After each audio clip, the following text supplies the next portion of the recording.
Back to being live on YouTube. So we're figuring out what we're doing. We're gonna pop in here.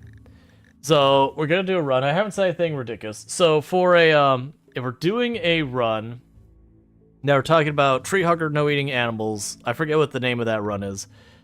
I mean, that's the ideology, but like, what is our run?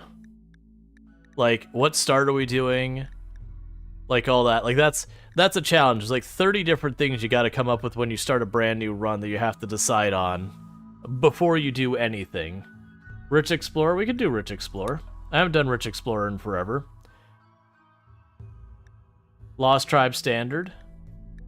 Yeah, normally Lost Tribe is the one I do the most. Like you'd actually see I have a special version of Lost Tribe. And I don't want to do a poll for everyone. A Rich Explorer opening a hotel? Do we want to do a hospitality?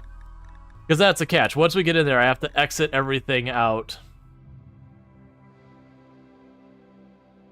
Okay, so we got a couple of people saying yes, so we'll go ahead. We will add hospitality. For those who don't know what hospitality mod is, it does have a little bit of a very big strength it gives us. You don't do evil runs, right? No, not typically. I did that. I did an evil run one time on the channel. Well, you know, till we had one that got solidly off the ground. As a reward for hitting, like, as a sub goal or a charity goal or something like that. But generally, I find doing the super evil runs honestly pretty boring. And for those who don't know, Allison Adventures, absolutely fantastic career. Plays a bunch of Project Zomboid, so they're definitely worth checking out. But I find them pretty boring. A lot of the evil stuff actually makes the game way easier.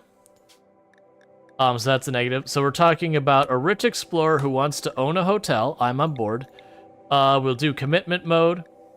So normally I play on Strive to Survive. I had a whole lot of people who said they wanted me to lower the difficulty to see this through farther. Is that still the case? Do we want to keep it on my normal difficulty? Do we want to go easier? Do you want me to go harder? I don't typically do like 500% naked brutality runs anymore. I used to do that on my own time. And all your bases start to look the exact same. So you want easier. That's what I'm hearing. So easier is I'm going to go drop one difficulty level to Adventure Story. We still will get nasty stuff, and you can still very much lose these kind of ones. It's not until you get to Peaceful that things like really drop off. Alright. Do 100% map size.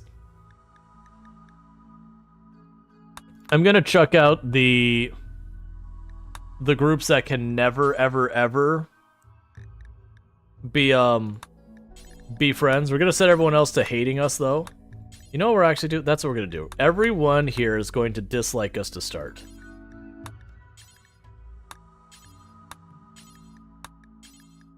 We're going to be on a really hostile planet, but they can befriend. Now, even if we befriend literally everyone here, we still will have these two will always be hostile to us. So it won't be that suddenly, magically, we don't, you know, have any more raids. You like having permanent hostiles so you don't just end up with nothing but mechs and insects. I don't like the, I don't like when it's one of those things that, rig it so you can quickly die and swap over to Farming Simulator 22. Well, the fact, like, that's the thing. I didn't have anyone weigh in that they wanted to, like, what they wanted to see.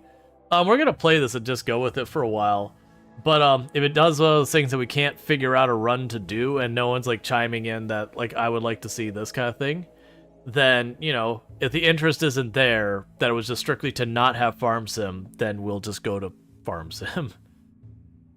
But we'll at least give it a go, because people did spend points. I don't want to feel them they got gypped or whatever. We'll see where we can get to. But yeah, so it is, like, it is one of those things when it comes to playing the game that I personally find the factions that are permanently and forever hostile with you, I actually get annoyed with that, because it kind of disables entire mechanics to the game. So what biome are we starting on? Keeping in mind, before everyone says swamp and tropical forest, if we get malaria with just the Rich Explorer, they die.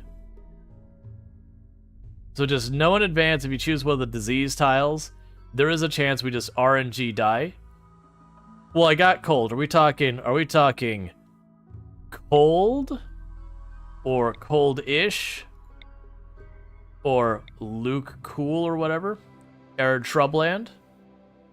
So Arid Shrubland and Temperate Forest tend to be the easiest ones. We need a map that works with hospitality. This is true. If we do these ones with hospitality, we'll probably see no guests. If we do Extreme Desert, we'll see no guests because they'll walk in the town and be like, it's too hot, and then they'll leave. People want to ski. High beauty strat? What?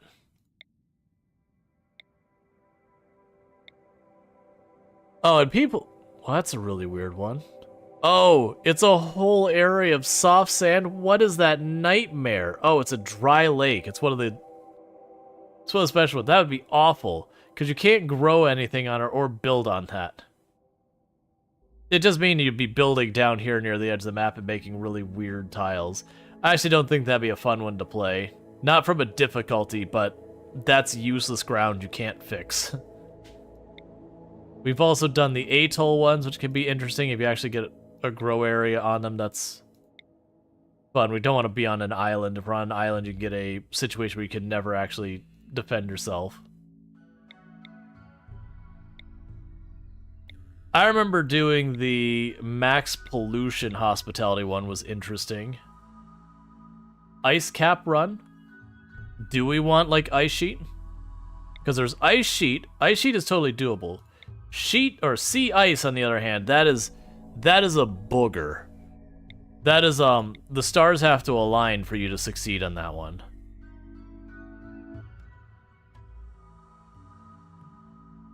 I'm really not getting any consensus. I don't think I've had any duplicate tiles so much as everyone suggesting every biome.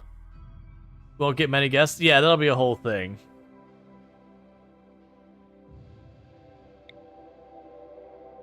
That's an interesting one. What are you? Tropical rainforest? It's definitely not cold. Pick one that's a 50-50.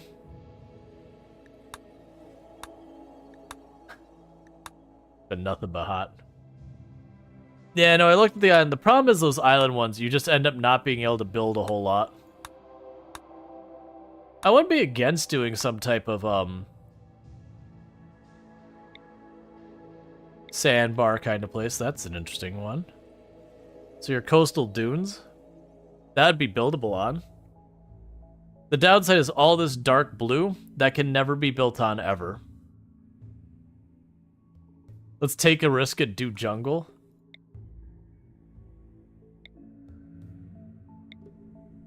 I do know we're not going to do a mountain one. That is one thing I'll say is we're not doing a mountain one. We've done kind of too many of those recently. Yeah, the only downside of jungle with the lone explorers, if we get malaria before we get a second pawn, the run's over. Because we'll be able to keep ahead of it for a little while, and then the colonists will get downed as they get sicker, and then that'll be it.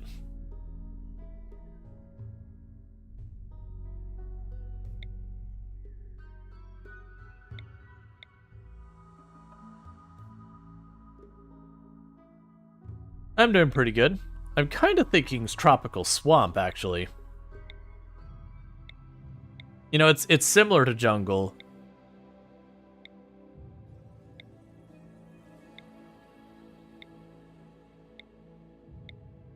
They're just less usable space. We have all the ideas, but no one agrees with it. That's exactly what I was going with. It's like, literally no two people are saying the same thing, but they are saying everything.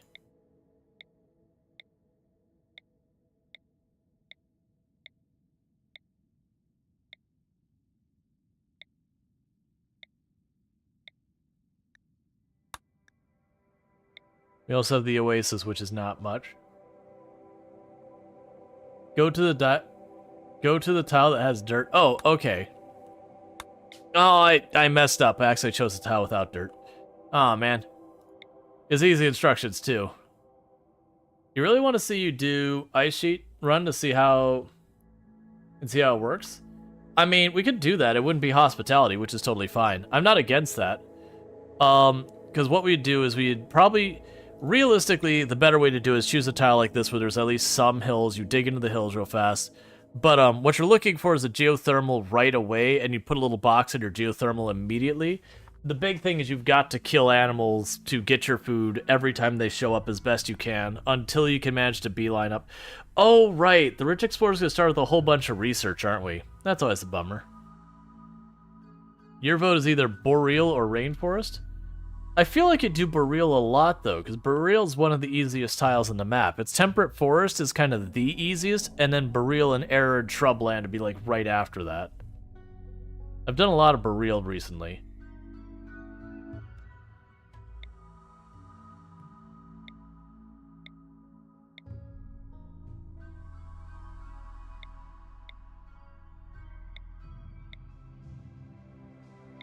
I kind of want to go with Swamp. We're going to run into problems with that. Man, it's funny. I'm already thinking with Rich Explorers, like, man, I'm going to start with all the research. Like, the tech is fine, like getting a gun to begin with, but all the research, that kind of actually bums me out kind of thing. Oh, wait, we have... That's weird. That's marked as marsh and rich soil, even though it's clearly rock.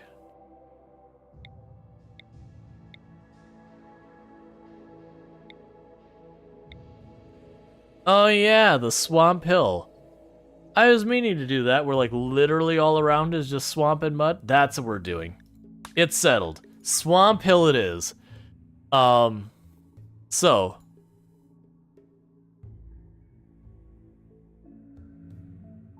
Why not live on the swamp? The swamp. Come on, H key. Swamp Hill. It'll certainly not be terrible. Excellent. So that way we actually have a title that isn't ridiculous. Alright, so we wanted our people to not eat animals, was the R1 we went with. That people were talking about. I believe if we go with nature primacy, I believe that'll give us that. Which I can't tell you the last one. So I want to say nature's primacy. I can't remember if this will penalize us. Let's check. Will we be mad? So slaughtering animals is strictly prohibited. We can have it where we don't like killing innocent animals or mining or cutting trees. If we want to go this route, keep in mind that means even slower building stuff because I can't cut down trees. We'd have to unplant them and move them, which is painful. I can remove that. We can also do the same with mining. Do we want to go full on that, or do we want to remove those and make it just the no? We can make it so like killing animals strictly. You say yes, mine, no cutting trees, so I'm not allowed to cut trees, but I am allowed to mine? Just to clarify. They say get rid of the trees, like get rid of the rule against it, but keep the mining.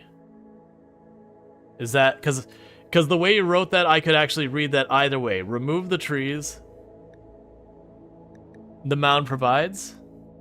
Literally everyone's disagreeing on everything. Okay, so, no wait.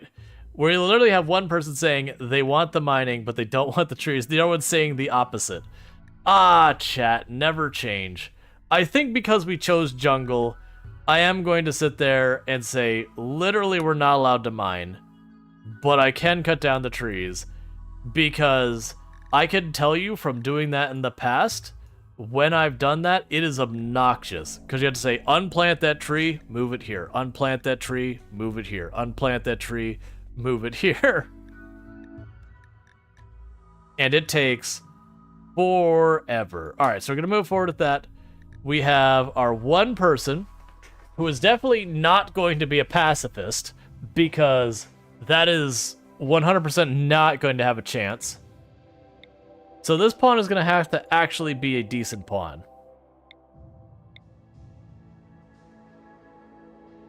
That's not the worst. I'm looking for someone at least okay at a bunch of things, or just has a really good set of options here. Because if you have a tough, fast walker who can do plants, why did you have to have asthma? I mean, because of balance.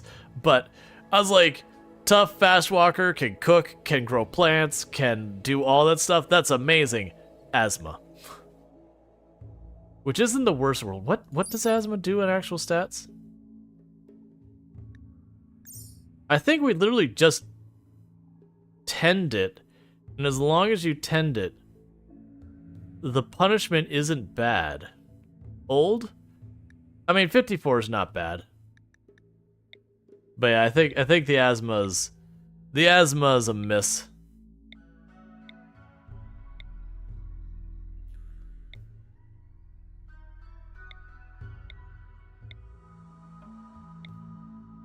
A night owl jogger who doesn't have any skills.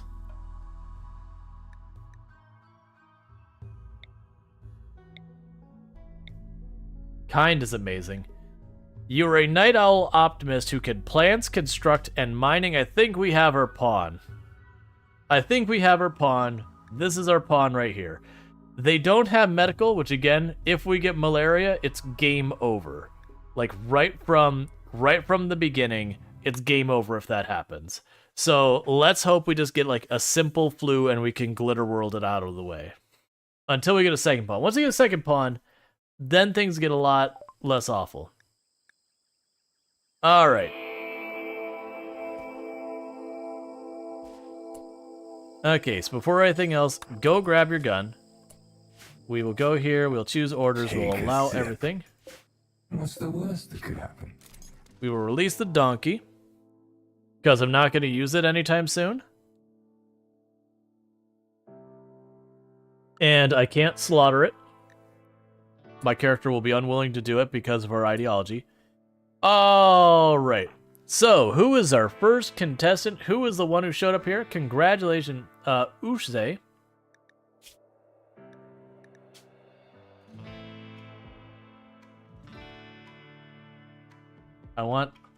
There we go. I just got this key working again. I have to go deal with the keyboard. My H key is not responding correctly, and it's not an old keyboard. So allow those. Allow those. Okay, so the Rich Explorer, we do start with a generous amount of things. I do have a panther right there next to us. Let's take a quick look around.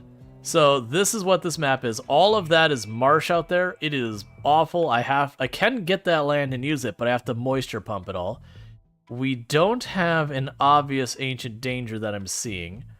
We do have some really good position geothermals on this map. Like a lot of really good position geothermals.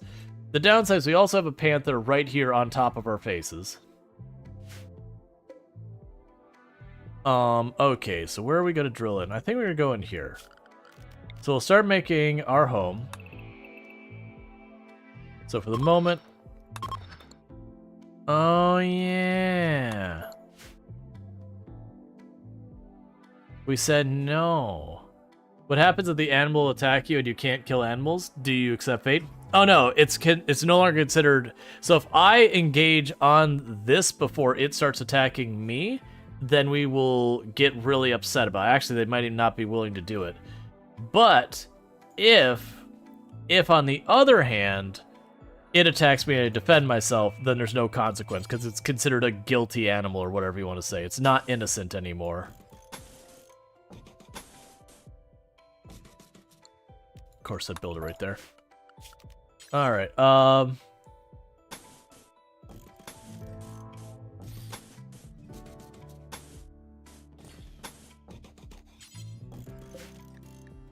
Start with that. Go here to zones.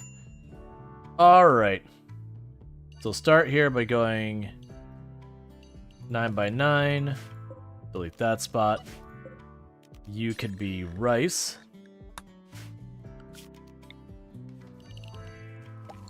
You can be potato.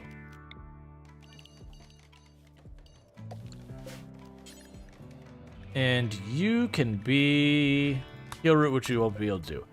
Alright. All cats are innocent.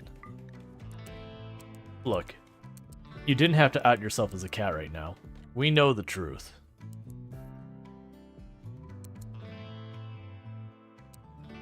You're not gonna hunt ever because you hate it.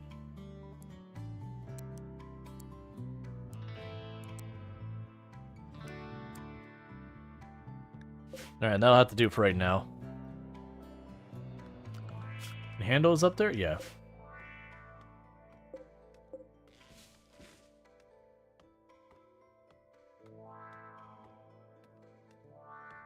Alright, we could also go here for the early game to saying that is a stockpile.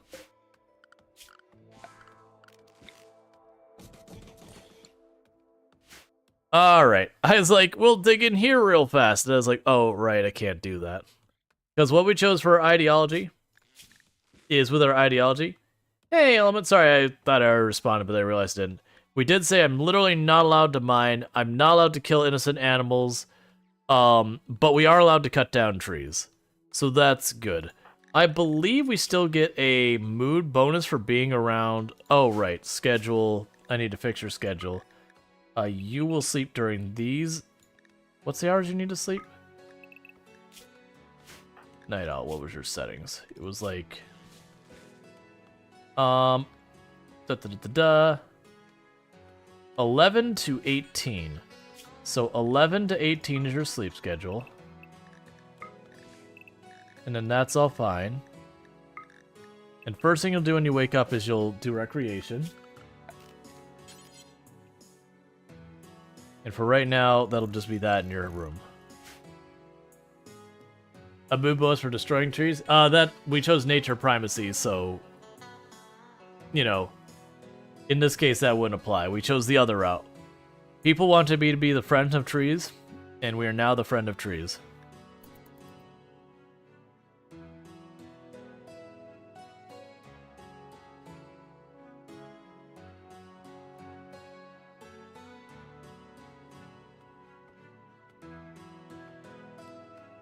Alright, so we're trying to get a bunch of our fields set up and whatnot.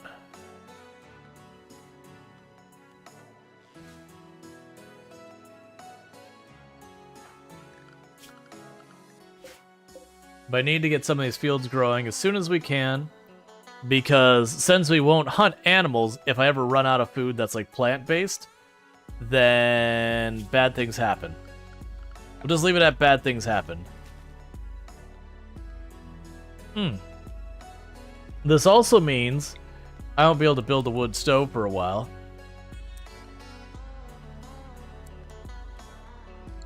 Or I won't be able to build a stove for a while. Research-wise, so yeah, we start with a lot. This is actually the thing I don't like about a lot of these starts, is I actually like starting with no tech, but that's okay. Alright. So, I shouldn't need tree sowing. You know what we're gonna do? We're gonna do something I normally don't.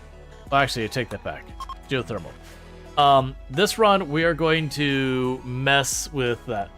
Can I buy meat from merchants? Yes, that would actually work.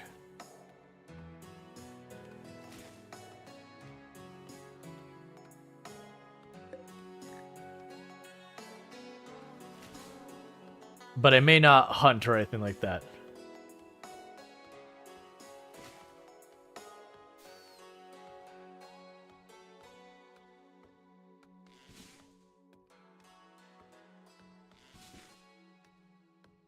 And we're also doing the thing where we don't plant anything, we just cut down the trees. The AI just does that sometimes.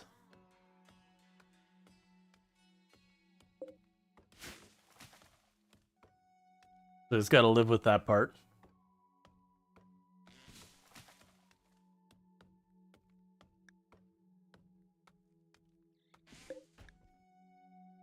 You're going to be hungry soon, so let's get ready to run away.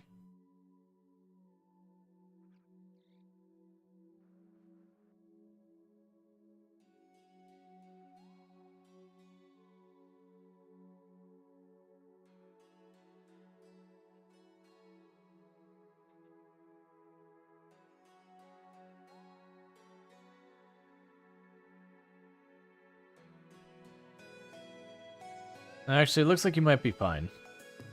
There's enough stuff up there, the chances of them hunting Ushe is pretty low. There's like all sorts of chinchillas and turtles and rabbits and whatnot up there. Of course, she went to sleep.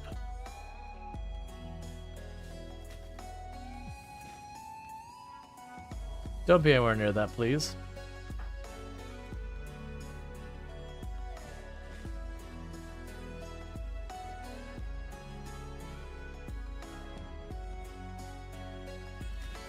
Alright, so that panther's gonna get up soon, and we'll probably want to run away before it does, 'cause it's gonna almost instantly start hunting something, and well, most likely it'll go after one of those two.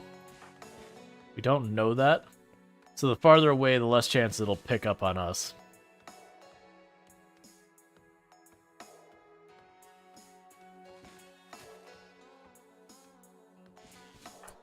Let's get you away.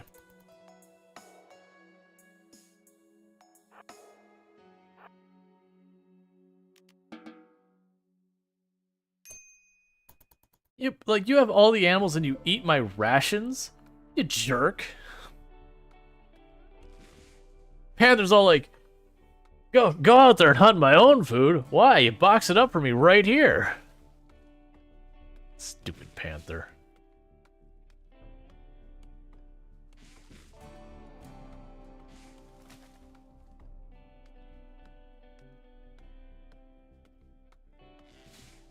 Hey man, why put in the effort?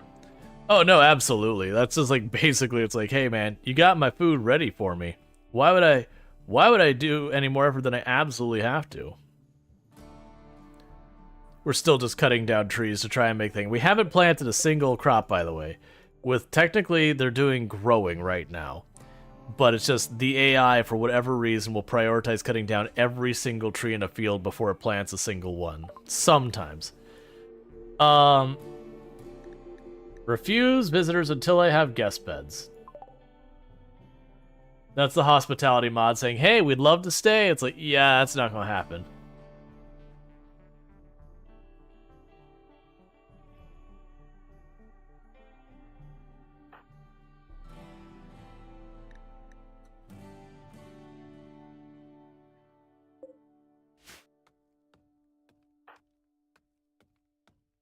Okay, when that tree's up, there's definitely space you can plant some rice there. But you're not going to. Hey, we put down our first crops.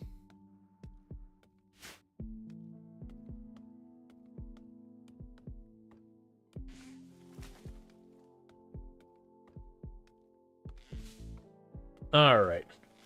So I think we're going to not worry about doing the research much while Ushe is on their own.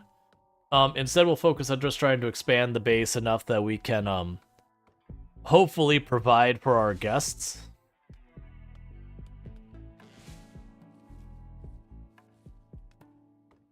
Because more than likely, I think the route I want to go for recruiting people is we're not just going to go capture raiders and imprison them and force them to join us that. I think what we're going to actually do is we will lean into the whole hospitality thing. And you can have it where as you get the guests to like you more and more, you can recruit your guests. It'll make the faction you recruit them from a little unhappy when you do it. So there's like a balance of back and forth of like getting them to like you by having them stay and having a nice stay, and then recruiting a person out from under them to get, you know, the pawns you need. But it also lets us be a little bit more picky choosy about who we get. But I think that'll be our plan for recruiting, is primarily going to be through hospitality.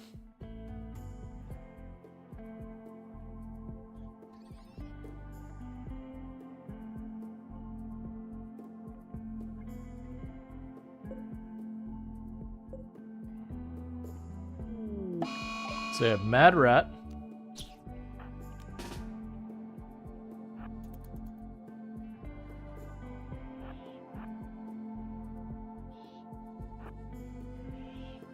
They ran the march, so the rat has to come through the marsh to reach me, where they're slowed.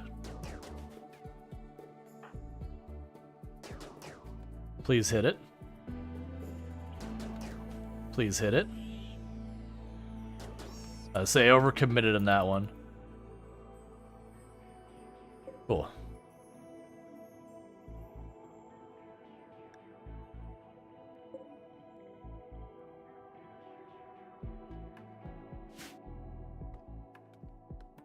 So many trees. Now, had we done the one where I couldn't cut down trees, each one of these I'd have to go here, extract tree, find a new location with tree and say put it down, like put it in that spot, and they would have the 2 different phases I'd have to do. That was the reason why it's like, if we're gonna do that, we're not doing jungle. Hey, Resorty, thank you so much for the raid. I really do appreciate that. It does mean a whole heck of a lot. And what were we playing?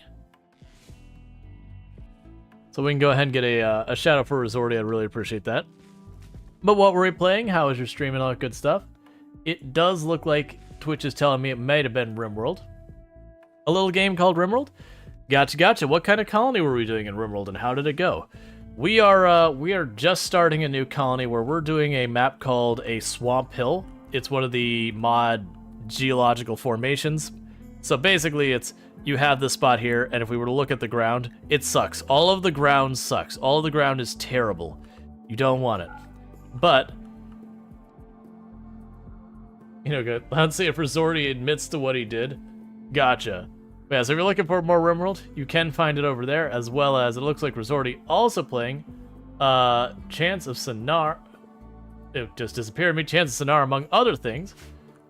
You're attempting to circumnavigate the globe to disapprove the flat earthers. Excellent. Yeah, if you get enough of your supplies together, that'd be very doable. But yeah, so what we're doing is we're doing the Swamp Hill one where we don't really get a whole lot of great space. It's actually not too bad, but almost all of this is just mush.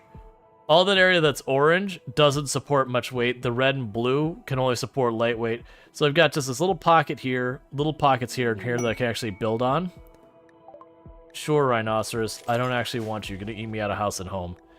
But the other thing we're doing is we are doing nature primacy, which basically means we're not cool with killing animals and other stuff. We did give ourselves permission to cut trees for our own sanity. This is a tropical rainforest tile, so there's that. But we aren't allowed to mine at all, so that'll be a headache. And we are running hospitality mod. Thank you for the follow. Welcome to the stream. So we are running hospitality, so effectively we're running a resort/hotel in the middle of this horrible rainforest in the mud, and we'll see how it goes. Because I'm busy trying to decide what I wanted to do for my next run in RimWorld. The last run we did was we did a Tribal Arco Nexus Transhumanist run. Got roll credits on that one, where we actually finished out the run. And I've been scratching my head of what I want to do next, because I've got several thousand hours in RimWorld now, so sometimes you kind of go, what do I want to do? I want to play more, but there's that. Kind of said, this tile is a callback to SnowRunner earlier with all the mud. Yeah, it's exactly. We were playing SnowRunner earlier. We just wanted to bring the mud from SnowRunner with us. We just don't have any trucks to get stuck is all. Alright, so good news, we are finally getting our crops in the ground. We did do a Rich Explorer start, because that's what, you know, people asked for. There's always the 100 cat challenge. Oh, we had, we tried to do a Boom Rat challenge in honor of the RimWorld Hot Potato that we took part of. That we were trying to see how many Boom Rats we could get in our colony. That was flammable. Yeah, I know I've done a bunch of stuff like get whatever animal and try and have a whole bunch of them. Now, I do understand the problem with cats is they like to die. RimWorld cats are basically destined to not survive. Let's do 1,000 Boom Rat challenge? Nah, I don't think I want to go quite into that. But yeah, no, cats in this game get themselves killed because, one, they will hunt stuff if they get hungry and then lose the fight with the thing they're hunting. Two, other predators on the map will absolutely hunt your cat, so that gets them killed. And random people like this raider here, who's going to attack immediately, will absolutely also kill your cats. So pretty much everything out there wants to kill your cats.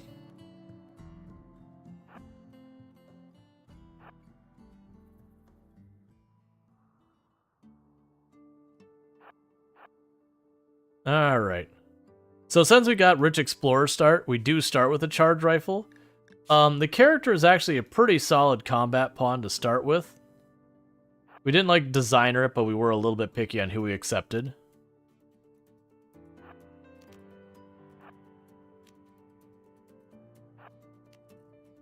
There we go. Solid.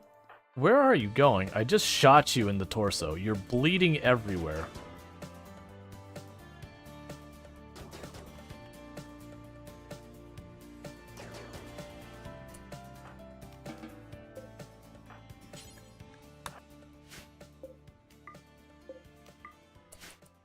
Okay, we're nowhere near the point of being able to capture guests, let alone someone like that. And all that. We have changed the default factions that show up on our tile, or on the world a lot. We still do have, like, the Fallen Empire and that kind of stuff. But, we did take a bunch of the ones that you can never befriend and just made them hostile. So, like, literally, if we look at our faction list, everyone hates us except for the Fallen Empire, who's neutral. But they are the ones I can win them over if I want. Until our utter betrayals. I mean, it is a thing. It's just, to me, always weird they have, like, the impids and all that. That no matter what you do, it's like, no, we are predestined to despise your existence no matter what you do. It's a shame you can't bury them in the bog and make them bog bodies. Yeah, no, we'll just let the bog handle nature on its own. It's fine. Because that'll be considered being on a wet tile, that body will decompose faster.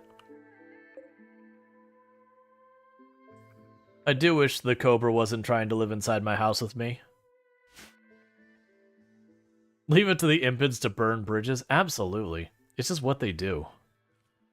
But yeah, so it's fine. Like, again, for a game balance, I do it. But a lot of times I'll be like, I don't want to deal with that. I'm down to make even more of the world even more hostile with me. But the idea that there is groups who, no matter what you do, they're predetermined to be murderers, like, of you no matter what you do. It's like, nah, it doesn't make sense. I'm down with it being super hostile. Normally I play on some pretty ridiculous stuff. Like, one of my go-to runs I do a lot in RimWorld is I do what I refer to as the pollution challenge, which is we set the pollution on the entire world to 100%, and then we choose a tile that has 100% pollution. And it can have, like, a little spot of rock like this, but with no mountain tiles or anything like that where the pollution doesn't go. And then I may not export the pollution, like I can't bag it up, walk it off the tile and drop it, or, you know, drop pot it out or anything like that. I have to just live with it on the tile. And I cannot choose any group who's resistant or immune to pollution either. And I just gotta make it work. Which does mean, usually there's things called the Pollux trees that will very, very, very slowly absorb pollution. So you kind of slowly carve out pollution and feed it to the trees little by little at a time to just carve out more and more space. So it's like a RimWorld environmental challenge as opposed to going like 500% naked brutality or anything like that. I tend to like those challenges a lot more nowadays than the just straight up big raid challenges. Like Ice Sheet can be a fun one. Those kind of things. Now, because we chose Rich Explorer, it does mean it's going to take me a while to get things up and running. It's anytime you have just one pawn. That's just the way it is. We've been focusing entirely on getting the crops down. Because we chose Nature Primacy, I can't hunt. So if I run out of vegetables, then bad things happen. But pretty soon they should have the last of the crops in the ground. And I'll finish building their room. We could start getting, like, the table to eat at and that kind of stuff set up.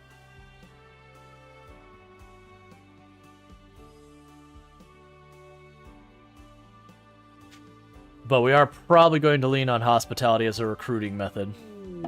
Transport pod crash. I don't think I can get to you in time before you bleed out, man. Sorry. The three in-game hours crossing marsh. I'm sorry. You're dead.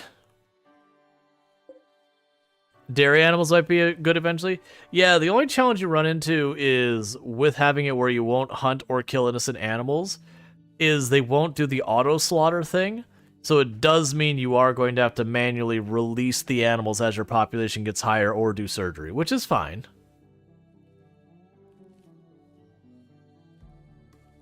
Like, I wouldn't be against that, or going the route of, like, chickens or whatever. Have I done sea ice with the temperatures of old RimWorld? Where the temperatures at the poles were a lot colder than the current version? I didn't know they were warmer. Yeah, no, I did. I used to do, like, 500% naked brutality sea ice runs and all that sort of stuff, where you see one squirrel walking the map, you immediately beeline kill the squirrel and drag its body back as fast as you can to get back into the shelter of the heat.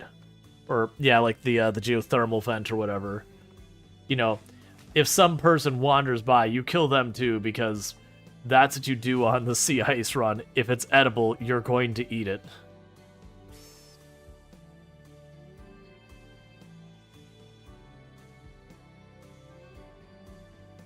And you just put like a cover and you don't need to refrigerate anything. You're on sea ice. Everything's frozen anyways. Yeah, no, that's the thing. I did those type of runs back in, like, vanilla days before DLC existed for RimWorld. I did, like, the sea ice stuff. Because that's what you had to do to make it interesting. Like, once you got past, like, the early game where you're just playing normally, you end up having to do, like, exotic things, like extreme desert, sea ice, ice sheet, those kind of things. Because there's only, there's only, like, 8 or 10 biomes in the entire game or whatever it was. So you, like, that was the only option you had to, like, mix things up.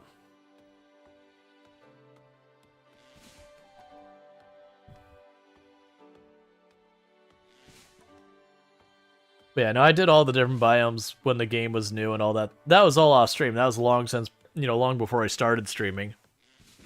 That's probably why I don't do any of those ridiculous high percent runs anymore. Is I got bored of doing it the same way, because to me, what ends up happening is when you get to those super, super difficult ones, your bases all start to look the same after a while. Like, you might have your 2 or 3 different types of kill boxes you do or whatever, but you'll always, like, build your certain rooms, and just, like, the orientation and where they're positioned will change based on, whatever the tile has available. You might lean heavily into traps or not, like, that'll change. But with, like, the super duper sweaty ones, you kind of have to lean into whatever strengths you can give yourself. It's just the nature of what you've set up for your challenge. Like, no judgment or anything about it. It's just, there's not a lot of variety in gameplay when you do that. Now, granted, nowadays, we've got ideology, we've got biotech, we've got all these other things that give lots of variety options. But I prefer doing those things. Like, that's, the 2 things I want to do in this run, I think, is we're going to do the hospitality thing, because I've only done that a couple of times. But I've still, to this day, not really properly messed with doing some, like, the Xeno stuff where you, like, change the different races. I've done ones where I've given myself exotic stuff to start with. But, like, actually, during the run, making a big point of the run to, like, make new groups and all that sort of stuff. So Estimated saying, back in the days before RimWorld came out to Steam, they changed the climate stuff. The temperatures would be like plus 50 degrees colder when the current versions. Yeah, I couldn't speak for. I don't remember when I first started playing RimWorld, like what was available for. I know it was no DLC. I remember it was way before the DLC dropped. And I do know a lot has changed since then.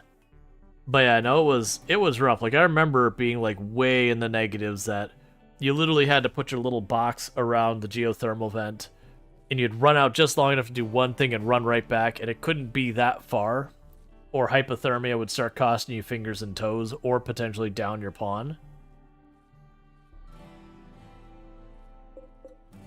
Alright, so one of the things we're going to do is going to disable sowing on the rice field now. We're going to harvest that rice field, and then as that goes up, we're going to switch it to a different crop that's less labor intensive. So we're going to go for, like, corn.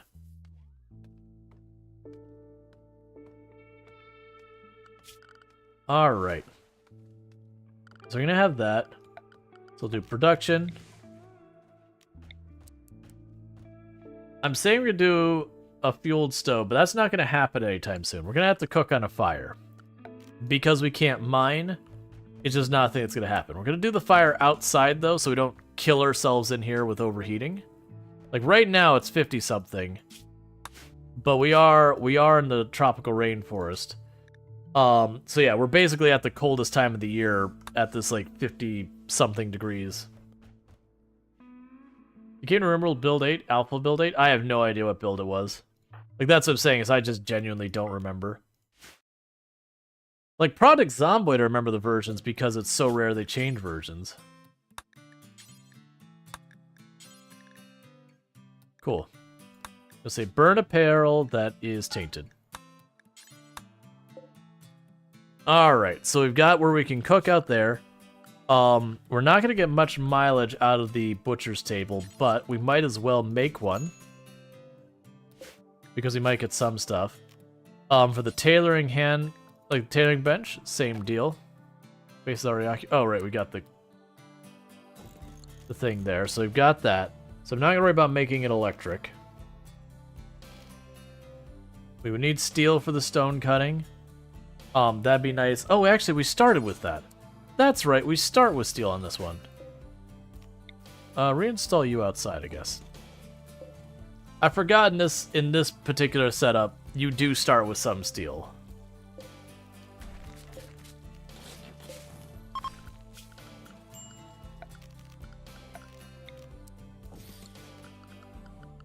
We can go in here and go to production, the research table.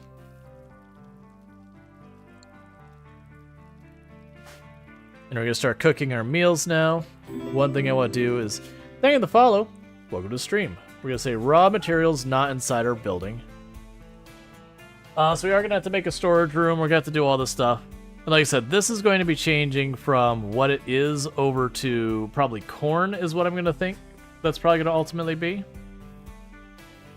Oh, you're just going to cook endless meals because this is full. I forgot that happens.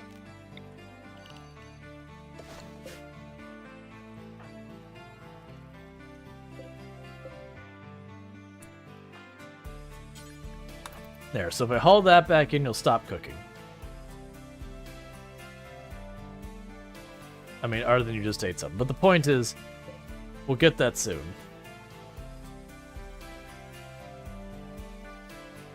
Because they should stack them. Because I don't want Uze to just sit here and cook endlessly. That's not that important for us right now. Alright, so you finished that, so let's go to production. The old stove, furniture.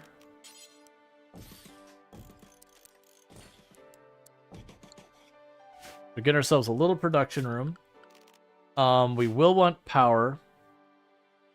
So you start with 30 components, and you probably have enough steel to give us geothermal right at the beginning, which is what we'll research, but we're not ready for that yet. Alright. So you can go ahead and just for right now,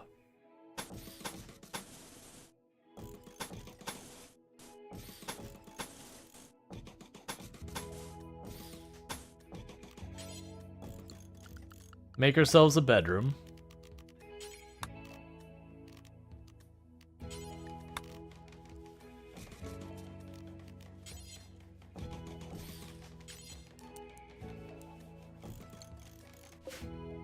Alright.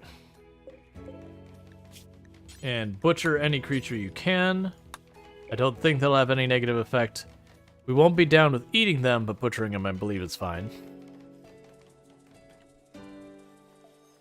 Alright. And we can add to the tailoring. Do we have any hats that I have to worry about for ideology? I believe we do. So we've got the hood, the broad cap, and the head wrap, and a cape. Lovely. So yes, we need to do everything is what I'm hearing. So we have the hood, the head wrap. I believe it's that one as well. We have the cape for ideology. We'll get a duster. We will get... Actually, not even worry about the dusters. We'll just do capes. Button-down shirt, pants, and face masks.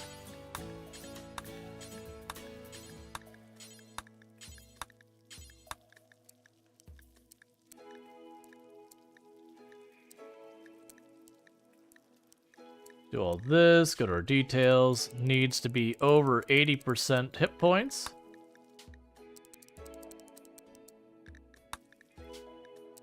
for us to consider as counting. I need to go back to the mods and figure out which mod it was that let us save these. Because I used to have that until we had a big problem with a bunch of... Like, I had a mod that's causing me to get raids, like, every couple of seconds. And I couldn't identify which one it was, so we eventually just yanked a bunch of mods and started over. So I've got that going on. You can make simple meals. So you have 10. We can remove the simple meals from there. Alright, so we're gonna get the bedroom set up, and once we get the bedroom set up, we can move Ushse in there. And then once we get Ushse moved over there, we can go ahead and get another bedroom set up, and that's the point we'll be able to start worrying about trying to do hospitality things. Is we'll start making some bedrooms for our guests.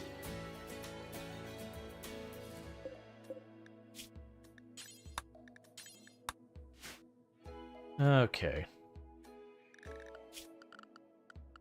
In the meantime, we can go here and say, put a torch in there. And in here. Alright, those are all basically fully grown, so we can switch you to corn now. And the reason I'm switching that to corn is, while rice grows the fastest, for the amount of effort your pawn puts into the amount of nutrition you get out of it, it's one of the worst. I think it actually is the worst. Whereas corn, it takes very little effort on your pawn's part so far as growing and all that. It just takes way longer to grow. So you've got all that going and does relatively alright.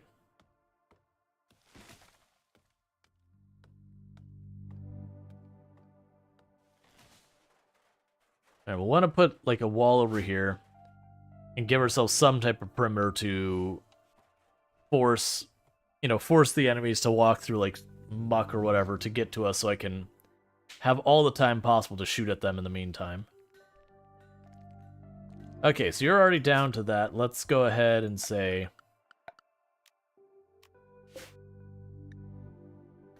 Let's get a bedroom going.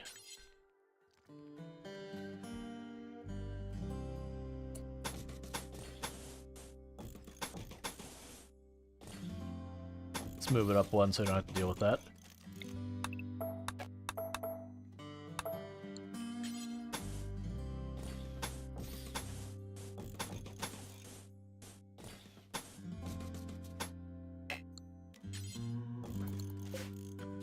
Alright. And eventually I'll make all of this nicer. It's just for the moment, we're just doing what we can to set it up. Paid forced weather. You are going to give me basically a season's worth of forced weather, and that forced weather is going to be fog. And you are willing to give me a telescope. I don't really care about the masterwork bow or this stuff, but a telescope I'm on board with. That'll give me another form of recreation. So yeah, I will take your stuff. Just install that just over here somewhere. It doesn't even matter. Just basically trying to have it out of the way where I don't have to worry about getting attacked right away.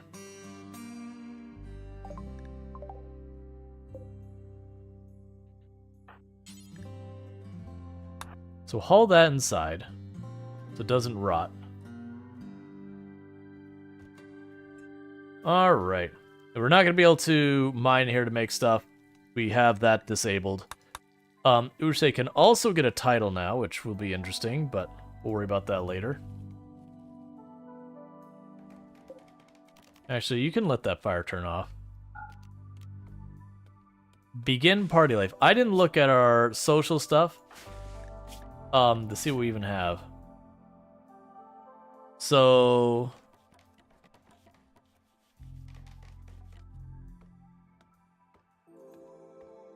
we have the funeral and then party life. If we get a really good chance, we have a random person of the same ideology joining. I actually don't want that in this case, because I don't want to deal with, you know, pawns that we get in who have, like, abrasive and jealous and meanderist and all those other ones where they just self-destruct. We're going to try and make this a much chiller place. Alright, so in the meantime, let's try and get this going. So we're going to need to put down a bridge here so I can build a wall.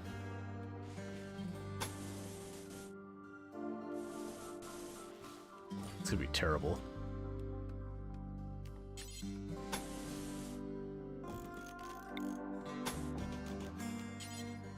Put doors here and here. Block that off. And then what we're gonna do is once I get this set up, I'm gonna try and expand it up here to set ourselves up a kill box in the marsh. That way they get the movement penalty of that. Oh, yeah. We're gonna get rid of that bed. So that you can go sleep indoors now in, an actual bed and move from there. Hey, She-Wolf, it's going pretty good. We just need to get to that point. It'll definitely want to do stuff to limit the spread of fire. We're going to be depending on wood for a while since I can't mine, and there's not that many stone chunks on our map. Thank you for the follow. Welcome to the stream. Okay, so deconstruct that spot. That's your bed now. And then we'll start turning around and making bedrooms and all that. For the guests. We'll also want a proper dining room for them as well. To help with moods. That might be what actually happens up here.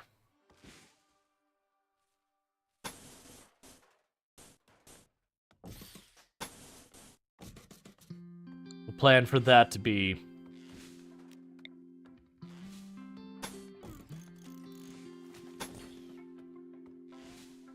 Plan for that to be like a dining room up there when we get there. So in the early game, we are stretching ourselves thin. I'm building a bunch of projects that we're not ready to quite take advantage of, but that is what it is.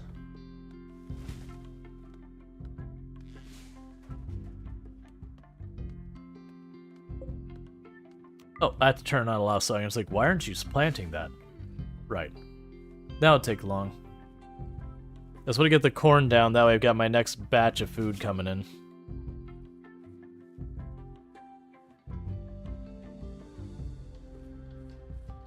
But later on we'll get fancier foods and all that.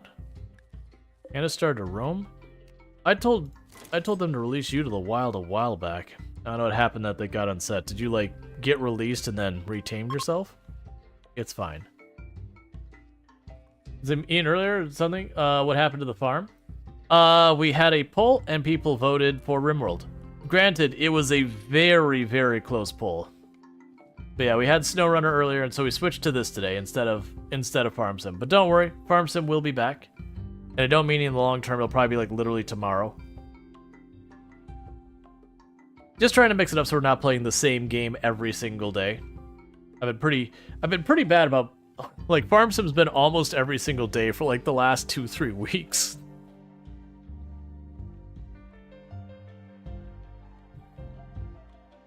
Which I'm enjoying, and I could keep playing for a while longer. But I do understand a lot of people are like, okay, I like this game, but could you mix it up a little bit?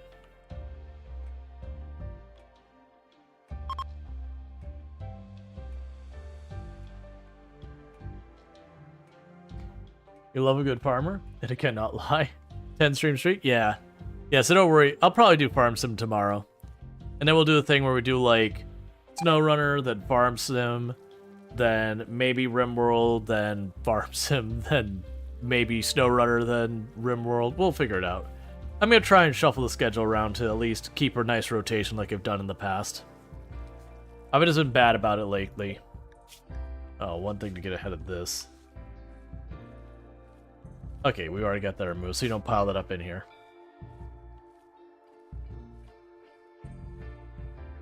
Alright.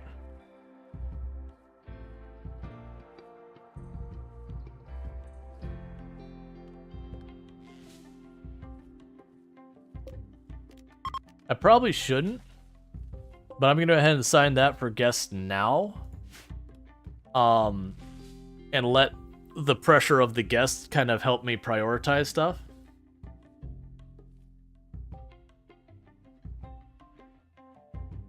Because if we need more bedrooms, I'll build more bedrooms.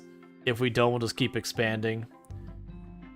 We've got food going for the moment. 10 is plenty for right now, but later on I'll have to increase that.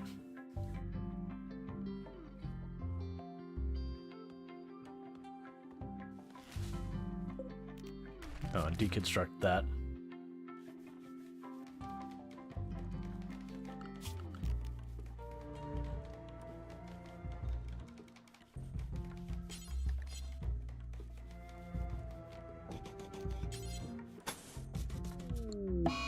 Mad tortoise. Amusingly enough, the tortoises can actually be dangerous in the sense that there's, well, I mean, they can be dangerous in groups. Alone, you can just walk away from it. The issue is that shell actually gives them good armor. I've used getting a bunch of tortoises as just something to put between you and your enemies, because they have like really good armor that protects them from a lot of your hits.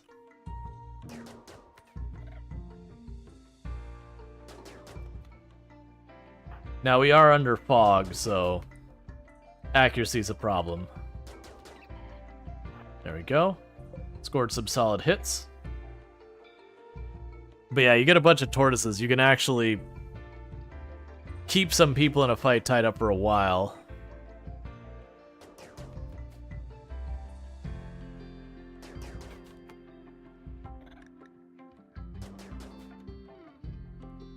That's okay. We're just farming our shooting skill.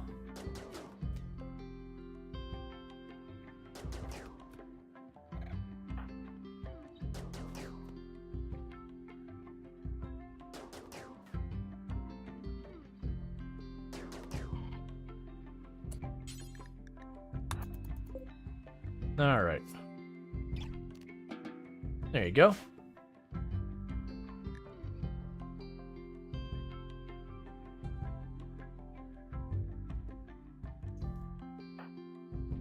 Let's, when you get back up, let's have you immediately put that telescope in. Because you're not doing it, and you're gonna have recreation boredom soon. And you have a way of fixing it, and you're just not doing it. Okay, we have a visitor from the Fallen Empire. Cool.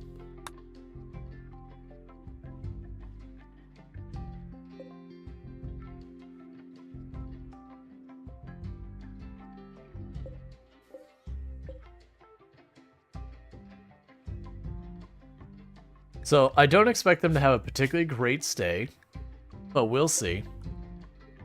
I'm only basically providing food and a bed, and the room is full of wood. Probably fine. There's no flooring, it's a dirt floor. They literally have mech debris inside the room with them. It's a nice cozy place.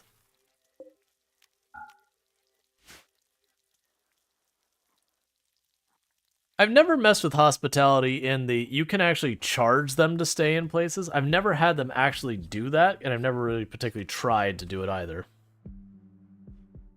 Let's check, make sure there's no mood penalties. You killed an innocent tortoise. I did not kill an innocent tortoise. There was a guilty tortoise who attacked me.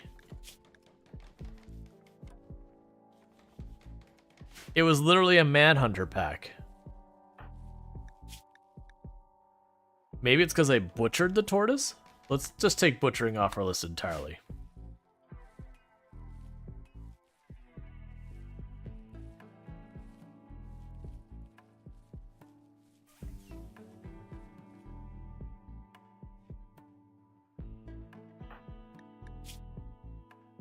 Yeah, and it stays for like 6 days, so killing an innocent animal is like as bad as...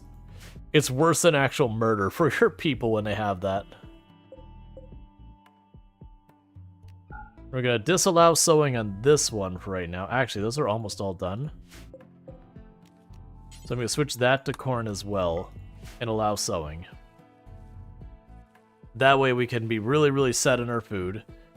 I am going to need to get more crops, like either cotton or something else in here, so we could get clothing going for when we have our stuff start getting ruined, because I'm going to have to depend on stuff I can grow myself.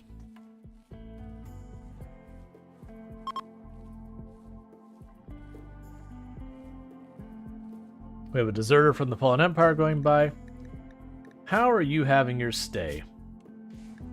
Guest. Going well. Webb's raccoons. No. We're going to be picky about our pawns. I'm going to use hospitality as my recruitment method. Now, in reality, these two should be enemies, because that's a fallen empire and that's a deserter of the fallen empire. So they should literally be enemies in actuality. They're not, but they should be.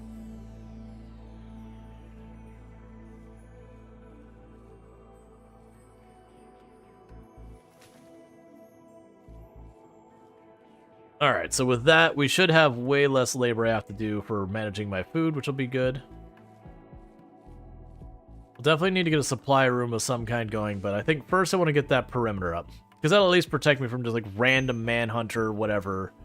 Raids will still be a problem, but that's when we go to get our kill box in place. And I do think for the kill box, if we go up here, I think my plan for the kill box is going to be something along this area. You know, we expand this up here, it doesn't really matter where. With the intent... Do you want to go for the long kill box? No, I like where we've been doing the semicircle. So you'd have your box out here, whatever size it ends up being. And for the kill box, we would go... Get this out of the way. So it's 17. We go like this.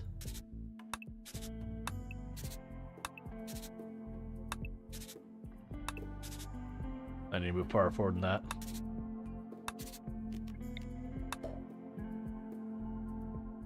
But you have the semicircle, and it works really well for setting up a kill box. That's fine. Yeah, it's fine. It's not really that fine, actually. So this will be the edges to it.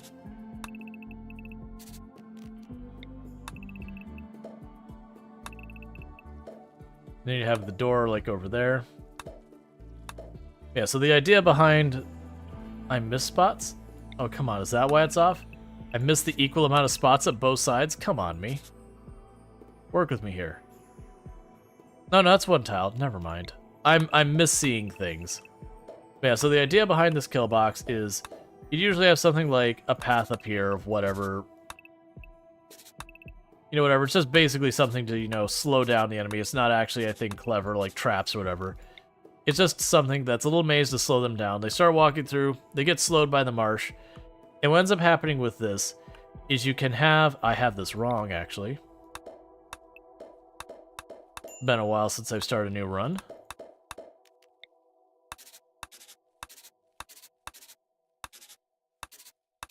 But what this lets you do is then you can have one pawn behind each of these and they can fire through these firing lanes. You can have another pawn behind each of these and they can fire through these firing lanes. And so you can have like 2 layers deep where they have full cover on everyone. They really enjoyed their stay. Yay, and they gave me a tiny bit of silver for it. Neat.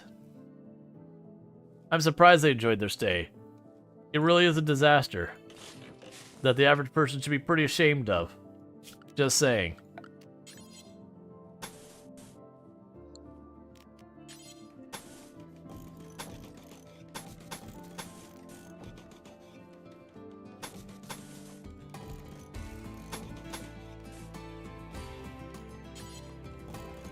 Don't worry about the... Let's not actually put that there.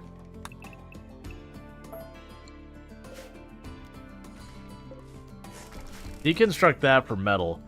Let's find someplace we have more room to build in our bedroom. Like, that's gonna be a thing that I'm gonna have to expand to do that, but first I need to get defenses set up. We can actually... Well, no, because I have to destroy... No, actually, they can't walk over that.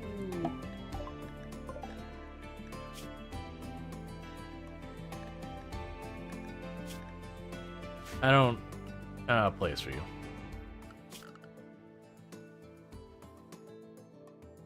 So I'm thinking we do is we actually cancel this row right here. We're gonna go ahead and lean into this. I'm gonna go right across here, and there, and there. Put a door here. Put a door there.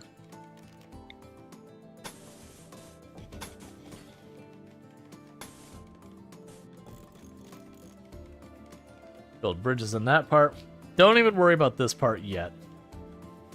Or this part for that matter, because what we'll ultimately do is I will put flooring underneath these, but not in front of them.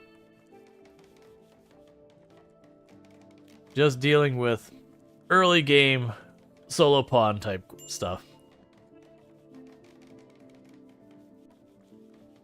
And I'm not particularly worried about being wasteful with the wood. We're going to have so much of it we don't really care about. So the more we just kind of try and get that going, we'll be fine.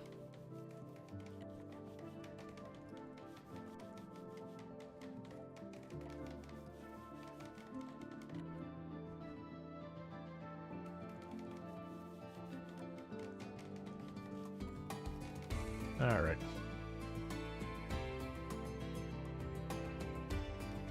But we are going to need a lot of moisture pumps before this is done, because of how much of this is just muck. Probably fit another room down here.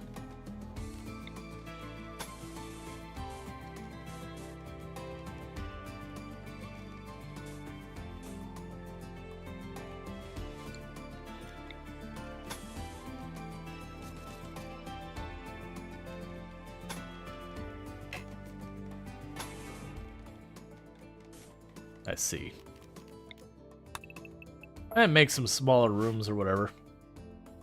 Let's just not get caught up in building more rooms yet, because I can put more rooms up here, build more farmland later. I just need to let NAUGH get more stuff done before we expand. We got a new visitor. Cool.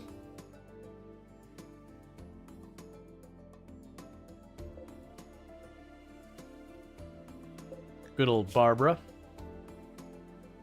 Sometimes the visitors will help you work on stuff around here, but only sometimes. In the meantime, just gotta keep things going. Orders.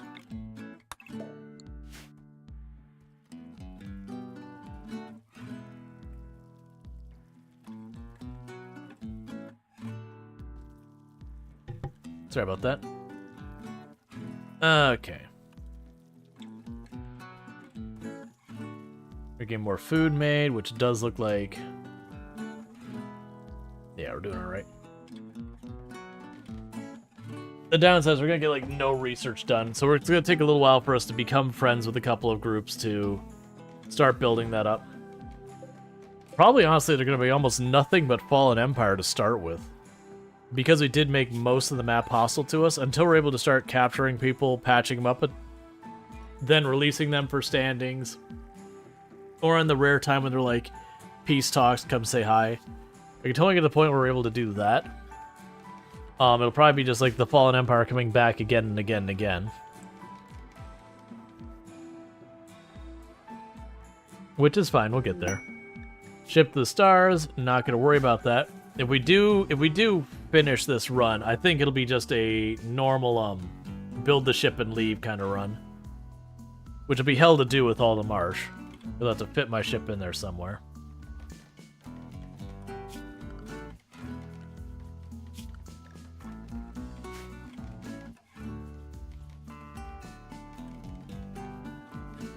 Alright.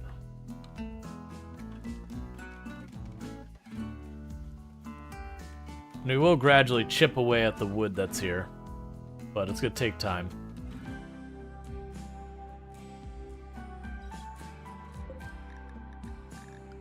Oh, right. One of the things we want to do is entertain and create friendships. And we want to set that to be our defaults. As soon as I can remember where the heck we do that.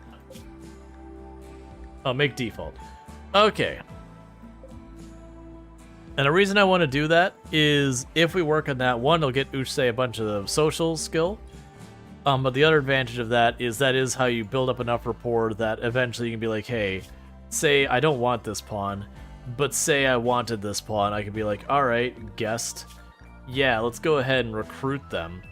The issue is, with that, you've got to be able to build all that up, so it takes a number of stays and all that. But we could eventually get there and potentially bring more people in that way.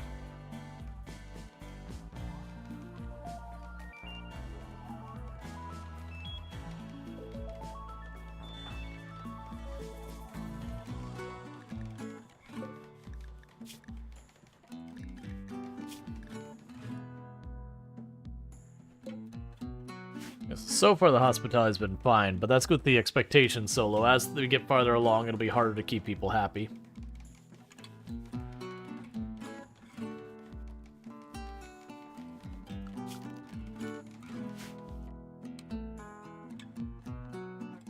Alright.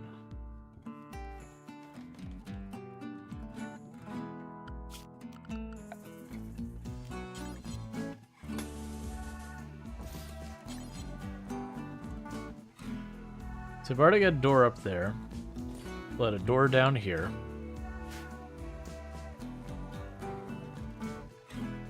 And they're making more food because their people are eating it.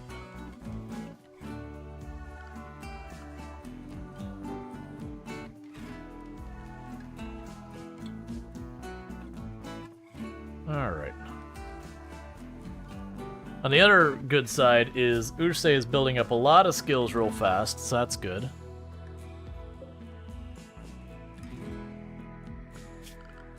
We'll also want to go in here and clean up. So Gift, you gave me a Glitter World medicine? Thanks, man. For an okay stay? You're pretty nice, man. Here the follow. Welcome to the stream.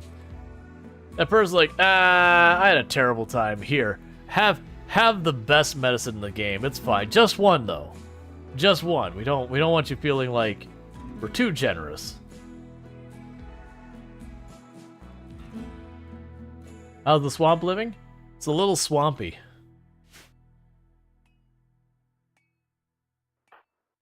We're just trying to get our initial perimeter built. And all that kind of good stuff.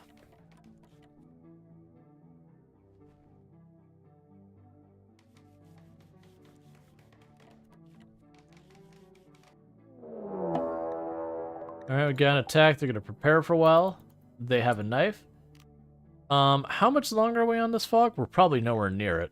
So this is a little dangerous. So we have full movement speed. They have full Okay, that's a little dark.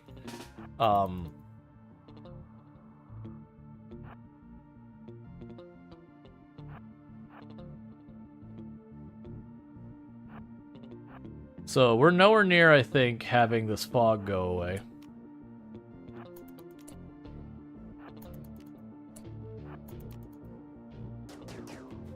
Come on, score me a leg hit. Score me a leg hit. That'll do. 77% movement speed. Later.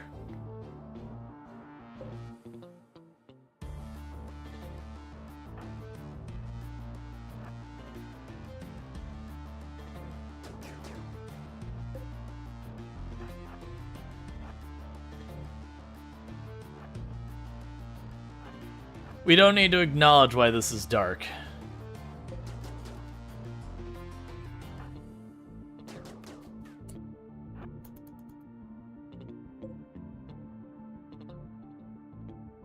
If I could save this one, we'll save them and then, like, send them back on their way.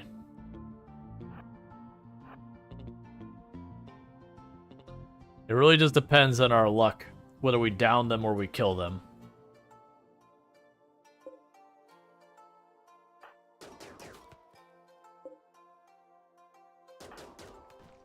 Nope, they died. Well.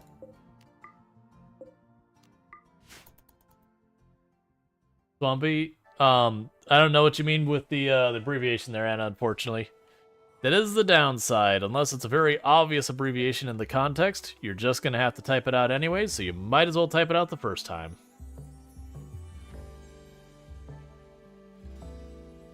I mean, oh, do you mean DC as in, like, Washington, DC?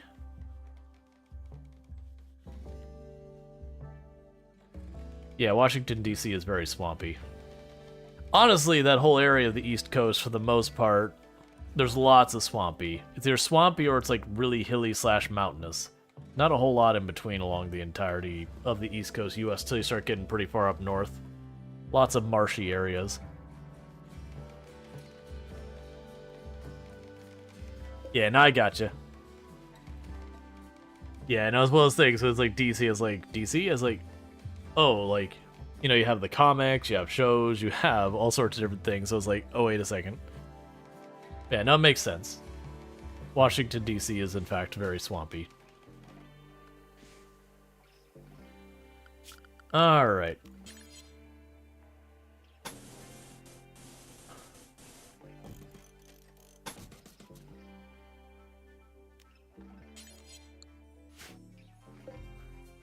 We've got all that set.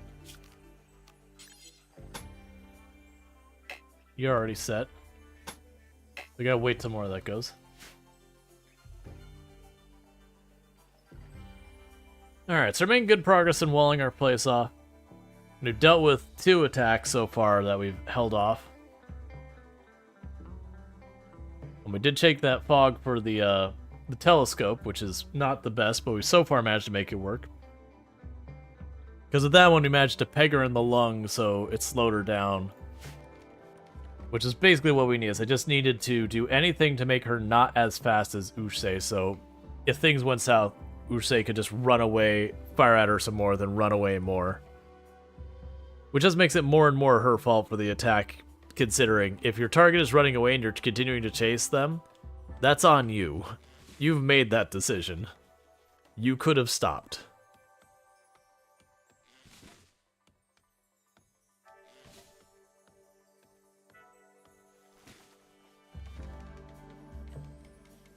Alright, then this is going to be our break room slash dining room slash whatever.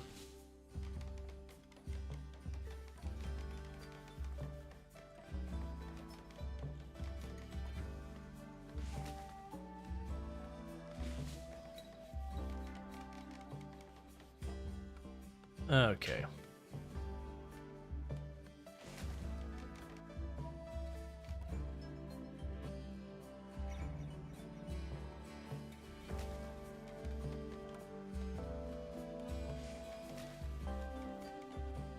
You've got that almost done, because I think we're down to mostly having to cut down trees to make progress in those, which is fine. I think once we get all that done, we'll put flooring down in some of these rooms, and we'll start trying to get more rooms. Let's see, the very last one is they're trying to wade through the swamp with a knife to attack someone with a charge rifle. Rational decision-making wasn't their strong suit. Correct.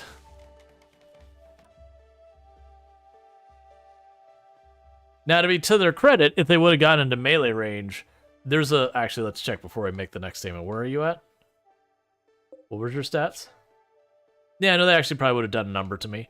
I was going to say, it could have very well gone all right. Are you associated with A1? No.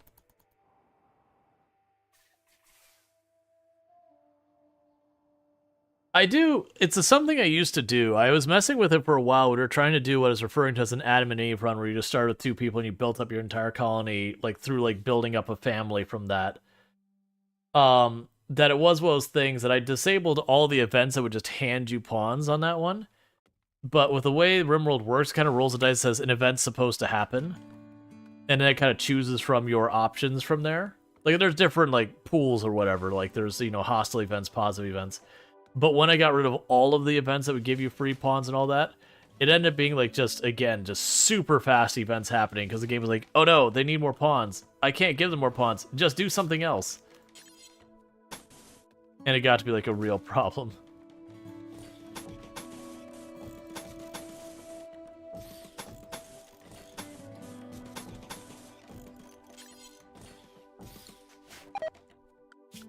Alright, so first, furniture.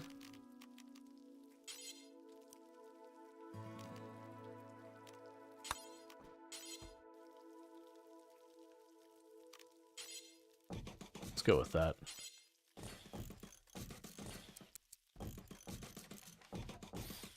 Start with that for the moment. We'll need recreation. Once we have the materials, we'll get the poker table.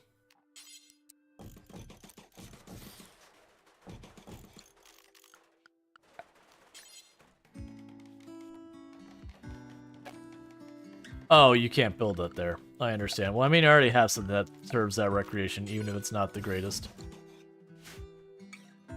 That's fine. We could also go ahead and put these here as well. That's just what it is. If it starts to get too cold, then we can put a fire in one of these rooms.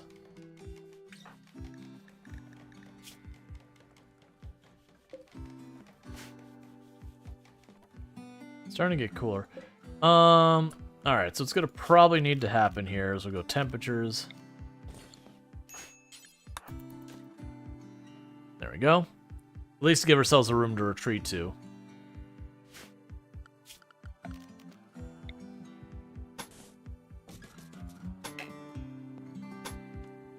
There. So we've got our break room being built.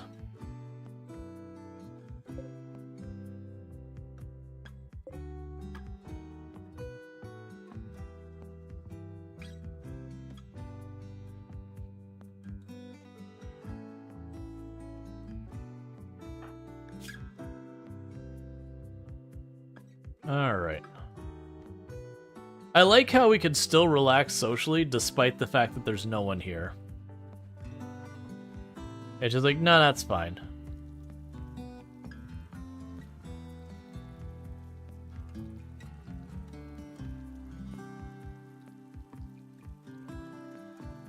Finish cooking, please.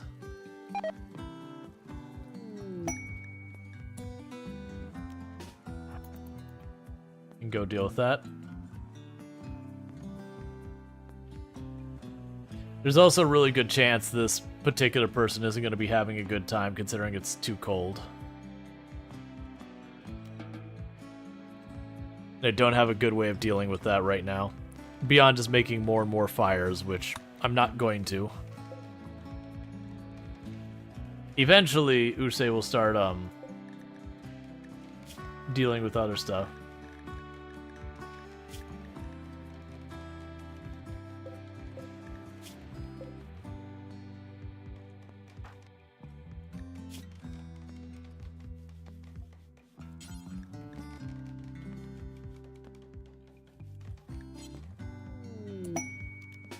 So we made a master work chair.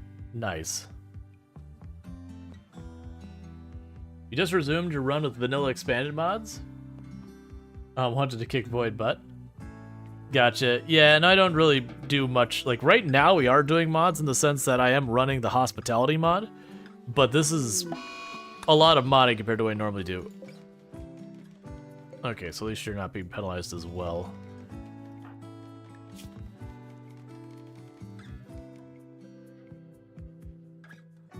Okay. And how are you doing as far as your happiness? You're doing relatively fine. Are you winning? Yeah, for the most part. I mean, we're early game on a run where we start with one person, so you know. Winning is very relative here. We do need to get this perimeter done.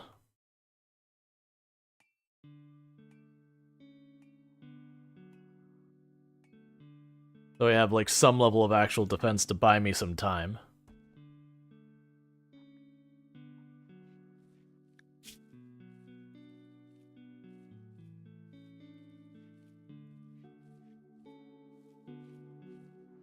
All right.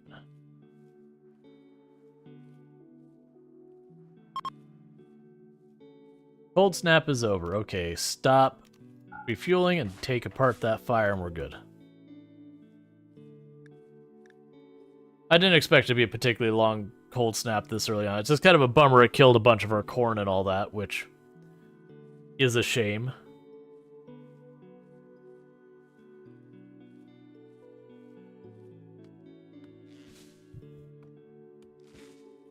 Especially since corn does take a very long time to grow. Oh yeah, with the fog, that's heavily penalizing growth. It's like, man, this corn is really not getting done even for corn. Right, because it's growing at half speed right now.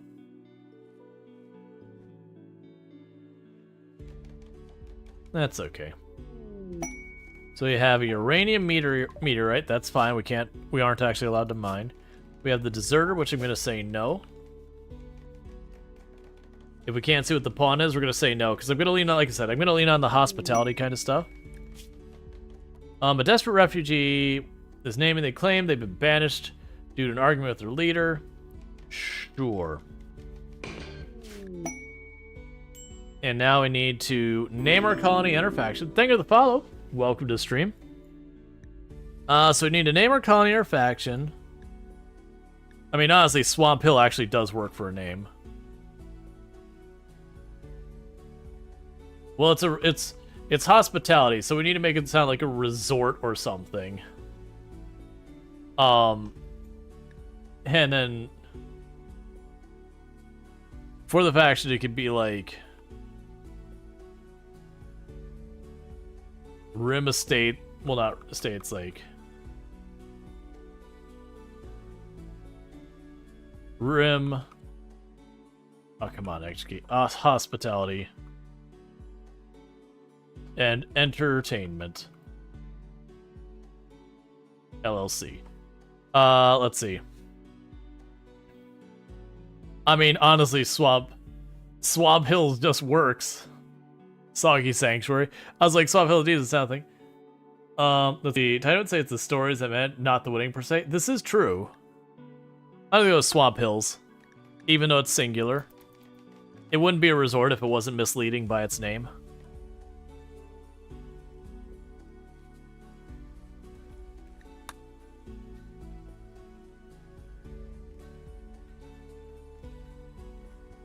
Alright, I'm gonna go ahead and steal a couple bites of my dinner while this is going.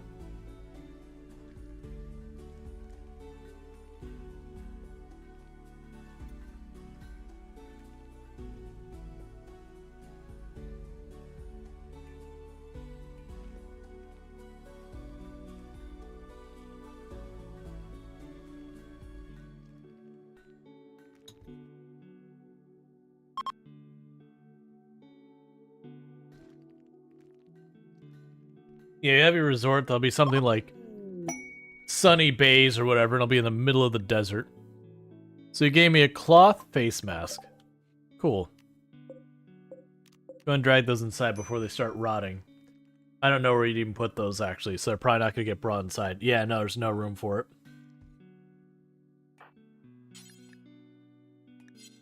Oh, here. Raw resources.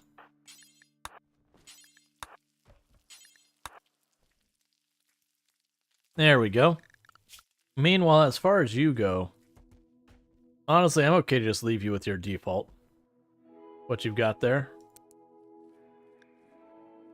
That's fine.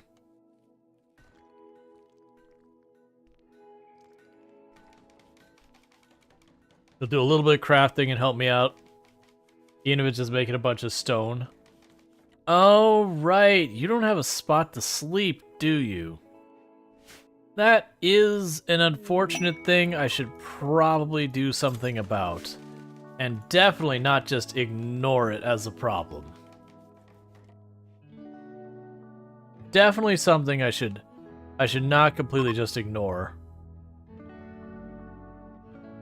In hindsight, maybe I should have kept that alpaca. Okay, so we're no longer gonna have the fog, so we got our telescope, and no one died, so that's excellent.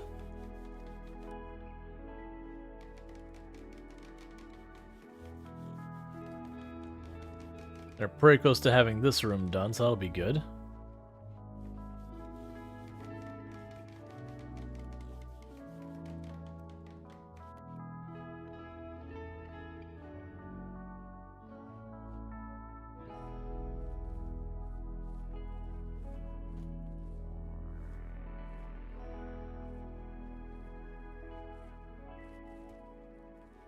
We're also getting tons of medicine, which is good.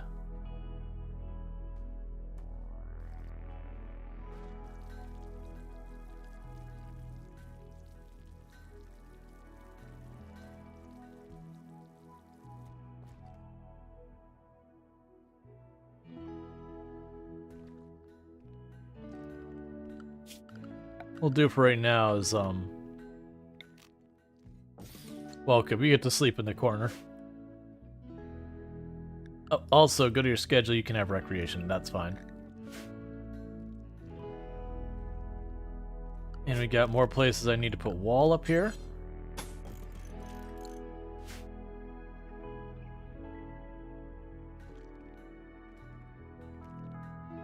But yeah, there won't be much stone. We have stone in this area. And even then, not a whole lot. And once it's gone, that'll be the end of all the stone. We won't be able to mine at any real level. So these meteorites that drop down, those will actually effectively take up ground on us. So they could be real problematic. In a real big pinch, if I got one that's just like way in the way, I can have a guest or whatever mine it for me, but our people get really upset about it. But at the same time, if we get upset at a guest and they go away afterwards, eh.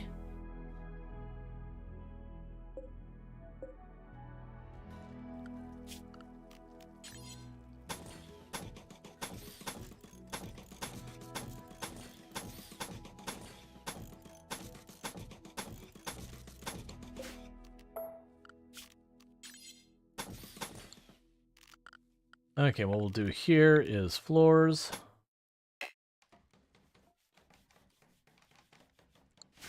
I understand.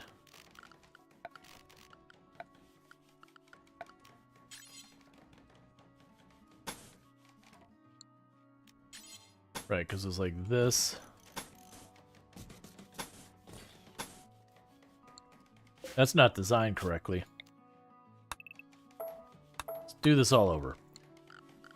Okay, so you need to be here and there. And the reason for that is because we go here, we put the security thing like this. That way the enemy can't go here and shoot back through the lane, but we can position on our side of the lane. And then from there, we go to the next spot like this. Do pretty much the same thing.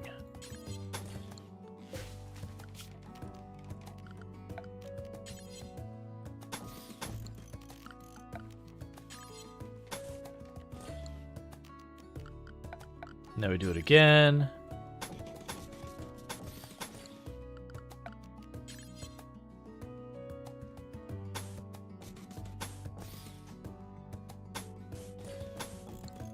It isn't back enough far enough. There's not a reason for me to separate out. Okay, so the same idea. The 2 pawns here can shoot down this lane.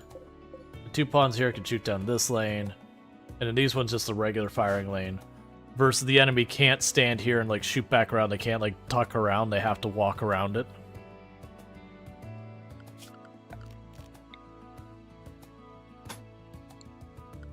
And go here and say...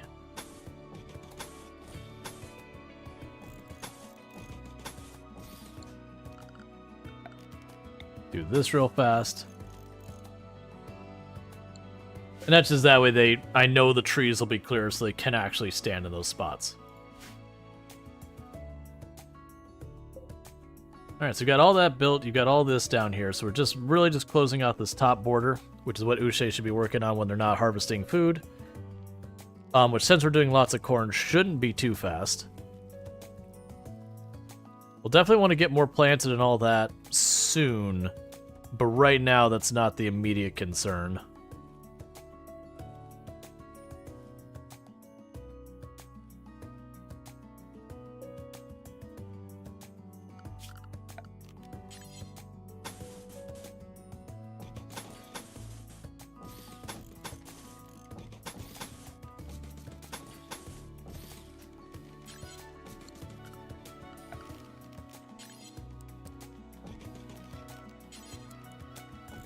Get another bedroom going in here.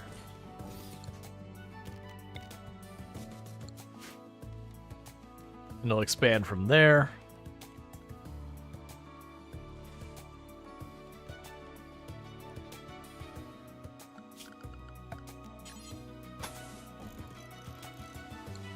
Alright.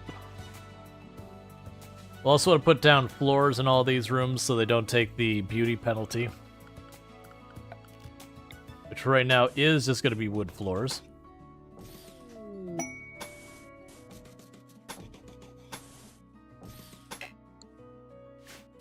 Alright. You want me to go shack for some gold I don't need? That's fine. Get out of here.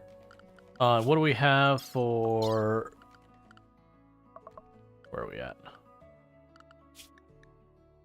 Your quest, so you depart in 11 days.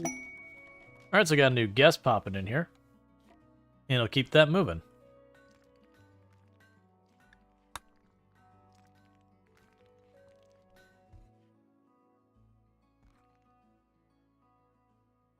Getting a little worried about our food, because this isn't getting far enough grown as I was hoping. That fog set us back more than we wanted. Worst case, it could probably harvest the berries. Hey, Somas, how's it going?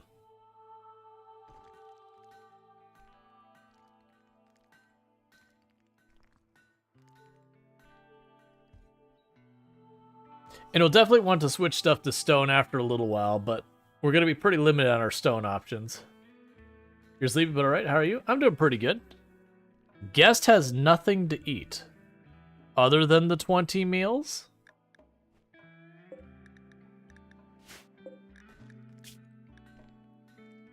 You're the same ideology as us.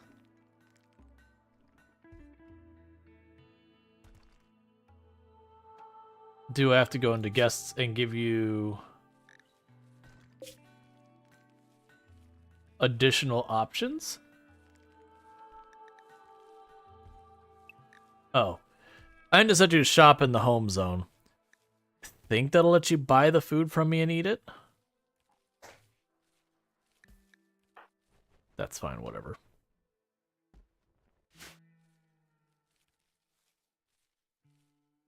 Yeah. The downside, it does mean technically they can buy my glitter world and components and everything till we get it better sorted. But we'll worry that out later. Because I'll make a proper storage room for the guests to shop from. And that nonsense. We're not there yet.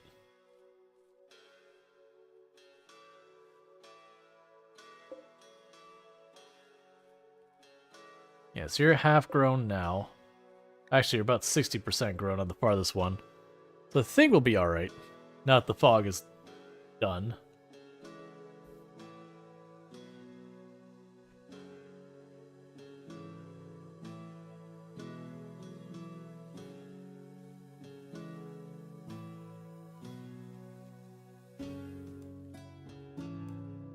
Okay.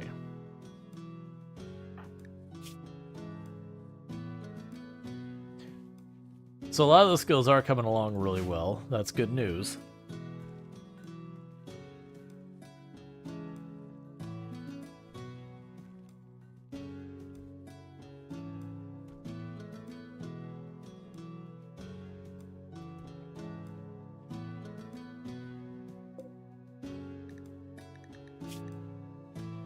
And you're maxed out happiness, that's good.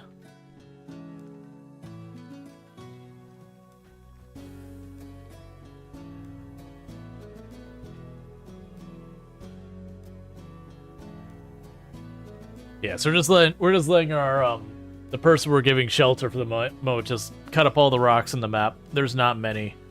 That'll get that out of the way so I don't have to worry about it in the future. We'll definitely need more production spaces and all that down the road. What I'll probably do is eventually expand over here, add more stuff. But the big thing is going to be getting our electricity set up and then eventually getting to moisture pumps and all that. The big issue is I'm going to have to trade for pretty much all my steel and components from a pragmatics, from a pragmatic standpoint with the no mining. So that'll be a necessity. But with Hospitality Mod, we are going to get, a little bit of money just for continuing to exist over time. But I accidentally floor off the ground there. Alright, whatever.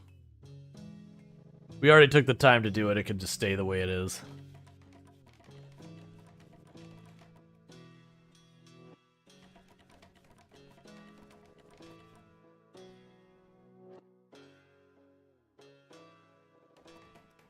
All right.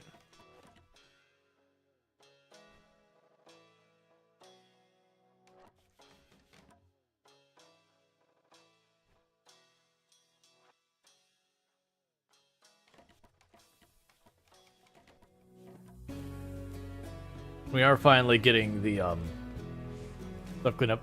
It's interesting to me that usually it seems to prioritize them like in the order you put them a lot of times, or proximity. It seems to be like not being consistent, like actively avoiding this up here for some reason. Like we don't have any zoning set whatsoever at all, so it's not that we're restricted out of that zone. It's doing like closest to closest, but it's just being weird about it.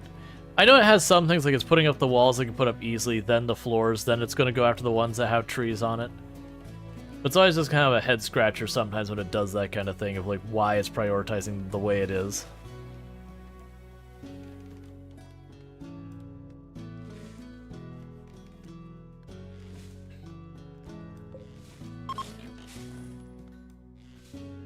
Cool.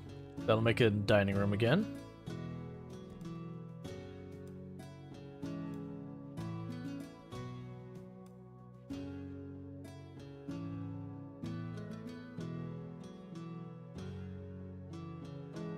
And pretty soon they'll get that built, and after that gets built, we should be able to do the wall. I can also set the floors while we're in here.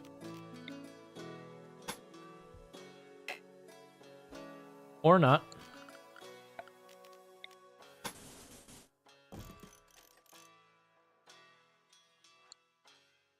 Okay.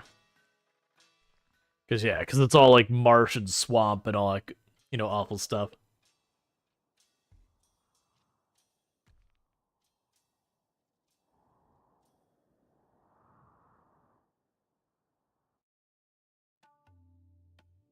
Yeah, this run will take a little while to get built up.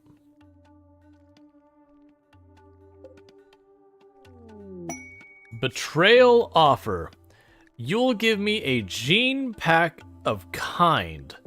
You see, with what I was talking about doing for this run, I actually would very specifically like that, but I don't have the means of storing it, so giving it to me now is effectively destroying it, so...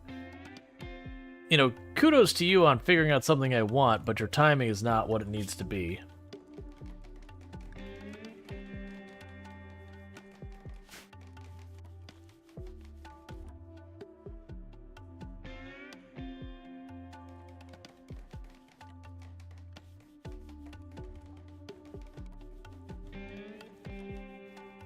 All right.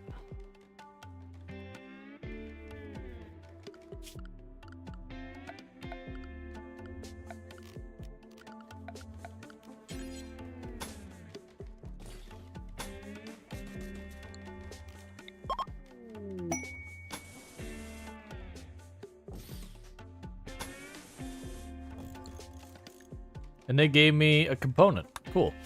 What is the range on you? Let's check the gun there. So range for the charge rifle is 26.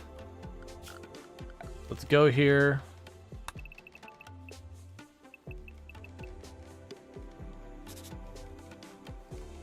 Wait, it'd be from back here.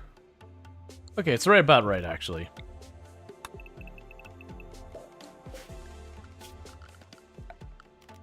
But for the moment, we're only going to worry about this part. We'll worry about the maze later. Which all the mazes, again, just to slow enemies down. It's not about putting traps or anything. It's just to give them a longer walk so I have more time to get into position.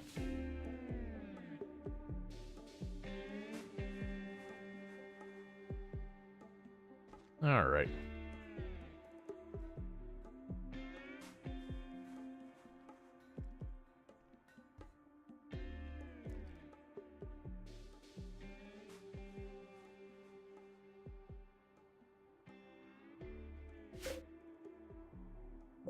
Yeah, it's all for that type of stone. That's all for that. There is not much stone on the map. Do you plan on recruiting more colonists this run? Yeah, my plan is to go through the hospitality, though, to do it. Which is basically as people stay at the colony and we become friends, I can be picky choosing and say that one, I want it. And when you take it, though, it'll make the faction you take that person from less happy with you, so it's a give and take kind of thing. But, I'm not going to take any pawns that I cannot see what they are in advance. I'm going to avoid that.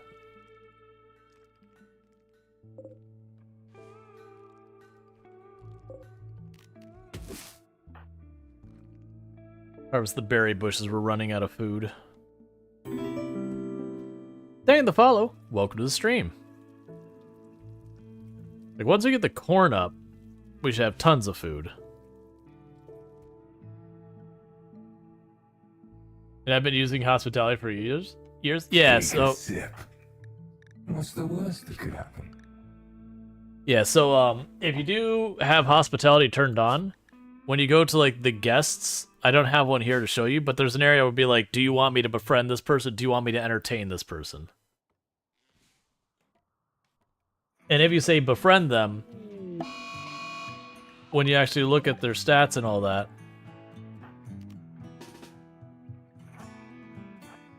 it will actually go through.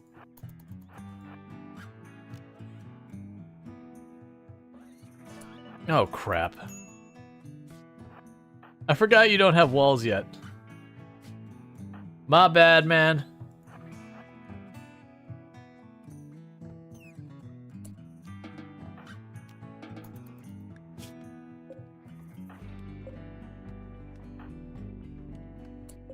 Alright, I'll make your bed a hospital and tell you to go to bed if you won't work with me.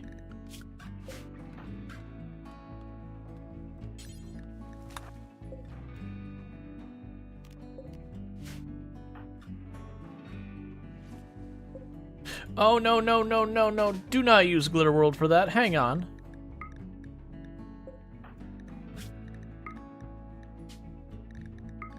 Do not use the Glitter World. Oh, you need vent self-tend.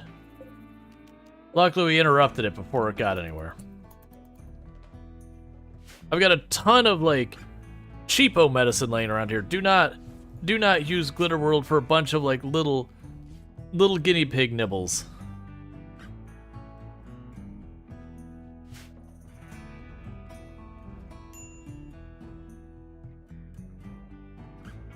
There's another example why I refuse out, medicine selection. Yeah, no, don't get me wrong. Those are the mods I absolutely 100% agree with. It's like, no, really, I shouldn't need a mod to deal with it, but I need a mod to deal with it. It is very frustrating that you have those things that are very obviously things you as the player are never going to want. That I should be able to set defaults that carry through. Don't get me wrong, with mods you can do it. But that to me is like one of my big gripes with RimWorld, is there's so many things that really should be default behavior that are very, very easy to implement and change in the game that they just depend on the modding community to take care of. Which, absolutely fine when the game first came out that they did that. Sure, makes sense.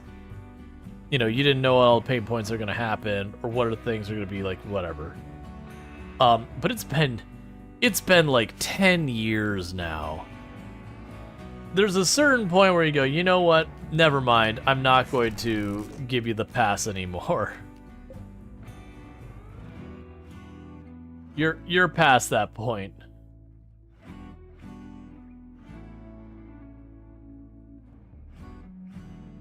There's the berry bush.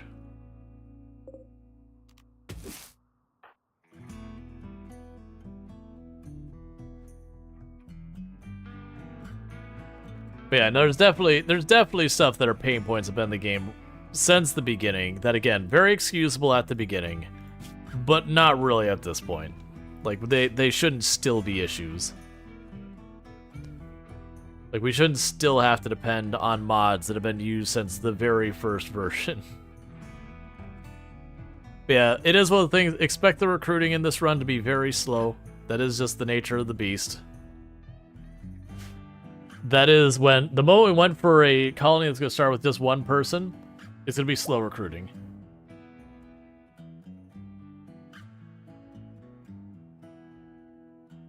But yeah, it's like a bunch of things like the fact that even to this day, even with mods, getting a doctor to actually do their doctoring job can be an exercise in frustration. That they'll just constantly just be like, oh, I'm sorry, I was hungry. I decided to let this person bleed out because I was hungry. Like, I get it when there's a mood break, but you shouldn't have to get like a mod like Octung and be like, no, when I said doctor, I expletive mean it. It just duplicated development time that would also make mods obsolete. No, but that's the thing. That's totally fine. It is 100% fine for if there is a mod that like everyone is grabbing for your game. It is totally fine for you to make that part of your game. Now you should give credit to the mod person. You should compensate them where appropriate and stuff like that. Like that's certainly one thing if they've done the work for you. But also, you shouldn't be like, oh no, we can't add this critical feature that people have brought in with mods because someone made it in a mod first. I actually would not agree with that. Now again, you give credit. You'd be like, hey, this idea came from this person. The very last dude said, making the mods obsolete isn't a problem because they should have been features and fixes of the base game that have been ignored for years. Agreed. Like, by all means, you can do bringing it into the game wrong, but yeah. It would be twice as hard to implement it as it would be to just add a mod to the game? Not necessarily. But even then, even if it's harder than that, it's still, if it's a core feature you're lacking, it should, like, it's a core feature. Depending on the mod community carry you is not okay. And I say this as a developer myself.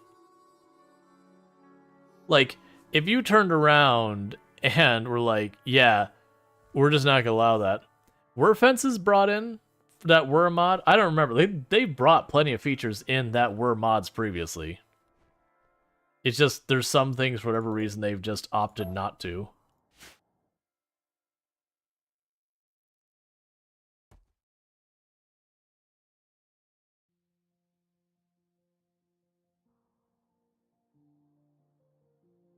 But yeah, no, I definitely wouldn't agree. If it's, like, don't get me wrong, adding a mod to a game where you don't have to, like, run it through QA and do a whole bunch of stuff, you just put it in there. If it doesn't work with other stuff, like, that's fine.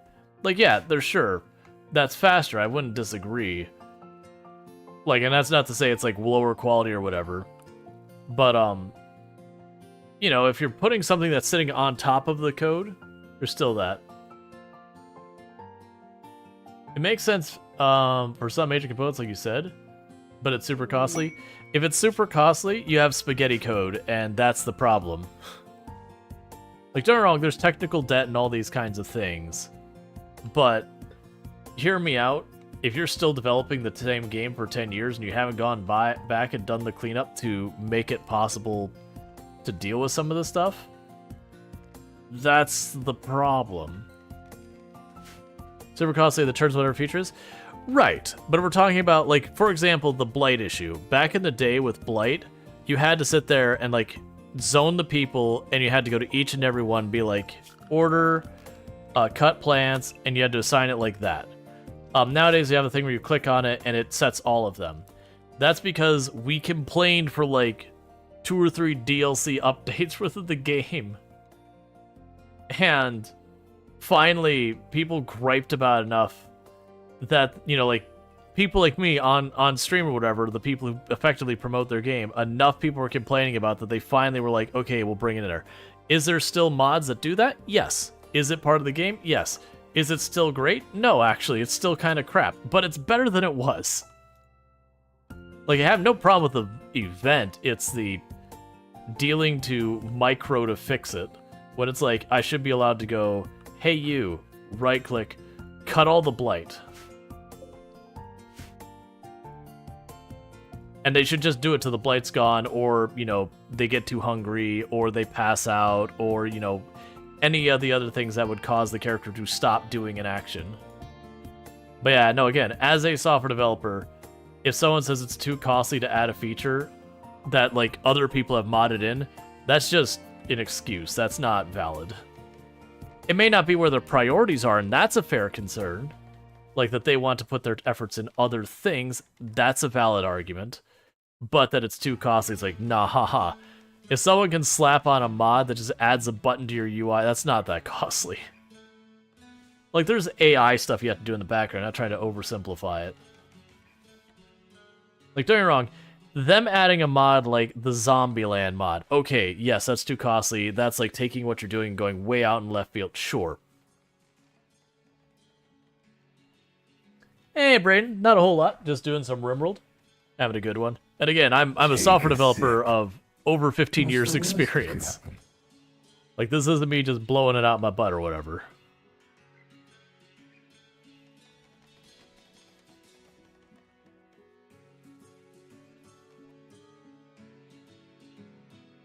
Now, by all means, when you have a legacy code base that's been around forever, it can get big and large and harder to maneuver and all that. But them's the cost of doing business. You gotta do your cleanup from time to time. And sometimes you gotta break mods. to do it. That's fine. That's just the lay of the land of if you're building mods for a game. You just have to accept that sometimes the games are going to change and sometimes they're going to break their mods.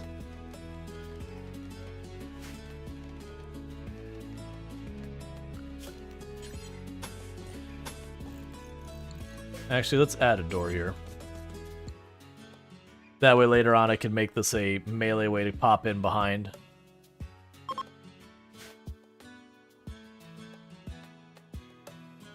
Yeah, no, tech debt is absolutely a real thing.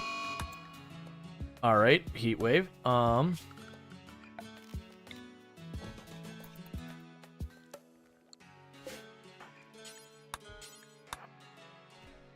that can get dangerous. But yeah, no, if it's the really little things like, you know, the doctoring thing where you say, hey, doctor that person. The person bandages one thing and then goes, never mind. It just goes and does something else. It's stuff like that. I'm like, all right, come on, man. Like your AI, I'm not asking it to do everything for me, but very clearly when I right click and I say, do the thing, I expect them to do the thing until they're no longer able to do the thing. Or again, some other higher priority event overrides it.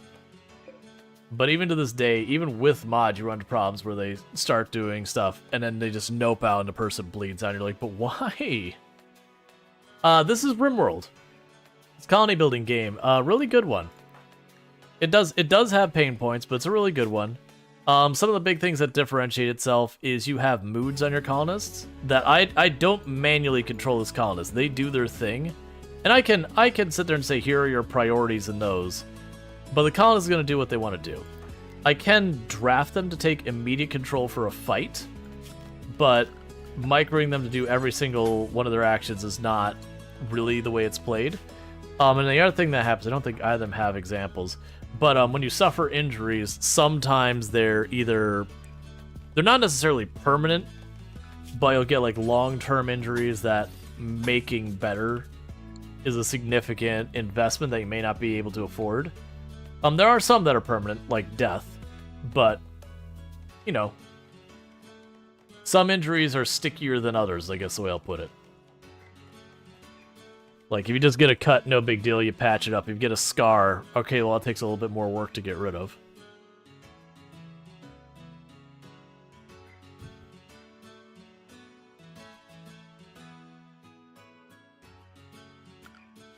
Yeah, even death is not necessarily permanent, unless the body is destroyed. Or ruined enough to be no longer viable for bringing them back.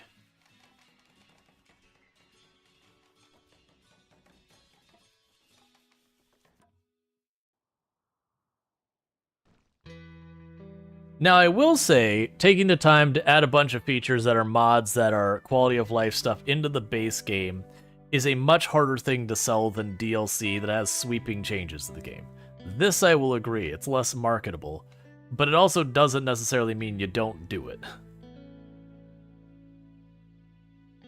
There's a balance between adding new bullet points to your feature list and going back and saying, hey, here's this thing the community's been complaining about for years, let's throw it in with the pile.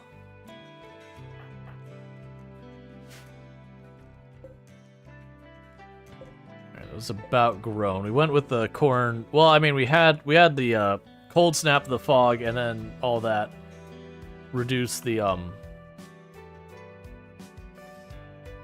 speed that corn was growing. So without those, we would have been fine with it already, but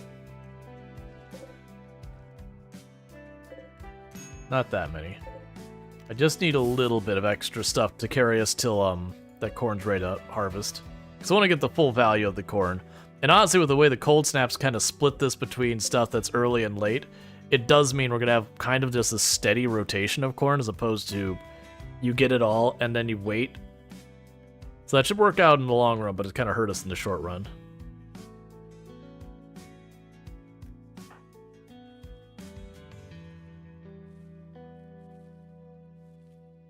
We're getting more than enough heal root. We're going to need to get some other stuff growing as well, like cotton, but I want them to finish the perimeter first, which has been kind of the big the big thing. If we get a proper raid in here and we don't get that finished, we're going to be in trouble.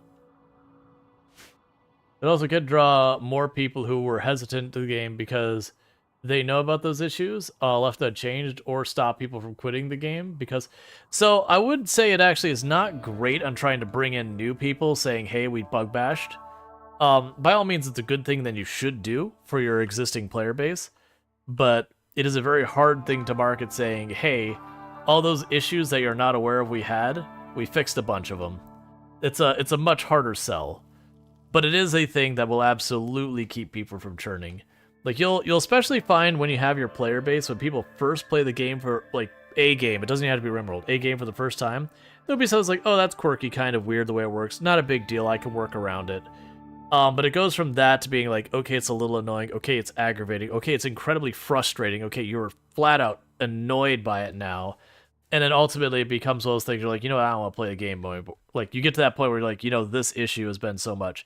And again, we have mods that resolve all of it, but all of those mods in a lot of ways are worse than bringing that feature into your game, because when you look at the way a lot of mods are run, is you have your base game, it's just kind of bolted onto the top of it, which is fine, but it's less efficient. It ends up with more optimization problems and all that kind of stuff, because you're trying to, like, just bolt on this problem on top of the old thing, you know, poke holes where you can to make it work, versus properly implementing it to not have those implications. Means you got to bring it into the game itself. And if you do have mods that get into the guts of the game to make the changes, those are the mods that anytime there's an update, they all break.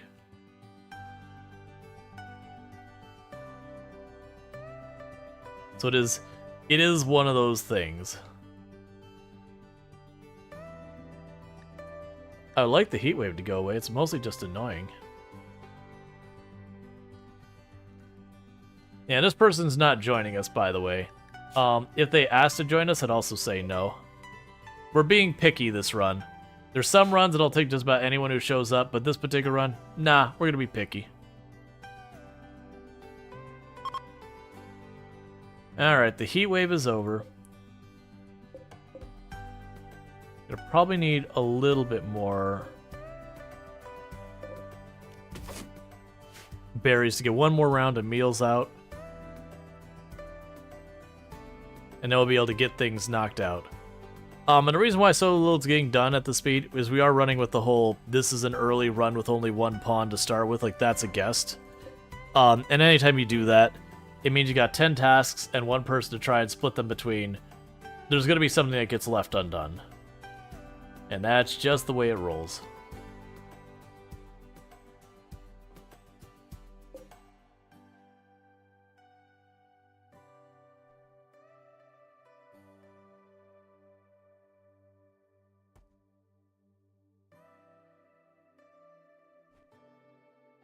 Alright, so you'll be able to get another set of meals going that should cover us for a day or two. That'll be a problem. What happened to you? What did happen to you? I don't know. It doesn't tell me what happened. It just says died. So as far as I can tell, this person walked on the map and then they died. Okay. Well, that's good. Only started a fire there and nowhere else.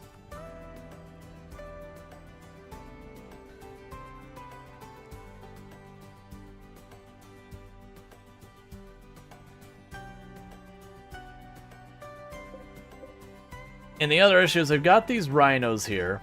We do have where we're not allowed to kill innocent animals. So they're just in here eating our corn. And we just get to live with this. This is our life now. So you turn the weather events down 25% after several heat waves. Whoever heard of crops not growing in the jungle? Yeah, no, we've had some silly ones. I know I was getting pretty annoyed in one run we had where over the course of like an in-game year or whatever, or not in-game year, we had played for, what was it, like 5 years, and 5 out of 5 years during a short growing season.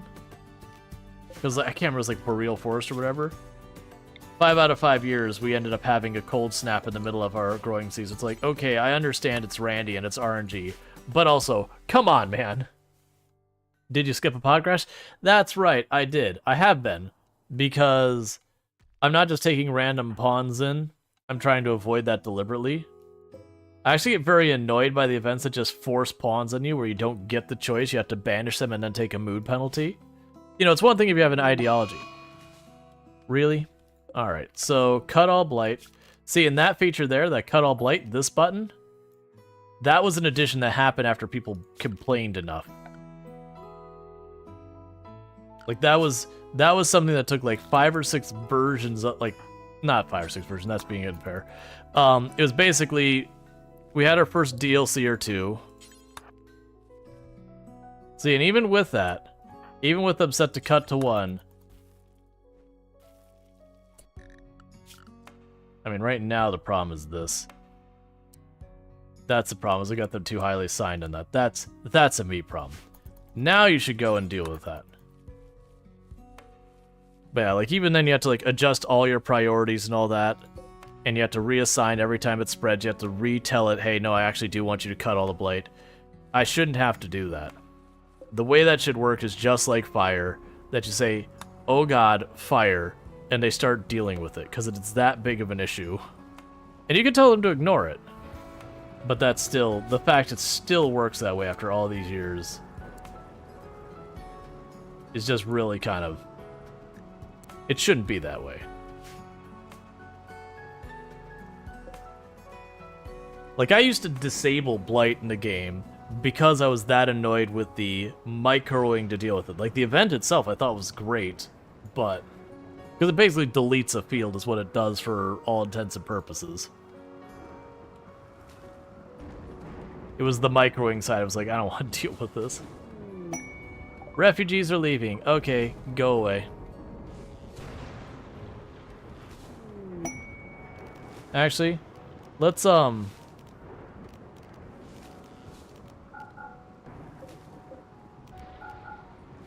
save those two for now. I don't think you have anywhere near enough handling, do you? Yeah, you can't. That's fine. It's just telling us, hey, we want you to betray that person and you didn't.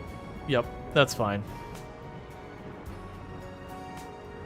So replant that corn. That means we should have plenty of food for ourselves. We want to get this perimeter done. And then we can go back to expanding our grow area.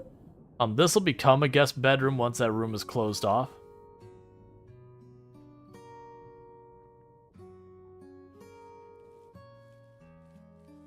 There's also stuff that RimWorld doesn't include in its own box that, since RimWorld has come out, a lot of its competitors have added that you'd be like, that's just better. You know, and granted, that'd be a bigger overhaul. Like, I would still like the idea that I could sit there and say, okay, this area is priority 1, this area is priority 2 kind of thing.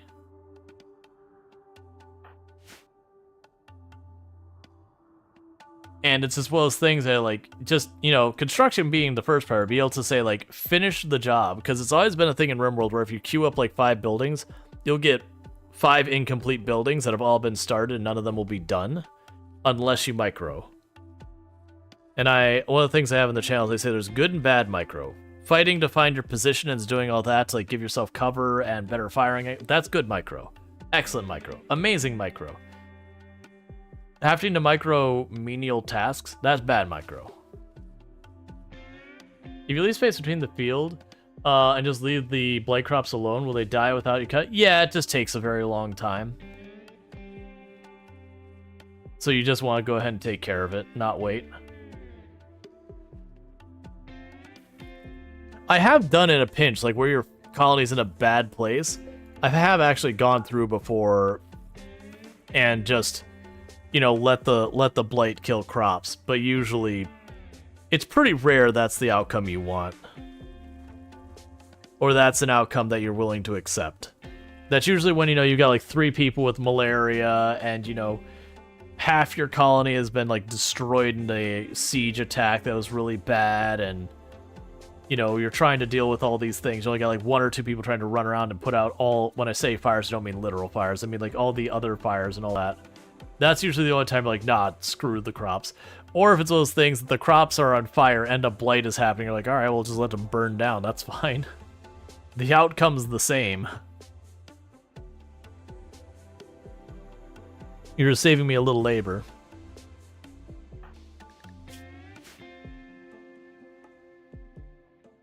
Alright.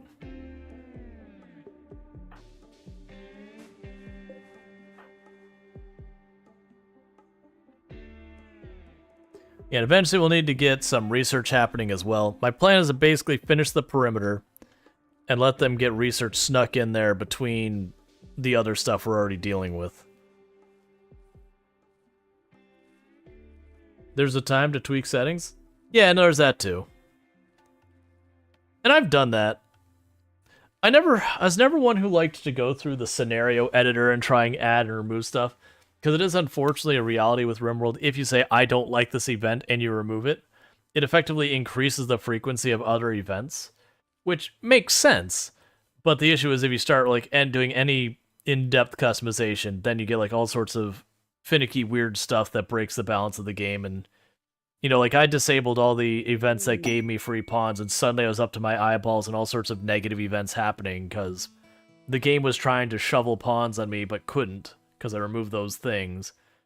And so just getting all of this nonsense is like, please stop, game. And you can get a happy medium if you want to take the time. You can disable all those events, figure it out about the frequency events should be happening, tone down the percentage of them, and all that kind of stuff. But the amount of time and effort it takes to navigate that, I'd rather play the game. Which that's on me doing weird challenges and stuff. I don't expect any adjustments to happen on the game side. I'm the one who's stepping out of the lines there.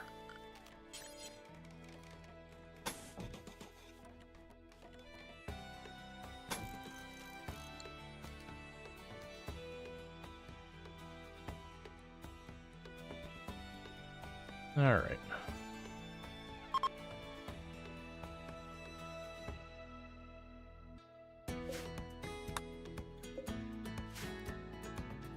Yeah, and we'll end up building more bedrooms. So we had cotton and we had potatoes. We can get rid of the potato field entirely. We can get rid of the cotton. I'll probably make the cotton field here. So right now, how are your clothes doing? Are they getting pretty bad? Nah, they're okay. All right, so we got a visitor visiting. Excellent. Or like, for example, I don't expect them to add anything like the hospitality mod to the game. That's a significant deviation from the style of design, whatever you want to go with, of the game.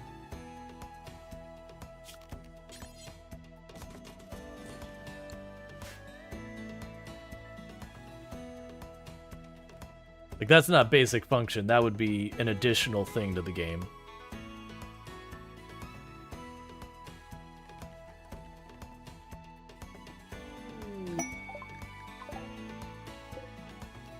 Oh, good. Mushy mush. They'll probably just rot up there.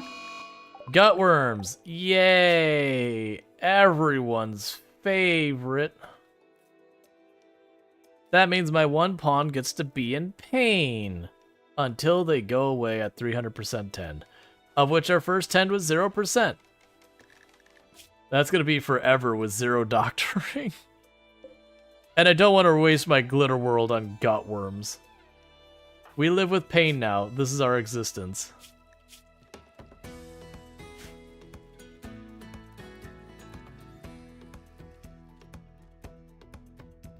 Just be thankful it's not malaria. Oh yeah, no, malaria runs over. Which is the big warning I gave, like, when we went to do this, like, hey, if you want, like, because people were like, we want to see you do jungle. It's like, alright, well, if you want me to do jungle, just know, if we get malaria right at the beginning, that's that. The run ends.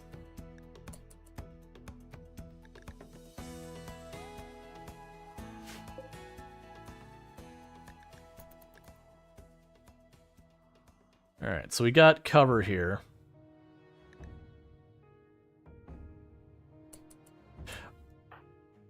Alright, well that's something I should have realized, but you know, it is what it is.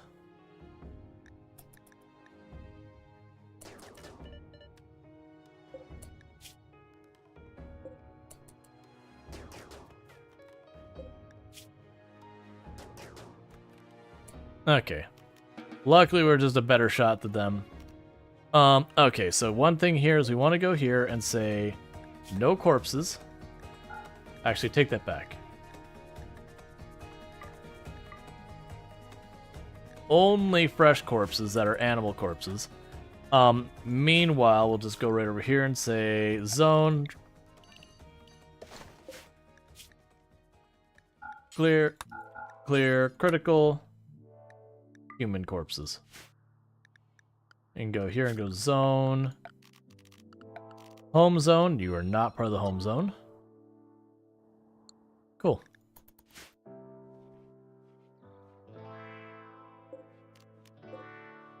And then when Uche wakes up, we'll say haul the body, dump it in the lake over there.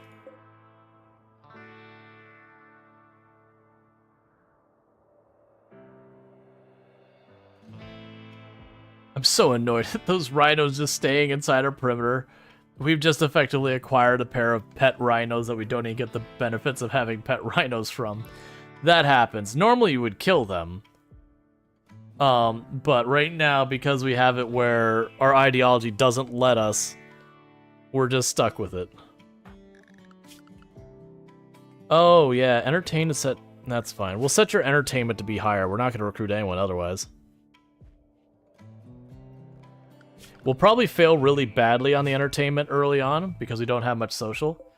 That needs to be destroyed as well. I'm going to worry about that after we get the rest of this built. But I need to destroy that because it lets them walk past. I thought this is one of the things that does block, because some of them you can and some of them you can't walk over.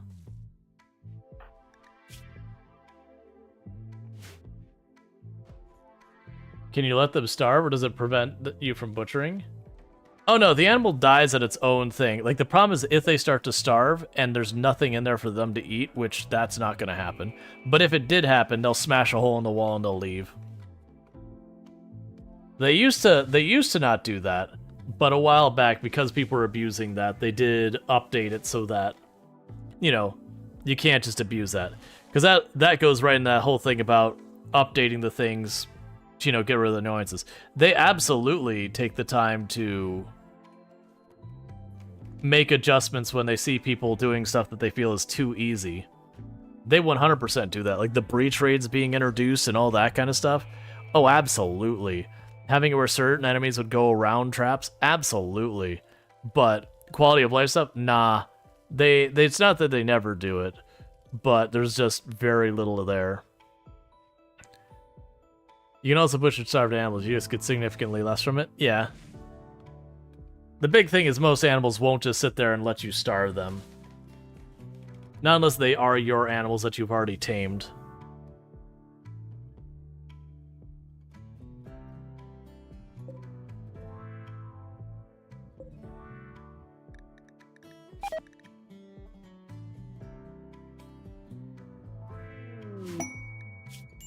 Okay.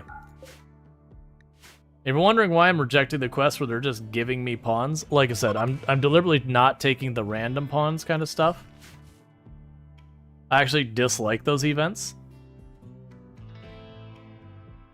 I'd rather either capture someone and have to recruit them, or like we're doing here, trying to recruit people, stuff like that, where it just chucks a pawn. Mostly because it doesn't let you know what you're getting. Sorry, I'm adjusting my AC. It doesn't let you know what you're getting. And getting a pawn that's got absolutely, like, crap stuff where they'll argue with everyone is honestly worse than going without. And then if you banish them, you take a mood penalty. And it's like, don't get me wrong, strategically you should take them.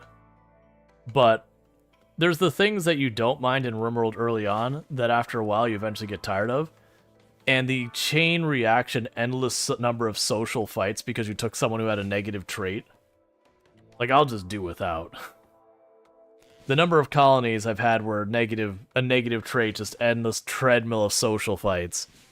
Which is like, oh my god. Like, you get meandrist, misogynist, bloodlust can be pretty bad. And I know a lot of people love bloodlust, but it just, to me, it ends up just endless social fightings. They don't need their tongues. Well, that's the whole thing, is you can work around it. Oh, that's cool. You can work around it by butchering your own people and doing all sorts of, like, ethically screwed up things. But to me, I like the appeal for RimWorld for doing like all the immoral, unethical things is gone. Like that novelty is long dead for me. It's not that I'll never do that stuff, but for me doing a cannibal run just to do a cannibal run, it's like, I don't know. After you've done a bunch of cannibal runs, the whole cannibalism thing just doesn't do much.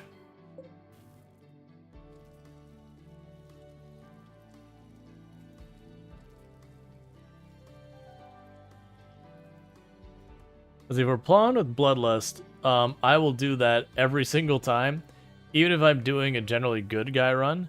It's just the strong trait to have.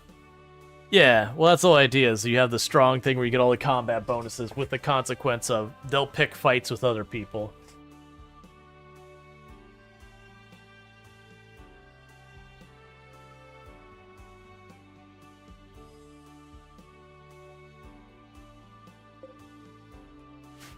That's the reason I'll have people like downplay it. I'll be like, no, you don't understand. Kind is one of the best traits in the game because you don't deal with any of that. Traits expanded lets you eliminate traits you don't like from the game. That's fine. That's a mod. I shouldn't have to go, like, that's the thing. It's like 90% of the stuff that's annoying. There's a mod to fix it, which makes sense. But also, I mean, but that's not even mod territory. That's just, I don't take people who have traits I don't want to deal with. Just put them on a shift where they never talk to you.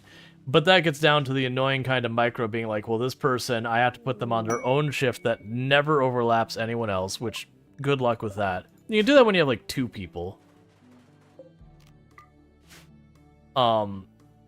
There's more of you than I have beds. Luckily, we did open that up, so let's see how that works.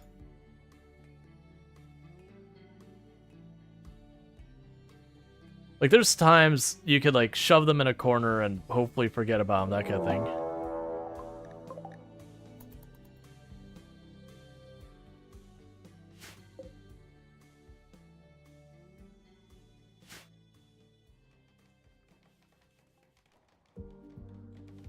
I'm gonna actually let them get baited into our guests. That's not true. Eat something.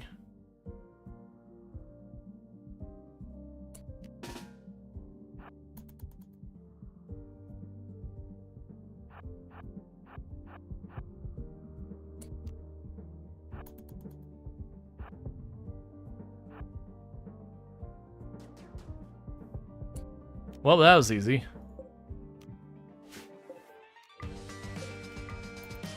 I was sitting there going, yeah, guests do not have enough beds. That's fine. So right now,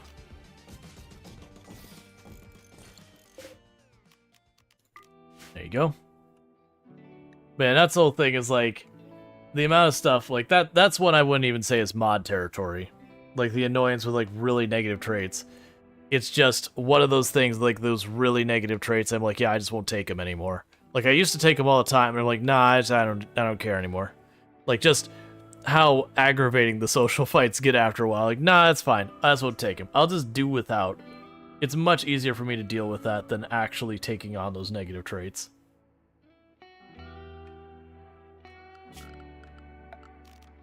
Like, I'll take negative traits. I'll just avoid the ones that lead to social fighting.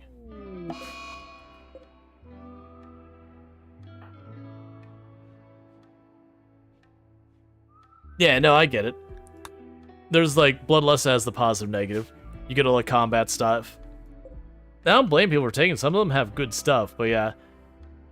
Like, Meanderous, Misogynist, Bloodlust. There's like 7 or 8 of them that will lead your character to doing a lot more insulting kind of things. And that's just what you deal with.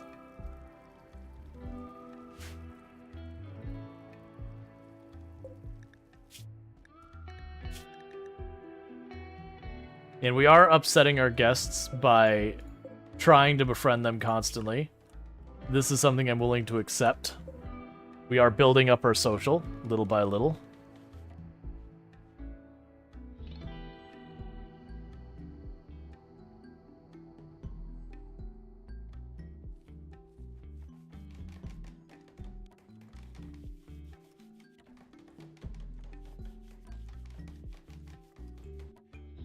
All right.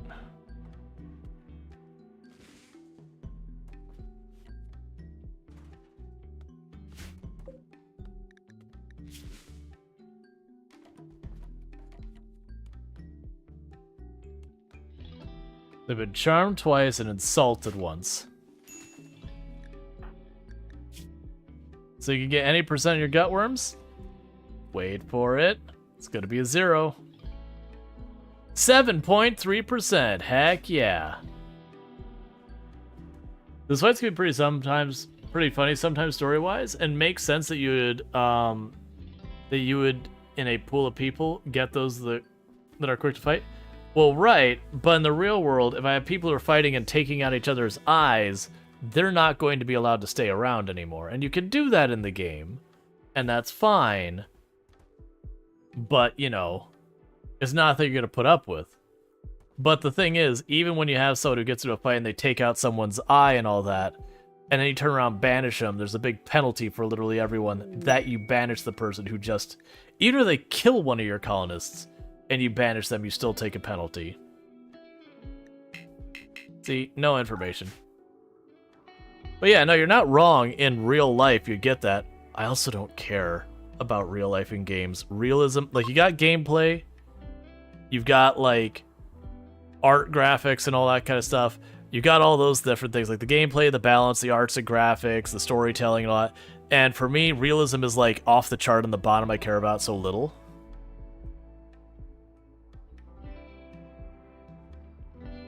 Yeah, no, and we already have the idea of, like, murderous rage and all those, like, mood breaks. And, like, insulting spree as a mood break makes perfect sense for me. But all that kind of stuff. But yeah, and if you got someone who's just, like, genuinely causing problems again and again, you're kick them out. And that's what you do in the game, too. I have no problems with it existing as a mechanic. For me, personally, I don't choose to keep it anymore. Does it make for good storytelling when you have that? Yeah, it makes fun. And, like, the insults are hilarious. Like, that's true as well. But after years of playing RimWorld, social fights are one of the most just annoying things over time. Because you end up having the injuries, they get mad at each other, which means they social fight more, which means they get injuries, which means they get mad at each other, which means they social fight more, which means they get injuries. And it becomes this feedback loop where you're finally like, you know what, we're going to take this one out back. I'm done dealing with this person. I've done that in a run, whereas you had the one pawn causing all social fights. I've killed pawns in my own colony doing that, just like, here, you're dead now. I'm done with you. Like, you're actively significantly more harm than benefit to my colony still being here. Alright, they had an okay stay, and they gave me a tiny bit of plasteel. Excellent.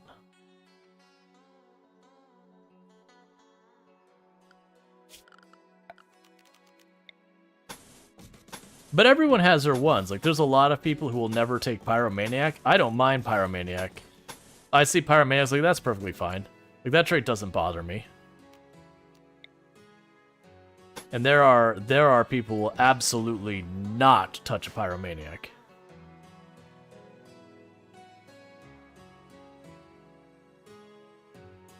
Let's see. You should look at the speech bubbles mod. It makes conversation appear above the heads. It's fine for conversations. I've had that mod cause my game to lock up before way back. It's been many versions, so it's probably better now. But that's another one of those mods that, like, it doesn't... You know, it's kind of a funny mod, but I've had problems with that mod in the past. Having side effects. That's like, there's, for Project Zomboid, there's, like, it's a better organized inventory or something like that mod that a lot of people speak very highly of, and it is known to cause severe performance issues to Project Zomboid. And it keeps making people's, like, most important mods, best played mods. It's like, no, actually, it's really bad for your game. It makes it run really poorly.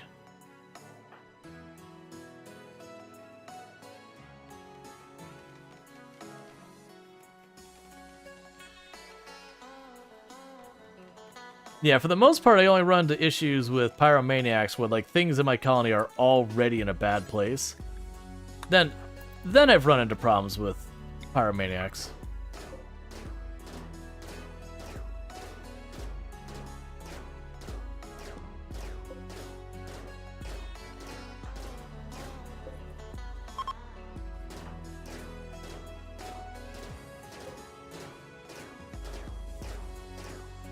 Alright.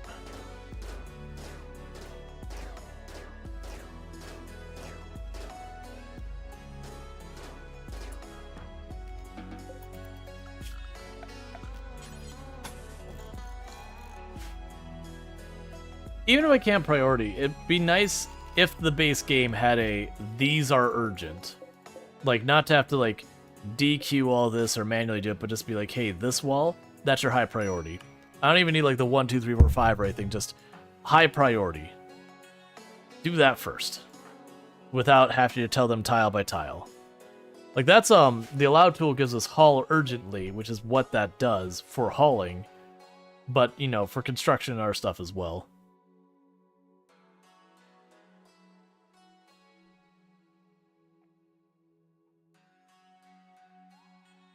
Yeah, no, and everyone's got their different things that annoy them. Like I said, there's a lot of people who will absolutely not touch the pyromaniacs. There's people who won't touch, like, you know, there's people who won't touch things prone to social fighting and insults. There's a whole bunch of things. You haven't found a good mod for building priority? I haven't looked, because I get annoyed having to use mods for every single thing that's quality of life. It's one of the reasons why when a new game comes out, I'm like, oh my god, look at the quality of life. It's because I don't have to mod to get basic functionality in my game. So reasons why Coral Island is a game I like so much. It's just, someone on their team must have been like, no, quality of life is like in the top 3 priorities. And they just did an amazing job. Have I played Cult of the Lamb? Yeah, so I have played Cult of the Lamb on the channel before. And I had a good time with it. I wouldn't be against doing it again. Like, that's, we've got those Twitch integration streams I'm supposed to do, on the 19th and the 26th, I believe. I debated putting Cult of the Lamb in there once I heard that the update was coming. I didn't end up choosing to do that, because no one suggested it at all. But that's a bigger problem with just people not hopping onto Discord to suggest things, which isn't me calling people out, it's just, I need some place I can have people recommend stuff that's stickier than just dropping in chat, because I'll forget with chat. And if I can't get people to do that for me, you know, I'm gonna be the person who gives preferential treatment to the people who actually go and actually give me a place. Oh yeah, no, exactly. We only had 2-3 people suggest anything at all for the Twitch integration. I mean, very genuinely with that, I was like, oh, do we just not want to do the Twitch integration streams? Because, like, part of the reason I chose to add that on the list is when we did our survey, the number of people who were like, oh yeah, we would love you to do some Twitch integration streams. They're like, cool, I can do that, I've done that before. And then when it came time to, like, do you actually want this? Everyone's like, eh.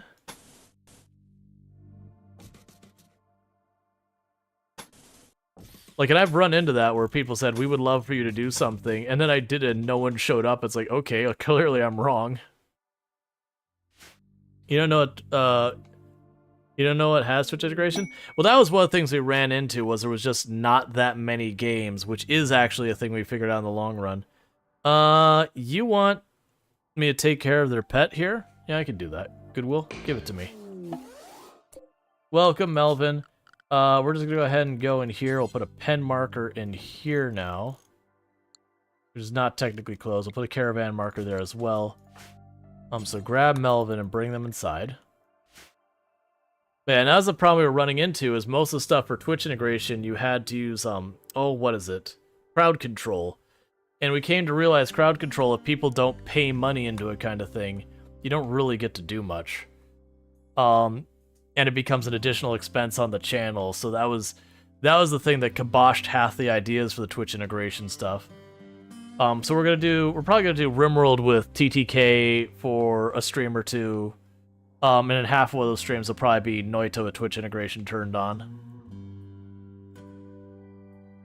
But then also, like, even when I was starting to get the vibe that people were not into the Twitch integration, I turned around, I was like, well, do people want to do a game night instead? And that didn't get many votes, so I was like, I don't know what you want. I'm trying to do stuff for the community, and I just need to know what you want. I'm down to work with people, but, like, I need feedback. Which is always been the creator problem, is getting people to volunteer information and all that stuff. Which, no judgment or anything around people. You want both? I mean, that's fine.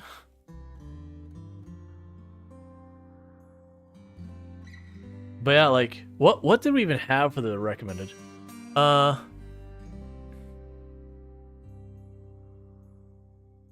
Okay, that's something I don't need to deal with urgently. Let me check. Yeah, we did. Where was it? Where did we? Was it under help the streamer? No, it's game suggestions. That's right. It was under game suggestions we did that. Like, I ended the thing. No, I think, you know what? I can't find it because I deleted it. That's why. I didn't get, like, any response. I'm like, this doesn't really serve a purpose anymore. Insert both meme. I mean, the plus side, by having this person deal with the stomach issues.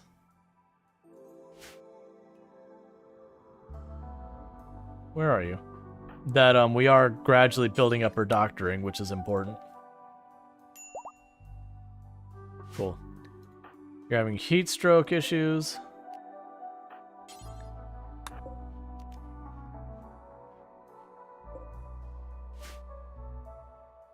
But yeah, no, it's the same thing. Like, we do polls on the Discord regularly to get people to like weigh in on what games you'd like to see. And like the last one wasn't too bad, but out of a community where we literally have thousands of viewers, I get like 25 people to weigh in.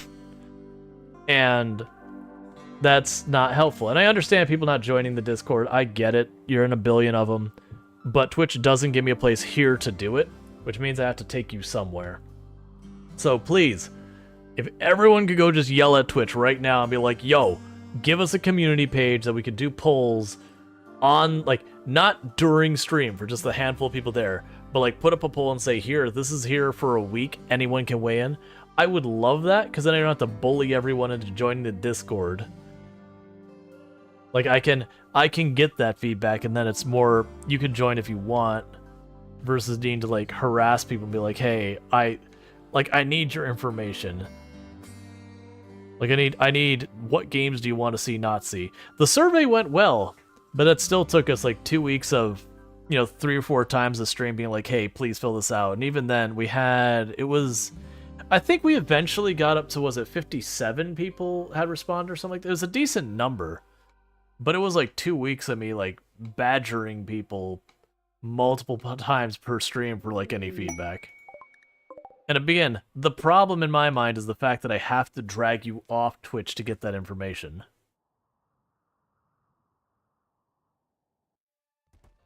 There's enough beds.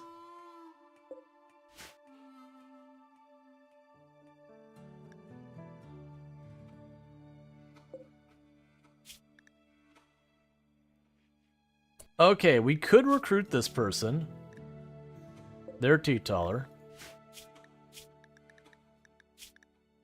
We could recruit this person. Same deal. And we're not even going to look at that person. So I could technically recruit some of these people. None of them are particularly good, though. Like, the teetotaler is okay. I'm half tempted to take them. You have a knee spike. And you're good at cooking, animals, artistic, and intellect. That's not... You haven't been around lately, really? No, that's fine. And like, this isn't me calling out any individuals. It's just, we have thousands of people who pop in the channel. It's just, I need a way to get the information. I'm not getting annoyed or mad at people because they individually don't participate.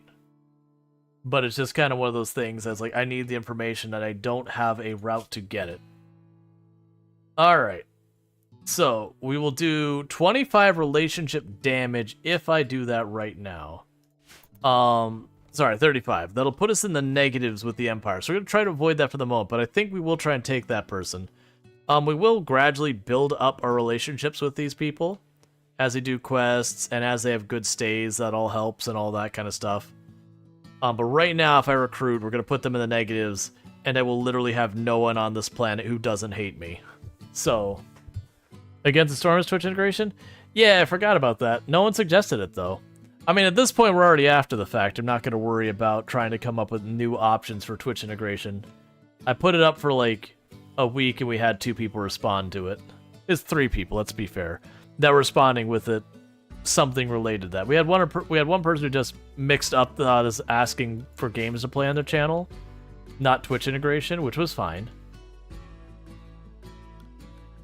But there's all that stuff.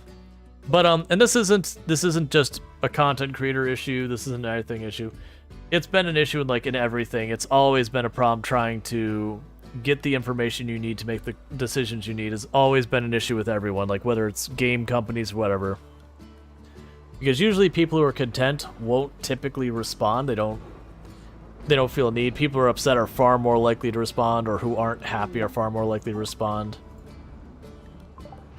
Part of the issue with...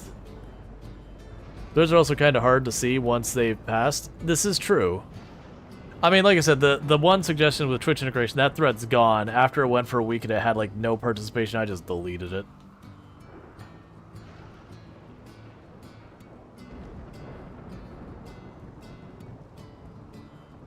Wasn't serving a purpose anymore. No, it is still there? The Twitch integration one? Okay. I thought I deleted that one.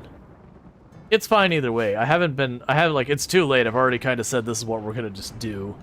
Because, you know, a week is more enough time. It's just a difficult thing.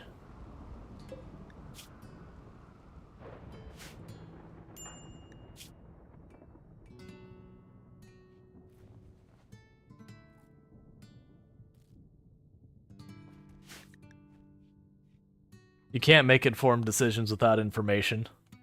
That whole bit. And while the analytics you get from, you know, that... Alright, Anna, you have a good one. Thank you for hanging out. I do appreciate it. But, while you can get a bunch of information from analytics, it is what... Whoa, what are you offering me? 50 toxic packs. And you're willing to give me a Masterwork chain shotgun or a marine helmet.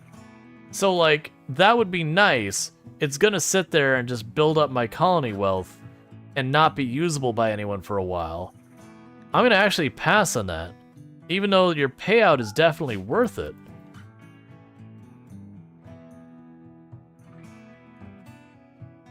Like, the price is certainly right, but the issue is it's gonna build up my wealth and just sit on the floor, because I'd rather have a longer range weapon versus depending on a shorter range weapon that may or may not work out for me.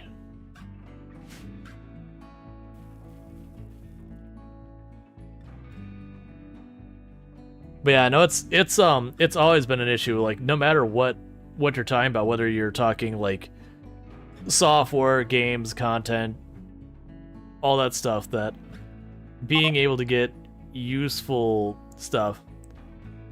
They expected better from me. Hey, it's not my fault you got into a social fight and got angry at each other. You could have left it the 6 days. It would have got someone new in that time. Could have left it the 6 days.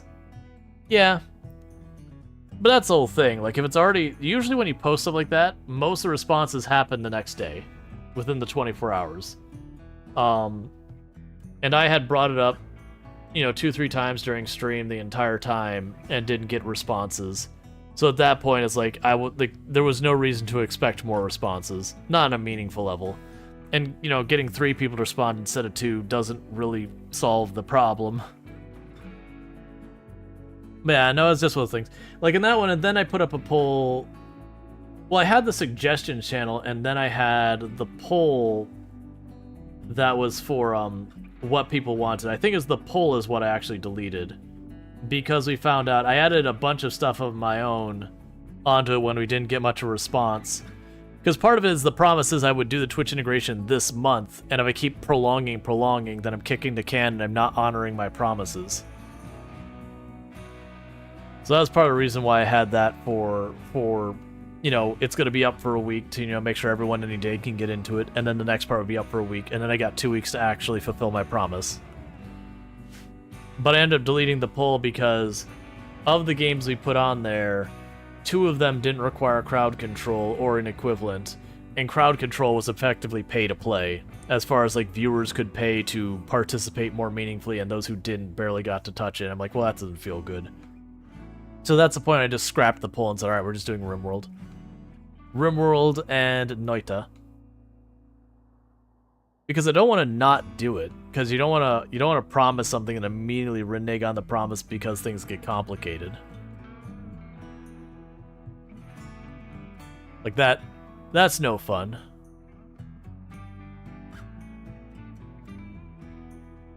Gotcha.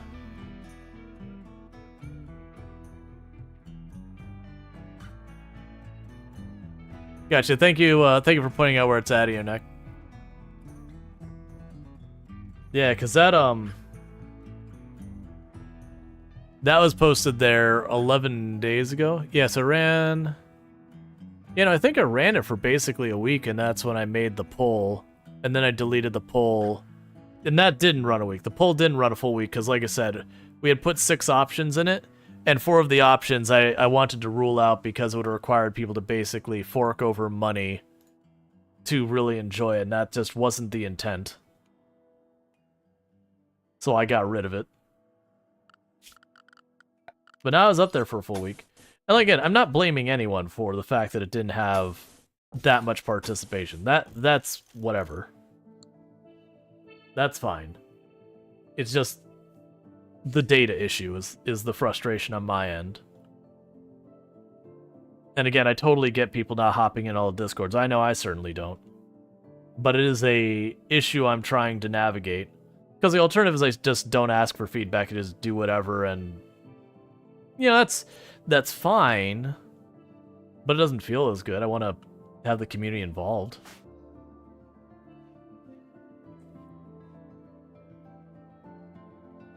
You almost never use Discord? Yeah, no, and that's like that's true of a lot of people.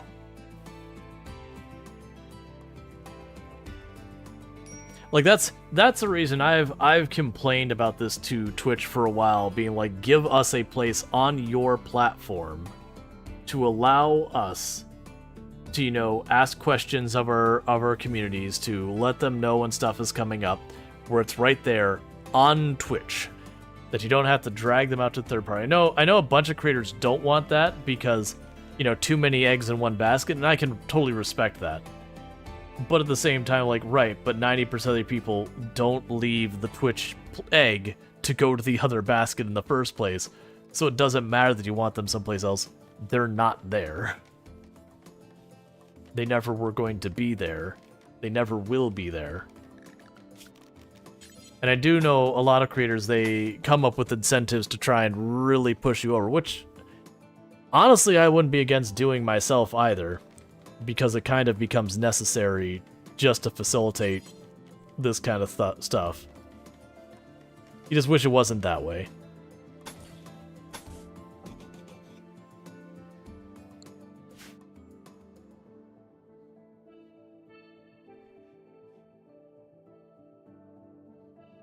It's also good to have a thing outside of Twitch, because like if you're playing games that people aren't into, they don't tune in, which is fair. Like, that makes sense.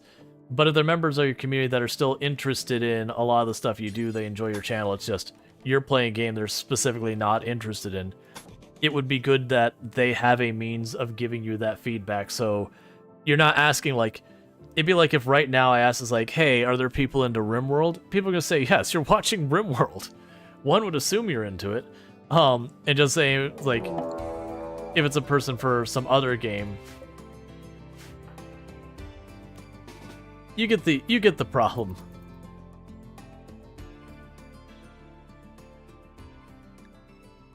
You add a selection bias by the very nature of how it goes.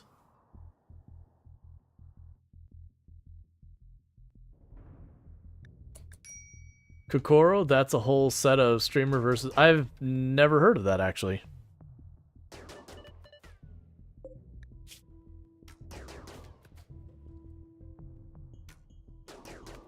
Please don't hit me. There you go.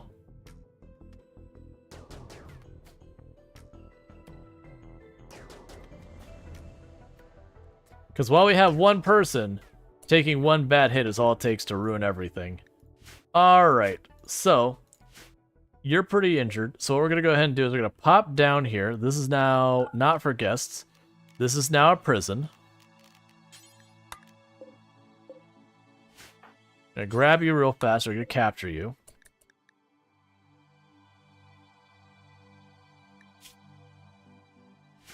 Deal with that.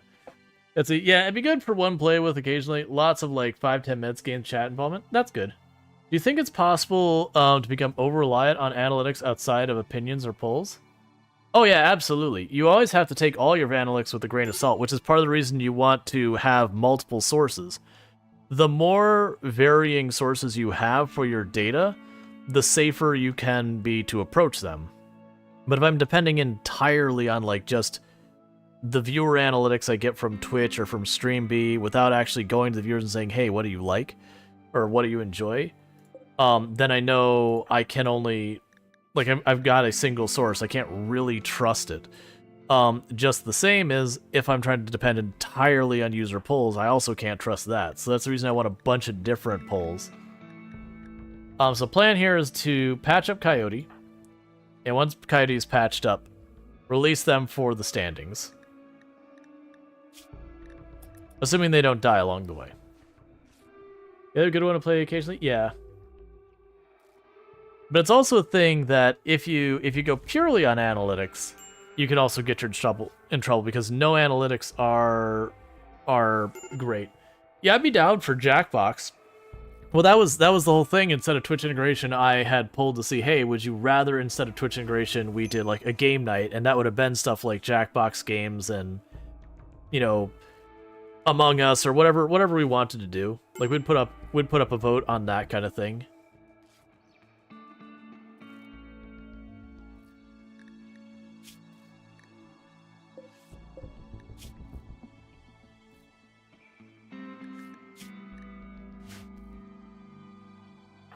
Like, it wasn't about any specific game, it's just having some games that we could go with. Alright, so prisoner. So if we release the prisoner, we'll gain 10 standings with one of our enemies.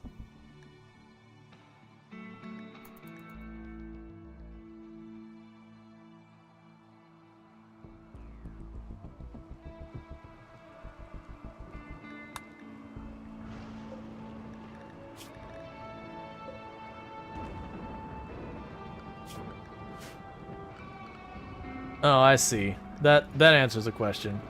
So home, make default.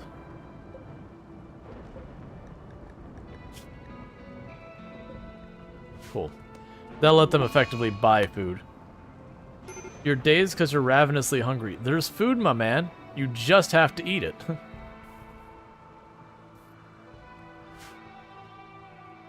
When you looked up the suggestions for Twitch integration games, Jackbox, Gartic Phone, and Among Us were on the top of the list. Yeah, I'm down. Like, and I know the Twitch integration was one thing, but like, I don't know. It's just always been difficult to get feedback. And I know when I say stuff on like during stream, I'll get responses, but without a way to record and quantify that, you know, and just trying to remember what was said, you know, 6, 7, 8, 9 hours later, I have to have some place it can be written down, and not just like me jotting down on a notepad. Because then I also sit there and go, okay, did the same person say it like 10 times? Did I have 8 different people say it? Like, it's a lot to deal with. But like I said, that's not even a content creation thing. That's everyone struggles to get good data. Some plays definitely do better than others, but everyone struggles to get good data. Mad Alpaca. Well, I hope the people here defend themselves, because I have nothing I can do about that. Uche is currently on a mood break, because they were ravenously hungry, just deciding not to eat. Now, granted, it's because they were taking care of the person they brought into prison. But, you get the idea. Oh, good, it at least has to break through the barricades first. Oh, let's set that to, repair those. GG. You could use Google Forms. I have. And participation was still next to nothing. I only got good participation after literally bullying people for weeks after weeks after weeks. That I finally got an okay amount cumulatively.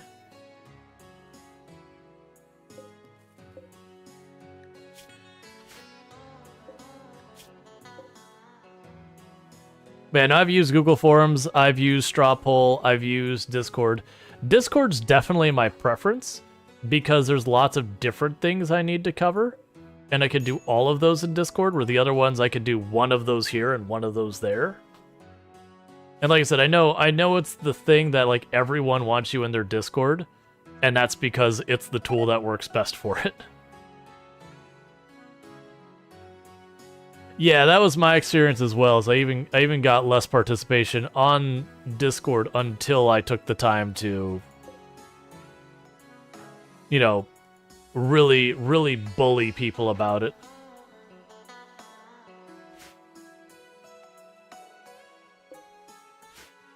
Yeah, no, it's just always a pain point. But yeah, and whether it's this community or any community you're in, like if you're able to like pop into their Discord when they ask for like feedback and all that and provide them feedback, that is huge. Like very genuinely, I actually get pretty jealous of communities that, you know, they do manage to build up a very active Discord, that kind of things. Because that's something I've strived for. That was when I had the survey results, I had people like, oh, you know, you should get more people on your Discord, and you almost would like scream and throw the computer and like, I'm trying. If it was only that easy, it'd be like, oh, let me just hit the more people in Discord switch. Excellent. Great.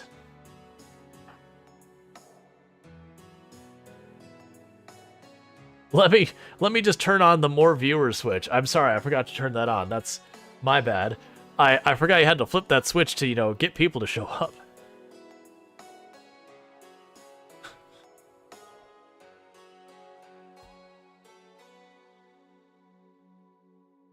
That's like, have you tried being successful? Oh, I'm sorry. It just slipped my mind. I didn't think of that before. And thank you for the compliment there. Yeah, so like on stream, when this thing's like this hair is getting super faded, it looks really good. In real life, this thing is faded as heck.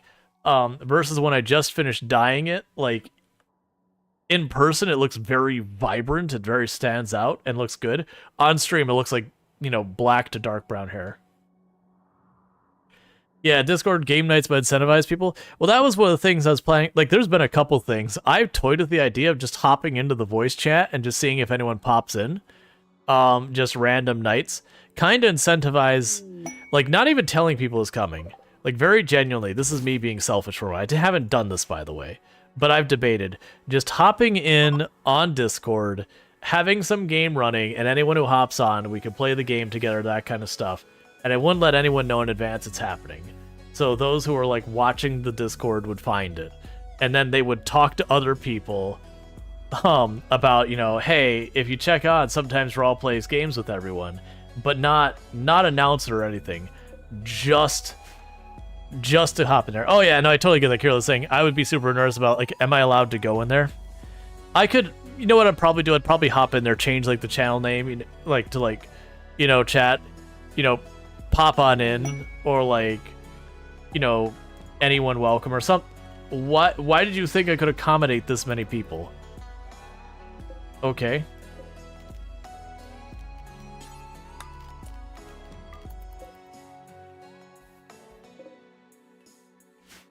The method of my madness is, well, you don't know if it makes you feel any better, but it is a human thing.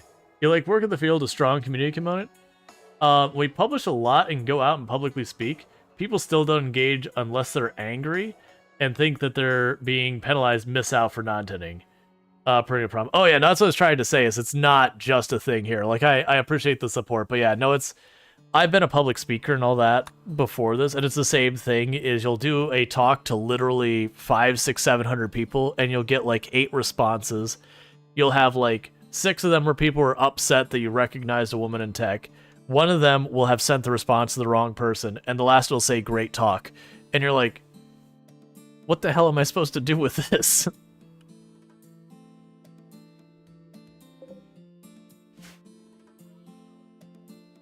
You can set a status for voice chats now, too? So you don't have to change the name? Gotcha. Because you have great ratings.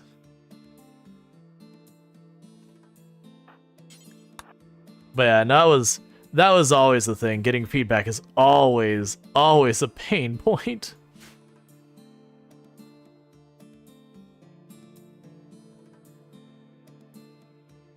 Yeah, part of, like, I was gonna do it last month, but I had already set it as, like, an incentive. Oh, I don't care about them. I had set it as, like, an incentive, and so I was like, okay, it's a little weird to have it as incentive and then just do it anyways, which I'm fine with, honestly, if I wanted to do it. But it was just kind of the head scratchers. I don't know. It's definitely a thing to figure out. Oh, you got people sleeping on the floor in here.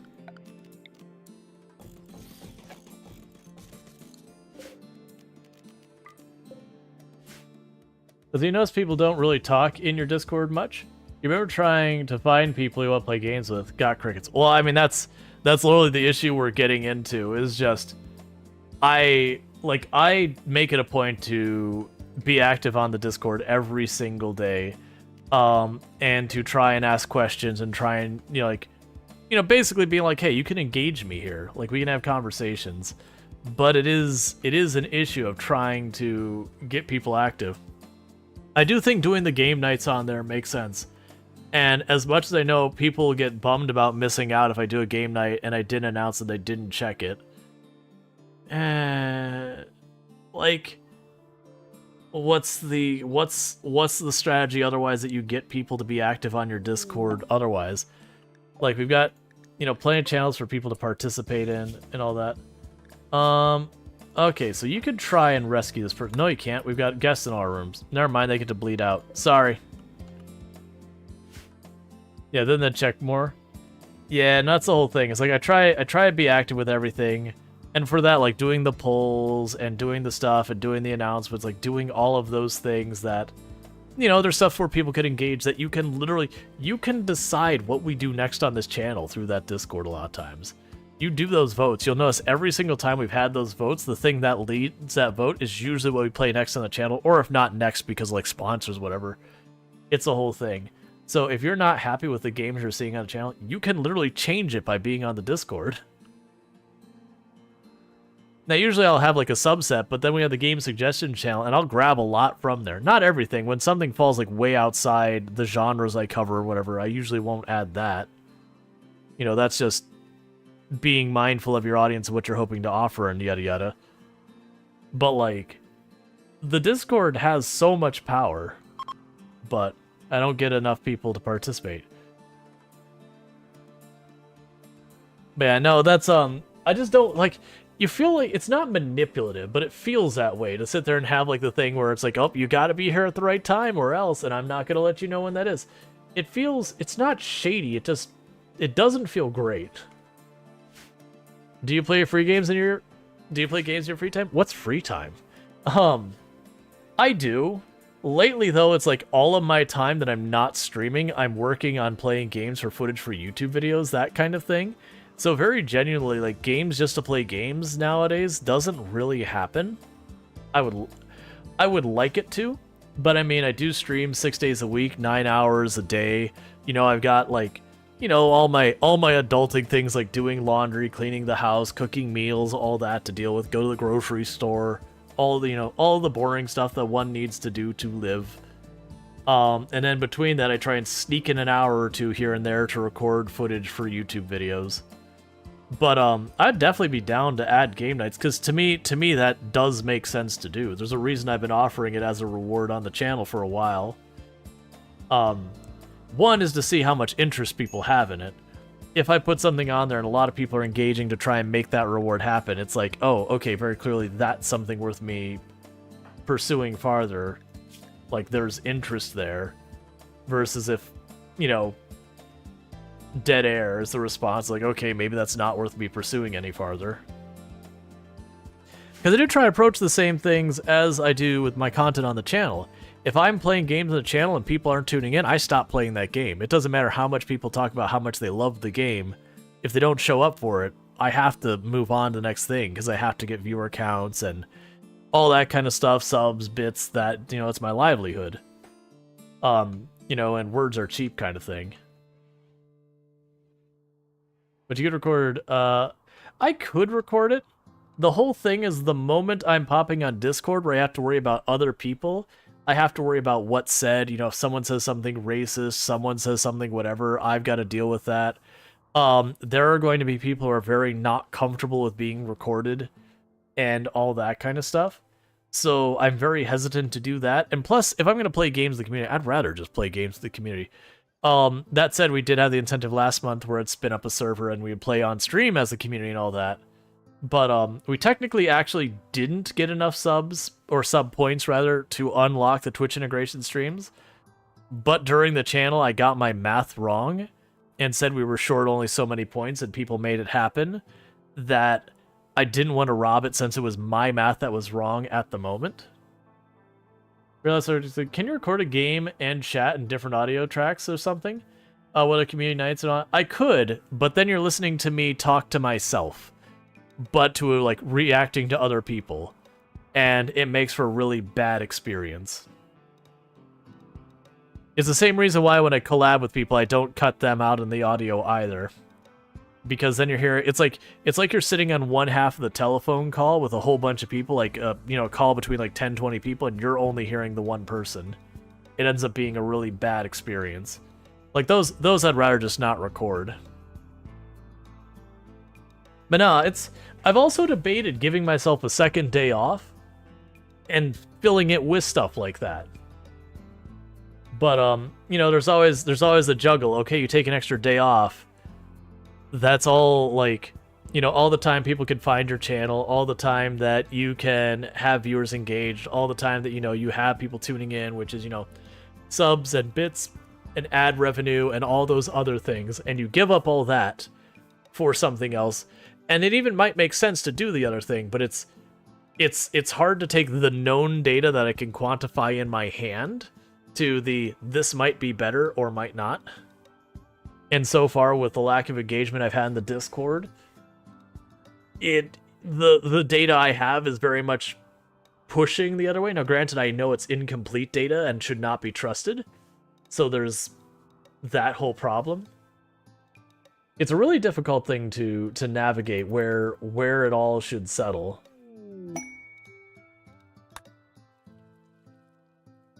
But yeah, no, I have no intention. If I'm just hopping on games with the community in general, I'm not going to record that. Even if I could edit it and adjust the audio, I'm not going to record that. I want that to be just playing games with the community. It's not about creating content. It's not about all this other stuff. We're hanging out. That's what I want that to be. If I do a community server kind of spin-up thing where I'm not on Discord because I am going to be putting it on as content, by all means I'm playing with people, but, chat will be text chat.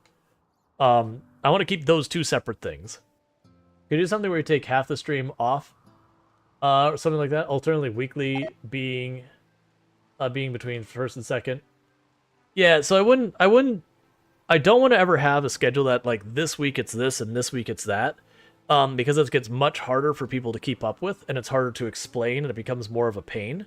I've messed with some of that type of thing, and I know others who do that because their own off-stream, their personal lives, like they have their kids this week but not the other week kind of thing. And generally speaking, I've found people are really bad at being able to keep up with what's happening with your schedule. So I would want to keep it consistent. Like, I'm down to take another day off and being like, okay, here's the 2 days off, and just everywhere, here's the 2 days off. But even if I announce for weeks in advance that this week our schedule is going to be different, it takes about 3-4 weeks of a different schedule to catch up before people actually are like, oh wait, it's the other week. Like, you'll have a lot of people be good about it, but on the broader thing.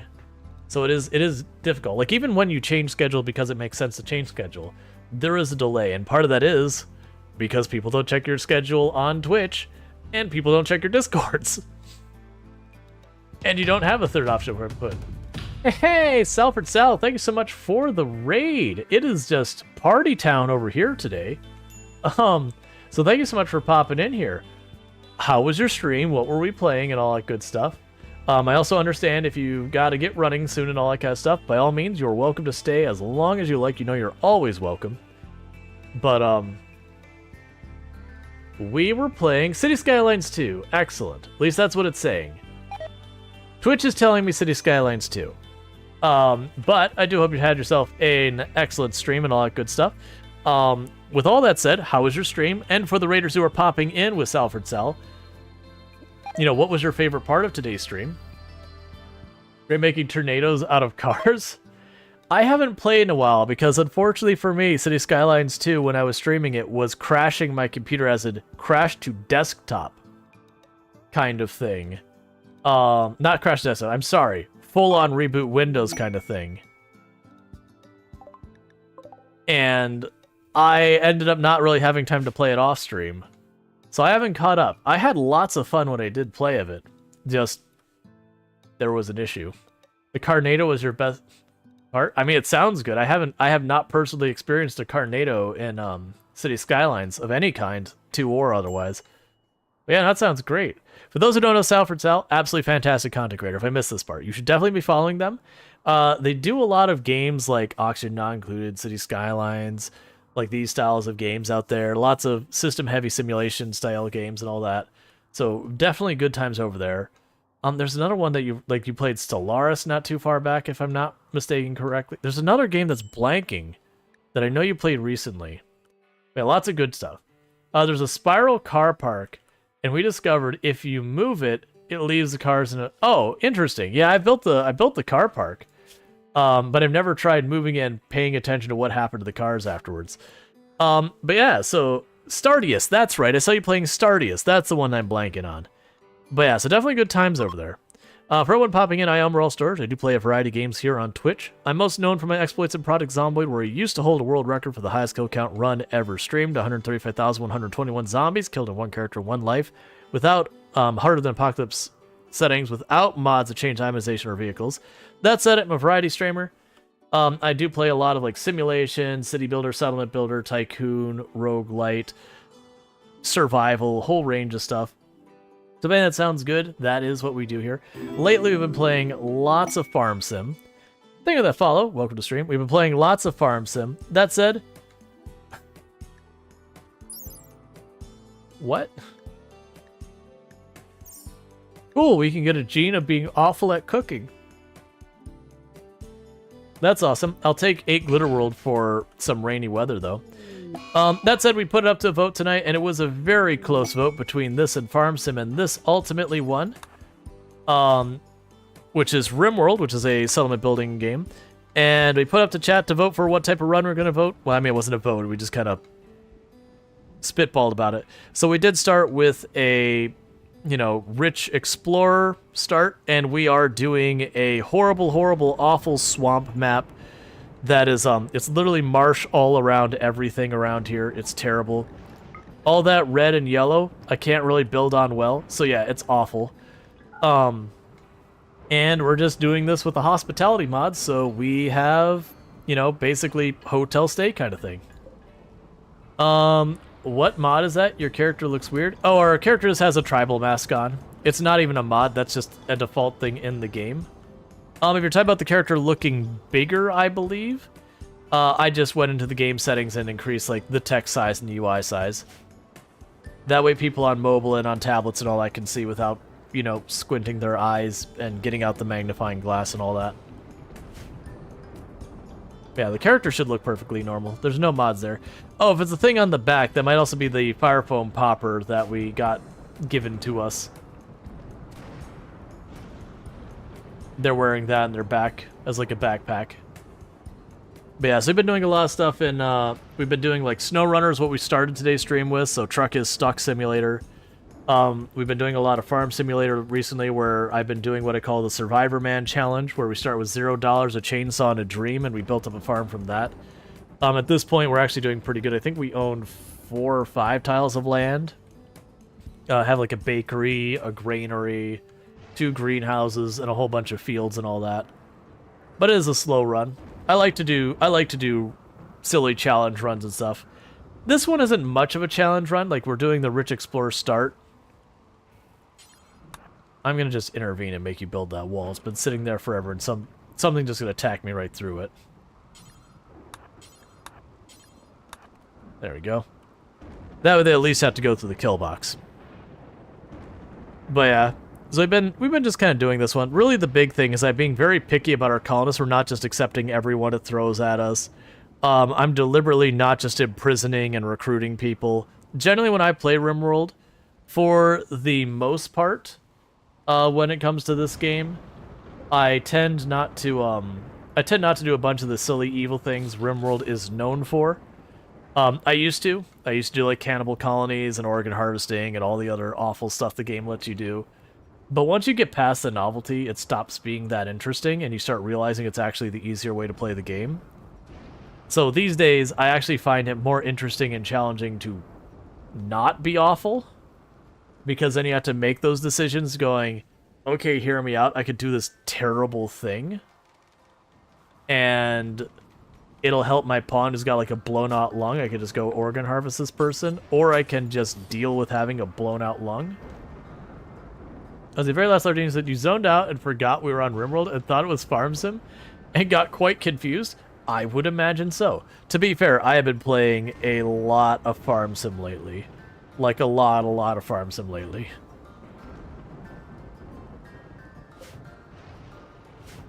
I enjoy it. It's been doing well on the channel, so why not play more of it? But we did put up to a poll. It was, man, what was the split? Was it like 80? It was like upper 70s or something that was for RimWorld. It was like mid 70s for Farm Sim. Like it was a close one. We had people throwing down votes as hard as they could to try and sway it. Expect to see you plowing a field? Yeah, more than likely we'll be playing Farm Sim tomorrow. I do suspect most likely tomorrow I'll probably start off with more SnowRunner and then switch over to Farm Sim. And I know I've played SnowRunner the last 2 streams, 3 streams, 2 streams, whatever it's been. I've been doing that a lot more lately, which isn't the way I used to do it. Normally I'd have the 3 games that would rotate between them. So it'd be like A, B, and then, you know, the next day start with C, and then it'd be B or A, and then the next one would be whichever one I didn't do. So like whatever the odd game out would be, you know, the one I would do the next stream, guaranteed. But a lot of the games I'm excited about aren't here yet.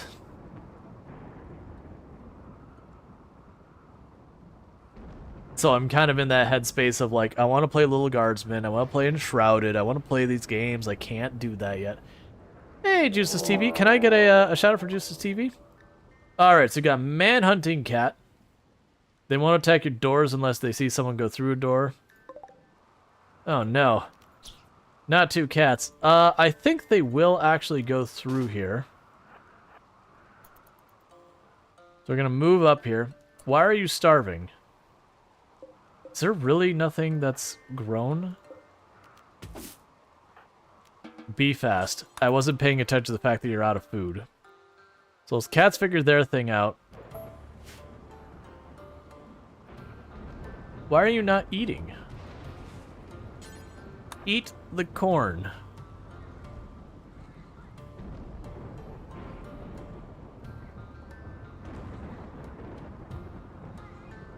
I don't know if they can go over these barricades. Let's check. Blocked by fences? No, that means they can go over barricades. Will you already be out mad for killing them? No, these animals are considered guilty. Well, I goofed here. Don't. The rhino moved 5 tiles. The rhinos are moving farther away, and that's a problem. The reason that's a problem is while the rhinos were really close, I didn't have to worry about friendly firing them, but the moment they got over 5 tiles, that becomes a real concern.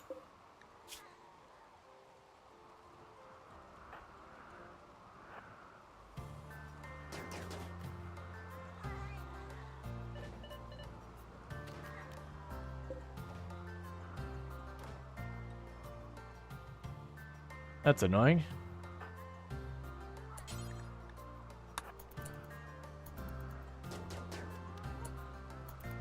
Alright, 1 cat down. Where's the other one? The other cat's leaving the area. Alright. You just can't kill innocent animals, so you're being attacked fair game. Yeah, the only place it gets weird is animals hunting you don't count as guilty until they get close. Which is a really annoying thing for it to do. I forgot I should have been in that door. You've got a decent movement speed penalty, so let's go ahead and duck through the door real fast. That's not really the way I wanted you to go. Close behind me.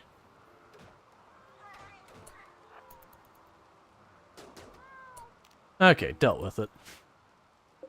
Cool. Alright, so we got that sorted out, but because we're Rich Explorer, we're here by ourselves, so if you're expecting things to get built fast, it's not going to be super fast. Oh, before I forget, Juices TV is another fantastic creator on the platform, does play a decent amount of RimWorld and all that stuff, so if you're looking for that, you can find it over there. I don't know if you got the shout out, I'm assuming you did. It doesn't tell me in the event log. I'm assuming you did?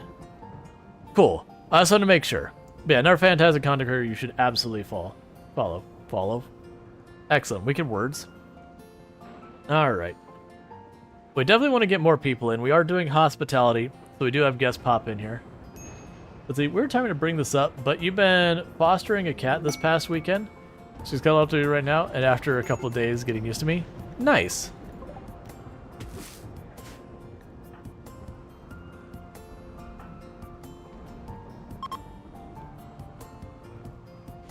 Wifey.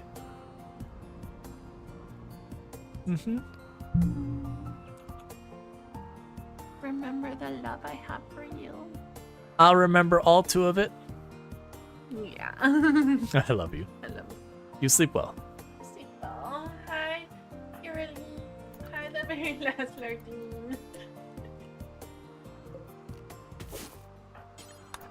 Oh, no, don't. I didn't mean to drop the charged rifle. I want to harvest the plant.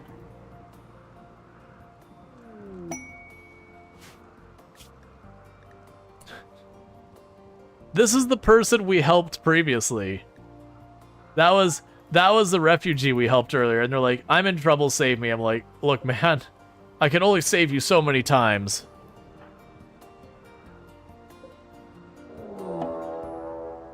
Where's the panther?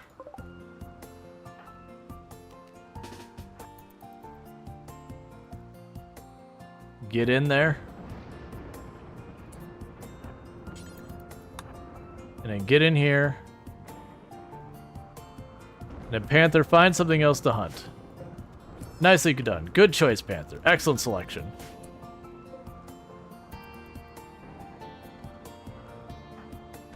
Alright. The best part of stream made her appearance. I know where I, fit in here. There's so many of these at 99%. Please finish growing so I can harvest you for the full value and we can get food happening.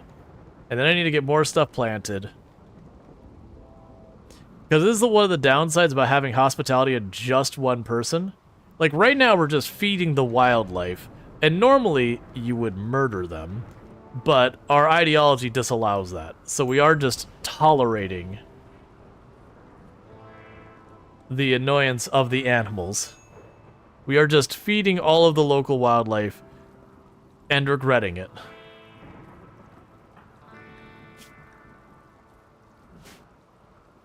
Alright.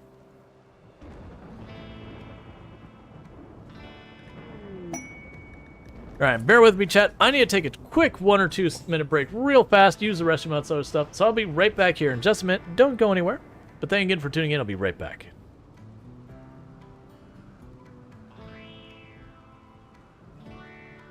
Trees are the real enemy. Never trust a tree. They will betray you at your moment of weakness.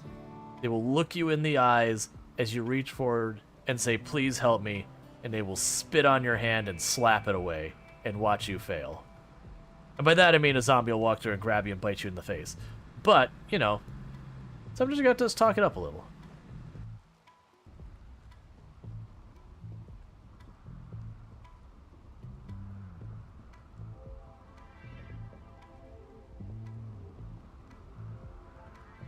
Am I gonna weasel by at the last second?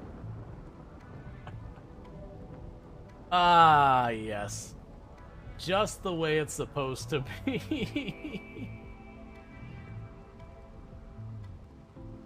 She was in a fit of rage. She was really bored. She wanted something to do, and she had a knife. We've all been there, right? Just you get a little bored and you would just attempt to murder. And mine to toss alone.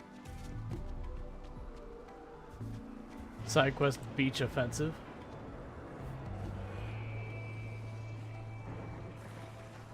I need something to trigger that. That's not what I really had. Okay, I mean it worked. There's a shotgun trap on the door there.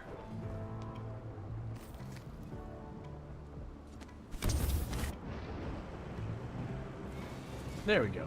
Just had to top it off.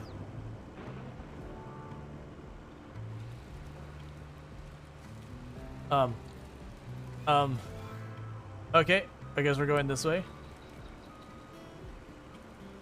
This is cursed, please.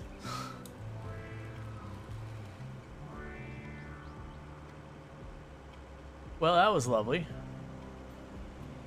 Let's go ahead and do that real fast.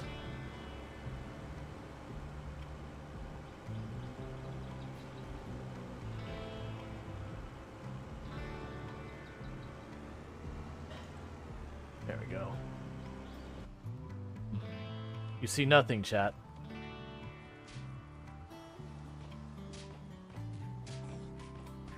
Nothing is happening here, chat. You see nothing.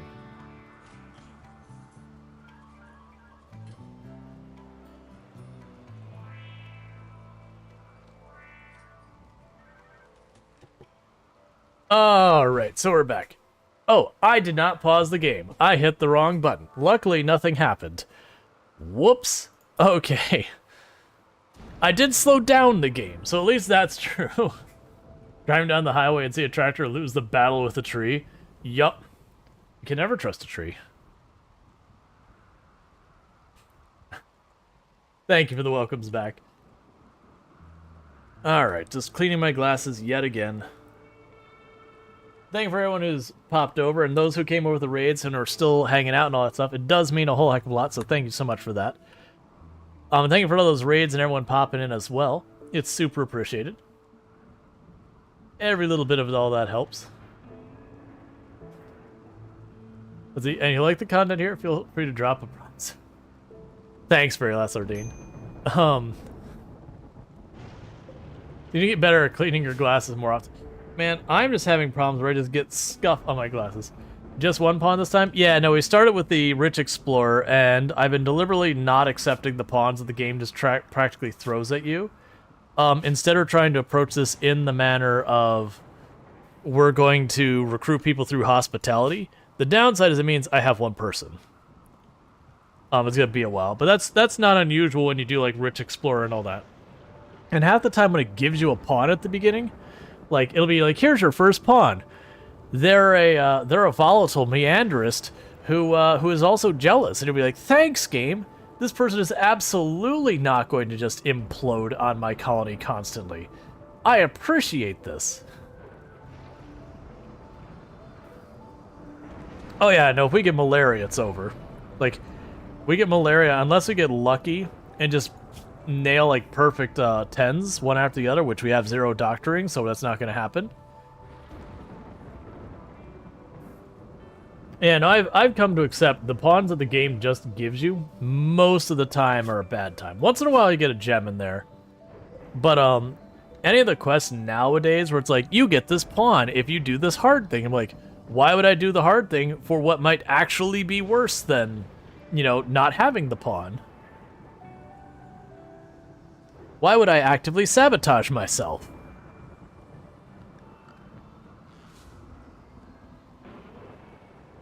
Alright, so we do need to get ourselves some type of storage. We do need to get ourselves some type of extra rooms and all that. I also need to expand our grow area and get cotton happening, most likely. We're getting literally no research done because I don't have the capacity to fit that in as well. You can get out of here. Wait a second.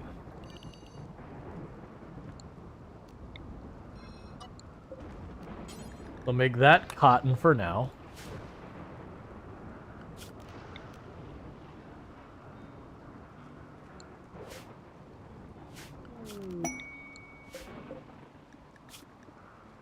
Okay, that's one of our relics. We can choose yes on that. You've done rescue missions where only 1 out of 3 pawns they send survived. The person rescued ended up marrying the only survivor to save them. Oh yeah, no, it's great for storytelling things. It's just kind of one of those things that once you played RimWorld enough, there's certain things you just don't even want to deal with. Like, just very genuinely just don't want to deal with. And so you don't. And everyone has their things. We had that discussion earlier where there are different traits that some people be like, absolutely never. And for me, it's most of the traits that cause people to get into social arguments. Yeah, no, I avoid most mods. There was a mod that you could see the stats of pawns before accepting missions. Has that not gotten integrated? Oh, if it's a quality of life feature, no, it's not gotten integrated. Tynan doesn't do that. I'm being mean. That's not fair. He has integrated quality of life stuff. There's just a lot of stuff that really should be in the game by now that I get frustrated that I have to use mods to fix. RimWorld is one of the games, as far as number of mods, is one of the higher ones I play, and almost all of them are UI quality of life.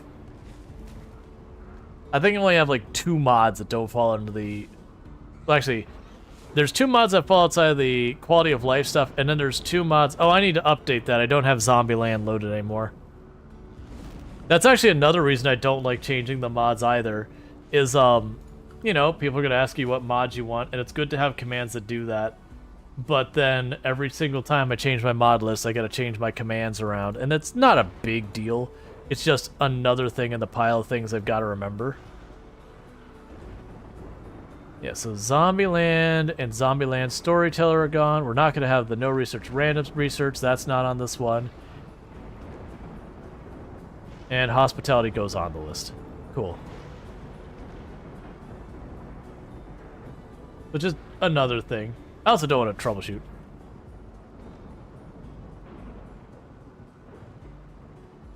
I've had people say it. To be fair, I actually haven't had performance issues with RimWorld. I know there's been a lot of people doing like the macro scale colonies and all that get hit real hard. Why would time? It's not even easier. Like, that's not even a thing. It's not a matter of easier. It's a matter of there's challenge in a game where the game itself, like combat challenge and that kind of thing, and managing your resources. These are good challenges.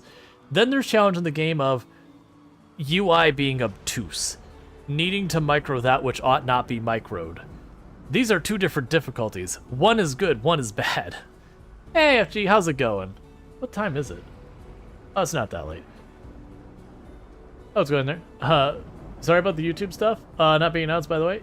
Turns out the bot borked, so you had to put in a support. Oh, you had to put in a support request? Yeah, I saw that you had messaged. It was just during stream, so I didn't get a chance to catch up. Yeah, for those who don't know, FG, absolutely fantastic content creator and another member of the Halcyon stream team, which is the stream team I'm part of. But absolutely another fantastic creator. Plays a lot of RimWorld, so if you like RimWorld, it's over there. You can find it. Does the things. Oh yeah, it's always FG's birthday. 364 days out of the year. It's just the way it works. Don't think about it too hard. But it's, you know, every channel has their memes. But yeah, now it's really rough when you're like 1,243 years old. Or units, it wouldn't be years anymore, days old, I don't know. It gets complicated. Best not to think about it. Anytime you play RimWorld, you almost spend almost 2 hours playing the mod lower minigame of what mods. Yeah, and then you get halfway into your run, and then you realize there's a mod that's not working right, or isn't what you wanted, or it's changing stuff, and then you try and remove it, and then your save's bricked, or like is having weird side effects. Yeah, no, for me, I don't even mod very heavily, and I can't remember which mod it was, but there was a mod, I don't think we even actually narrowed down which one it was, but there was a mod that was among the many that people were like, oh yeah, you don't have to worry, like, these mods have no problems, that it was causing us to get, like, literally every couple of seconds a new event to trigger, that there's a clip on the channel where I have, it's something like 7 events trigger in the matter of, like, 30 seconds. And I never did figure out what mod was doing it. I wish I could tame those. We're nowhere near enough animal handling. You envy people that say they have 500 mods and stable. usually those people don't play the whole rounds through. Not like I'm not saying in a bad way. It's just when you start to get the giant things of mods, I find that's more like the person who takes apart the radio and looks how it works, which is totally fine and like valid. But like the interest is messing with what they could change with the game. That I don't see very many of them like play through like to win or anything rounds or play through to like late game. They just kind of mess with it a whole bunch and then they go cool and then they change their mod list, which is fine. There's nothing wrong with that. But when you start to get to these massive mod lists, I don't see very many people who play that long form. Because like you almost can't. Anything updates and the whole thing catches fire.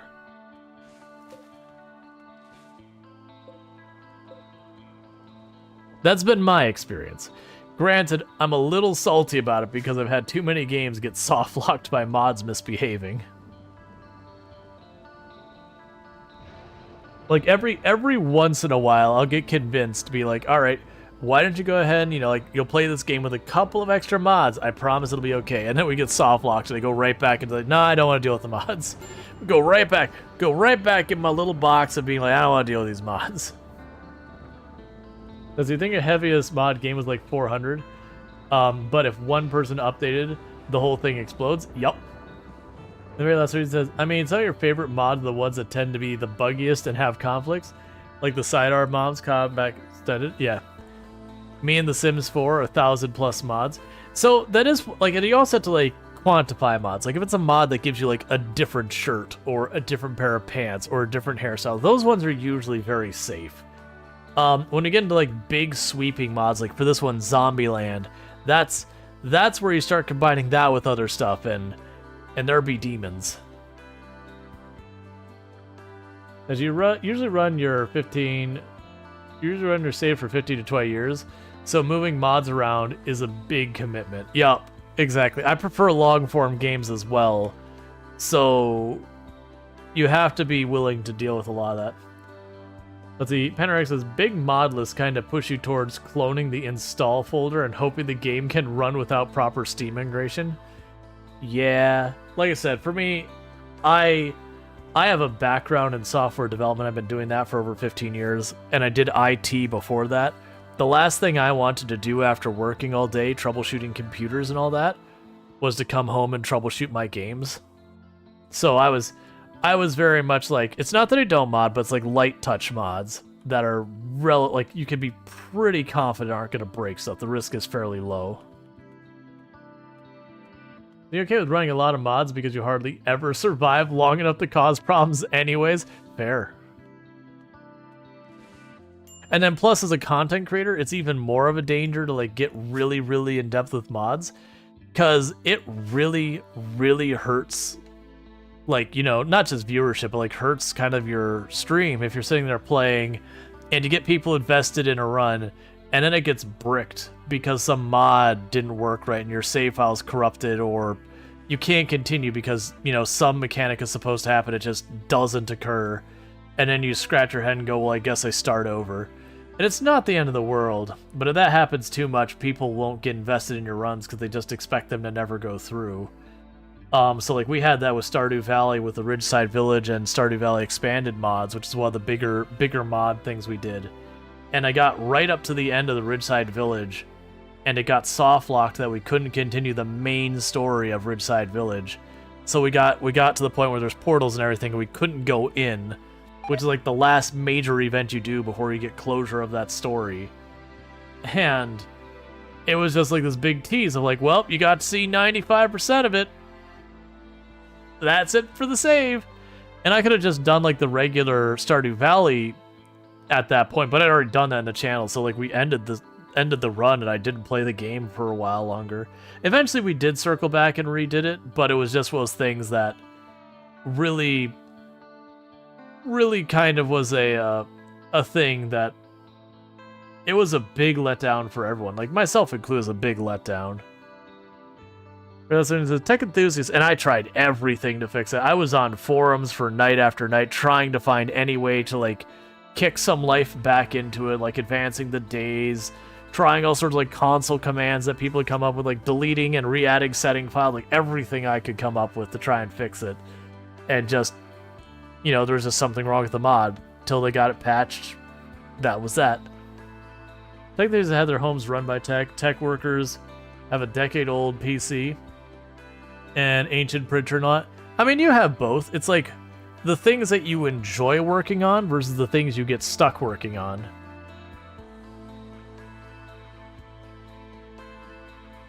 Like, you can work in tech and be a tech enthusiast and all that. Like, I've got a bunch of junk around here that I've definitely gotten into tech-wise I had no business worrying about. And then also, there's stuff I just don't want to deal with. So excellent, we got ourselves some food poisoning. We're going to have gutworm forever, because self-tending with low medicine. And I'm not willing to burn my glitter world. I probably should, but we're in the jungle and I want to save that glitter world for an emergency.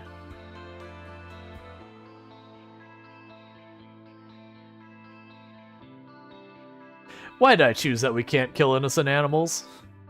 I'm just watching these animals eating my food going, you.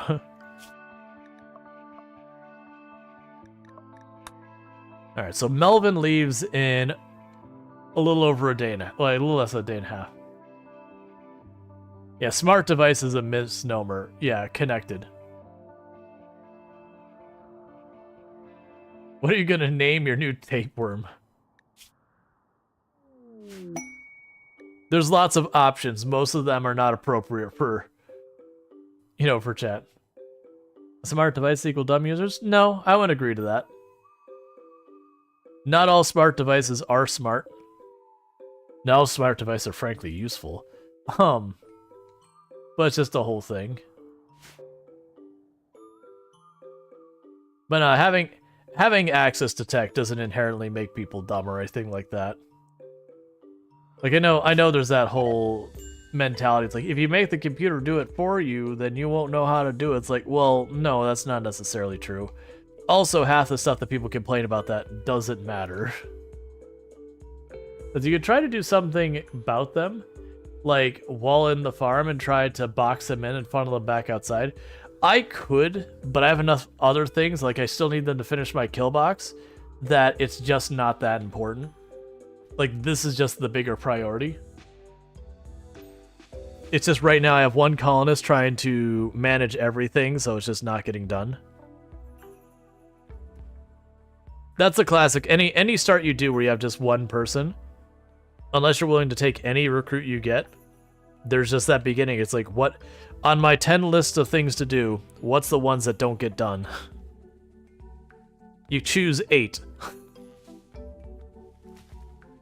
And because I'm doing hospitality, I have to keep food going at all times, even if I'm not going to be the one eating it. It also doesn't help the gutworms means I'm eating way more food. But that we just have to keep tending till we hit 300%. You can't trigger it earlier, I think. You can't just, you know, chain mend yourself 20 times till it's over. Hey, that was actually not a horrifically bad tend there. 35%? Heck yeah, man. That's like only kind of terrible.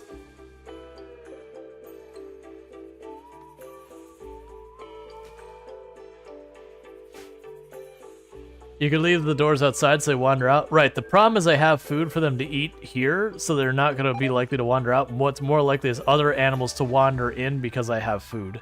It'll work if I do something to scare them. Like, normally what I could do is I could shoot in the area and the animals would run away, and they would make their way out. But also, any animals that can climb over our barricades will just come right back in. They live here now. It's just the way it is. It's just annoying watching them, and like normally I could be like, alright, hunt that animal, and be done with it. But if I do that, it'll be like, you killed an innocent animal, how dare you?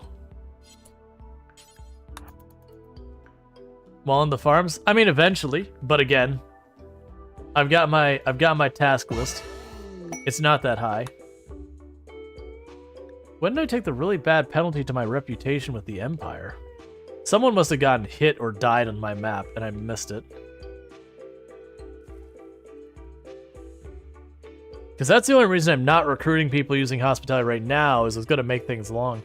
Alright, it says, to be frank, long enough time spent in colonist proximity, and they might as just self-tame. Oh yeah, no, there's always this chance that RNG will either self-tame or they'll go Manhunter pack, which still means it's a solved problem.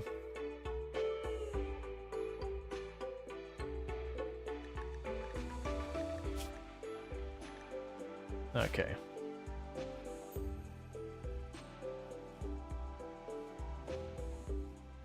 Says guest has nothing to eat.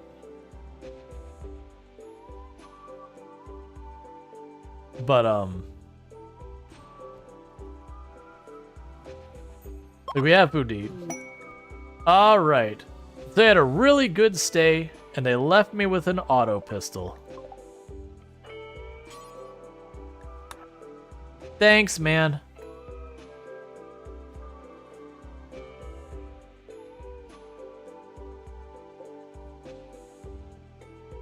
All right. How are you doing food-wise? Okay. Here's the plan. Go over there, shoot the crap out of that, please. I need more space in here.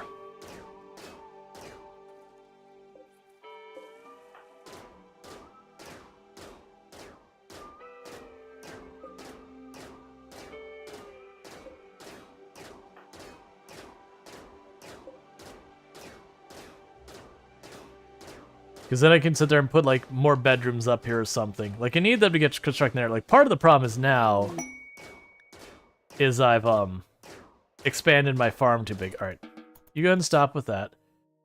You want herbal medicine, which I've got for days. So we could do that. Get people to be happy.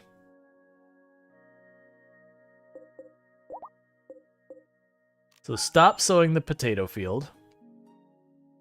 We don't need that right now. I do need the cotton to happen because eventually these clothes are going to start falling apart. And without me being able to hunt animals to get more, that'll be a pain.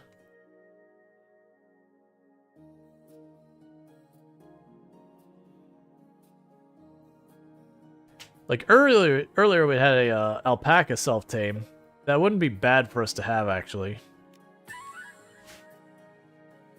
Because then we can get a little bit of wool, start getting our animal taming up as well. And at least that means while this thing is eating all of our food, we are getting at least some wool out of it to make clothing with. Alpaca fur, whatever, alpaca wool.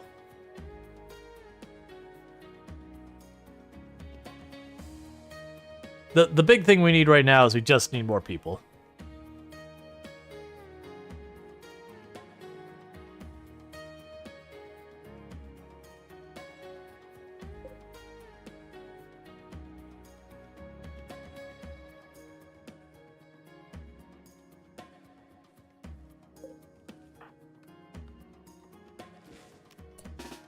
Alright, go back to destroying that. Because then we'll go and build stuff over here, too.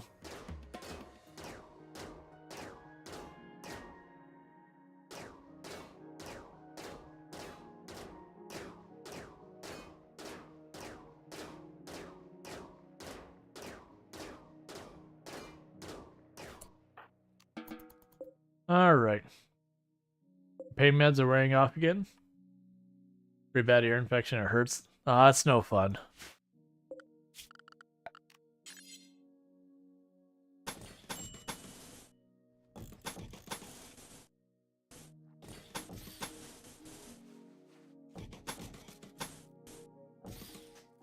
Now we'll go over here, we'll add a door there and there. Made that an even number wide, didn't I? It's fine. It'll be bad the other way too, so.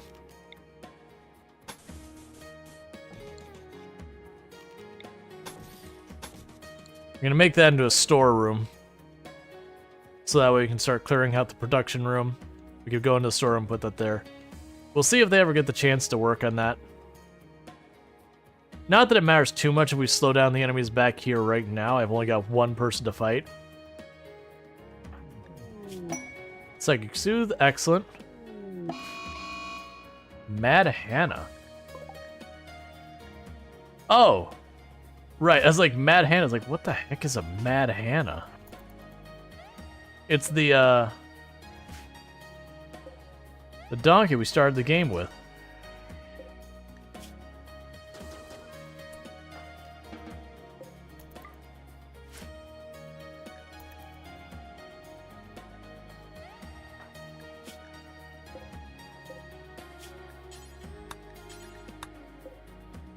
I know I said that earlier, and then we had like innocent animal died or whatever, and I was confused because we didn't kill an innocent animal. It was an animal that was dead that we butchered.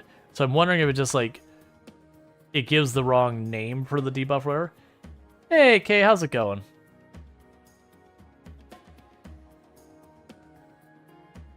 So let's see. Do you get a negative debuff from this?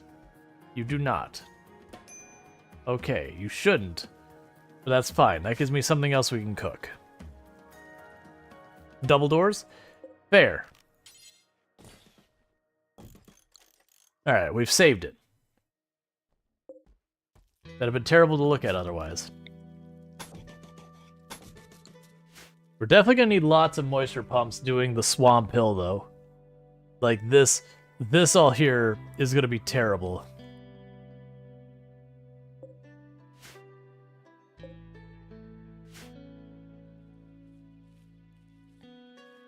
Alright.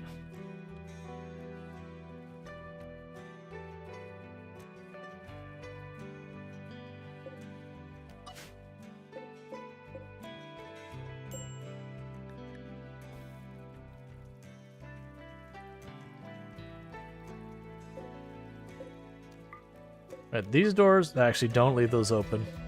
The animals will run in there and start eating food inside the building. I mean, a big part of this also are gut worms requiring us to eat so much more often and bandage all the time is slowing us down a lot more than it probably should be. But that is what it is. We're making progress. We're over halfway through it on a person who's got no doctoring, and they're going to probably be at medical 2 by the time it's done. So while it's very inconvenient, hey, our one pawn got medical 2, or is going to. Alright, well that's not what I want.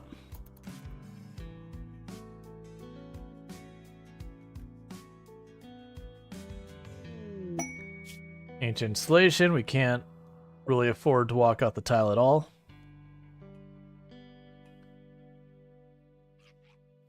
So, the monkeys are one of our venerated animals, unfortunately, so we're about to kill 2 of our venerated animals. Oh, let's remember here. Bills, details, animal products. Sorry, meat. No monkeys. Here. No monkeys. Just stay inside. I should be okay. The thing is, I think they can go over the barricades. Yeah, they can go over the barricades they're going for right now. So I'd have to stay inside the individual buildings.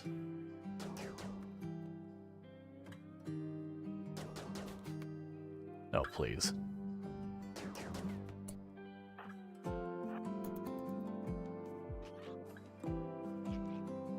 I need you to get in there before they get to you. You're not going to make it in time. You're getting bit by a monkey. Well, that's bad.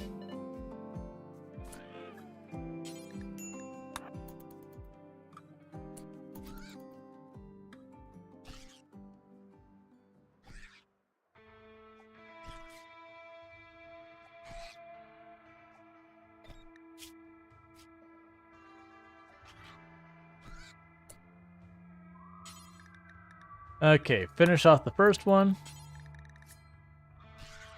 Finish off the second one. Alright, so we got a little nicked up. We have to worry about infections. That could be a real big problem. So it was definitely not what we wanted. Yeah, I can't caravan over to get random piece of equipment. Hey, could you tend them or let them bleed out and take the penalty? I actually don't know what happens with the penalty. Yeah, so because they're considered not innocent because they attacked me, I don't have to worry about penalties.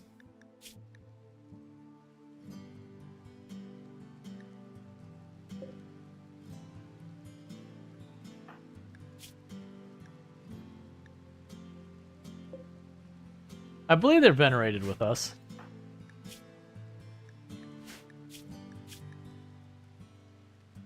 Yeah, monkey and Arctic fox are venerated with us. We probably won't see any Arctic foxes here.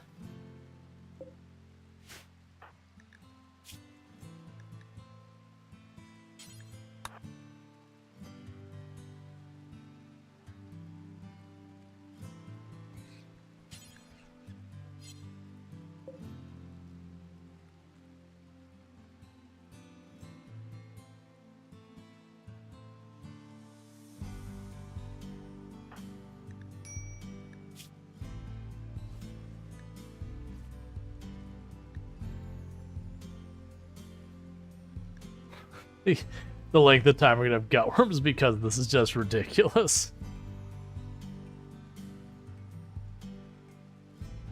Maybe let her do attend to the glitter. Try and not get an extra infection. Oh, so where they're doing the extra things, that's just for the gutworms. That can't get infected. These are fine.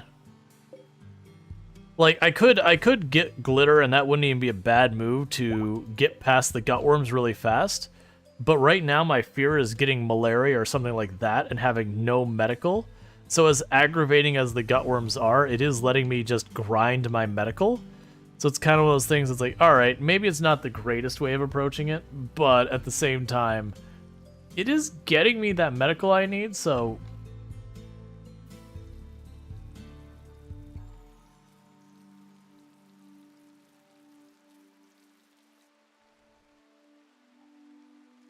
Alright.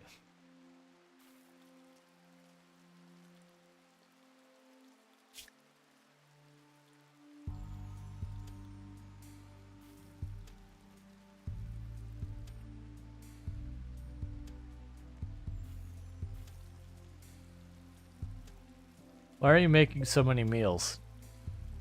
You have inside storage. Why are you not counting those? Alright, hold up.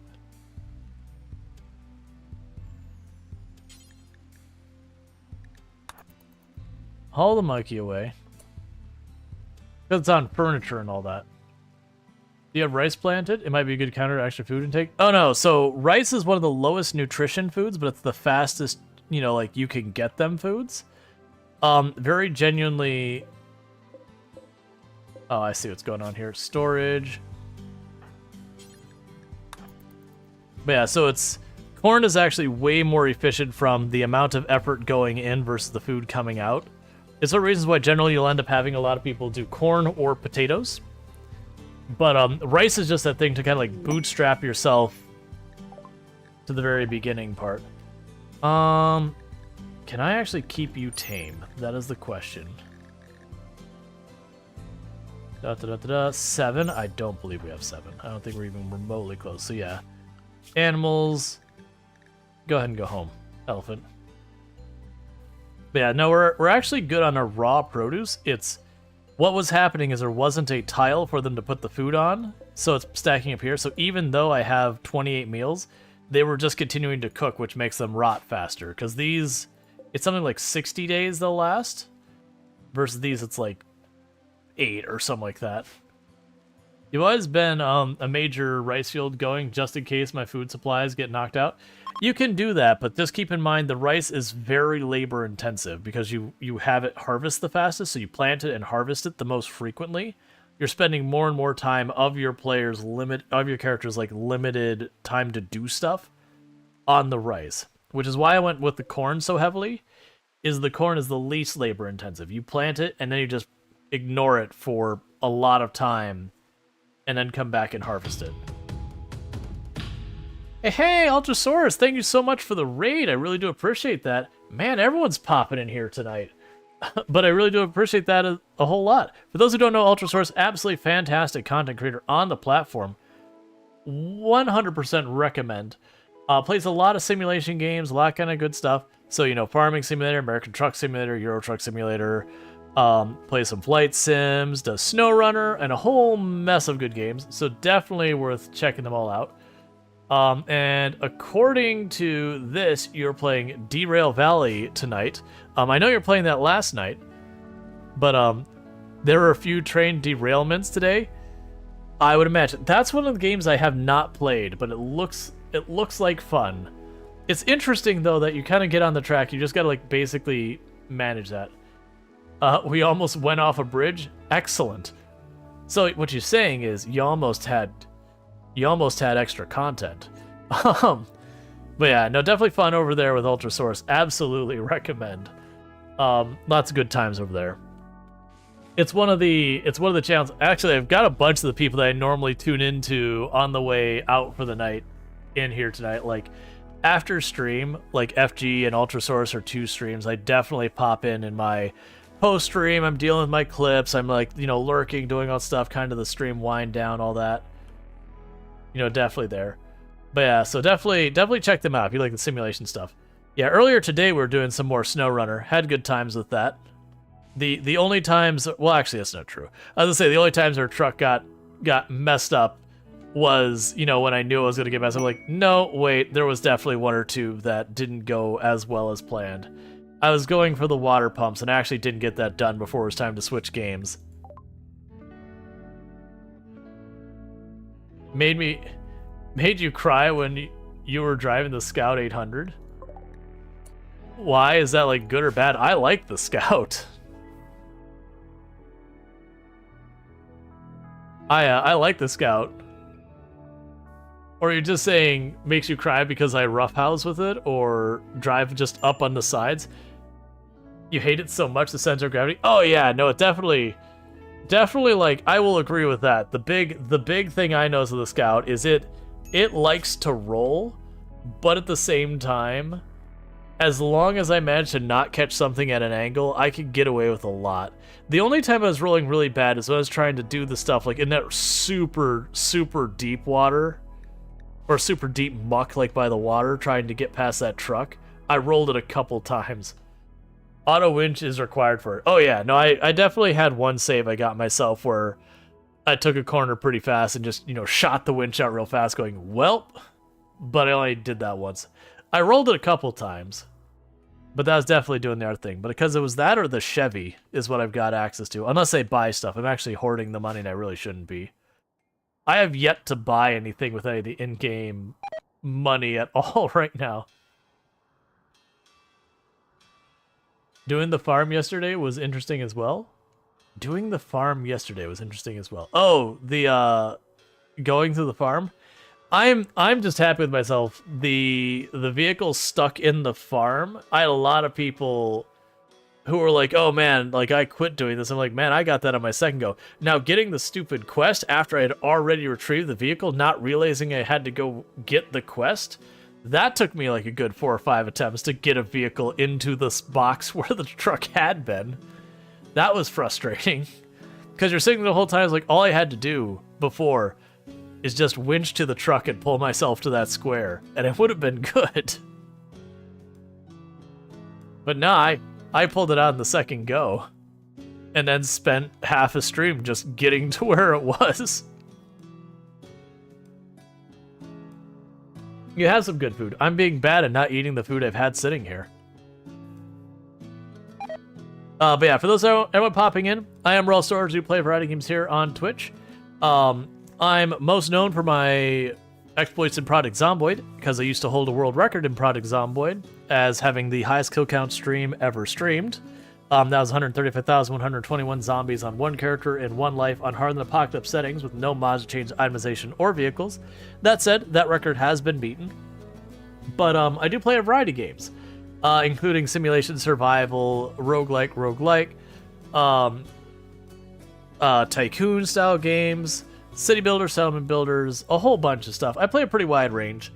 Today we're playing some RimWorld. I put it up to a vote earlier today after I finished with SnowRunner. And, you know, it was a very, very close fight between Farm Simulator 22 and continuing our Iron Man, or not Iron Man, that's a totally different animal. Ultra keeps threatening to play Zomboid if chat votes for it. Oh, absolutely should. I would absolutely be down for, if someone's new to Project Zomboid,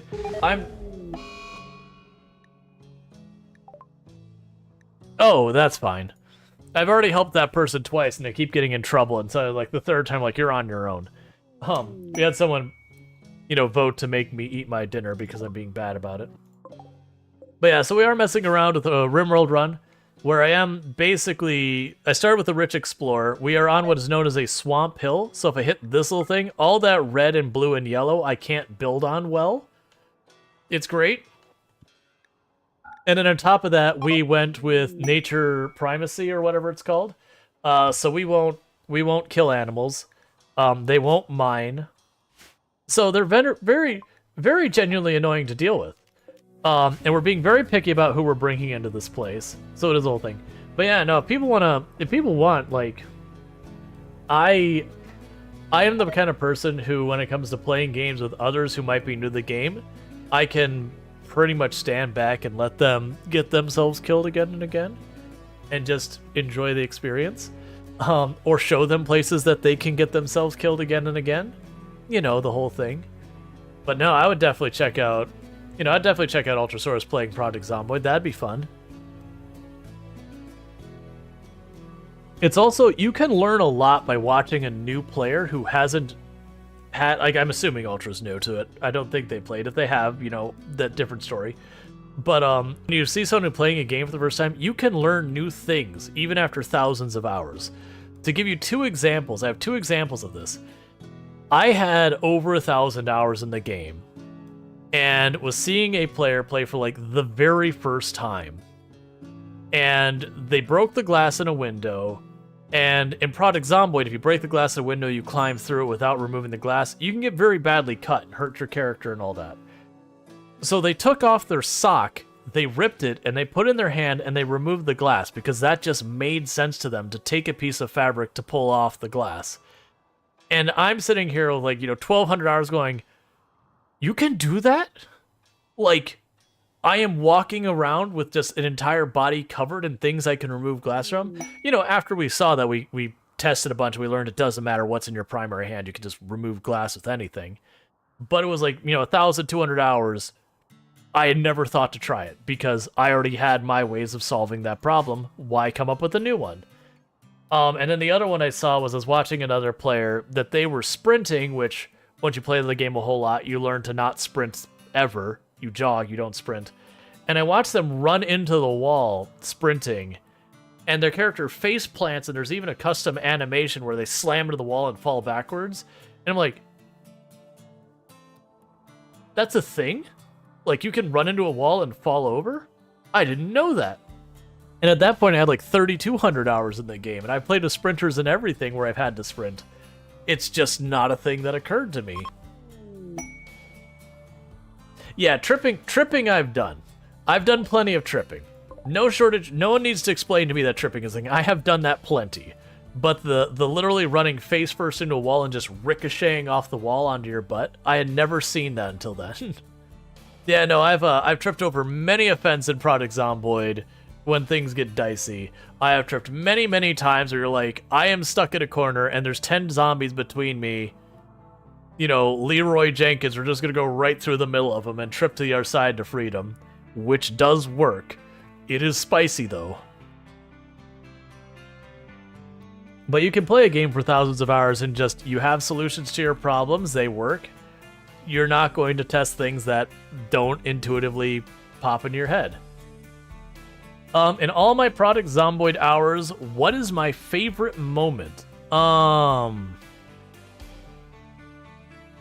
I mean, obviously setting the world record is a special one. That's a good one.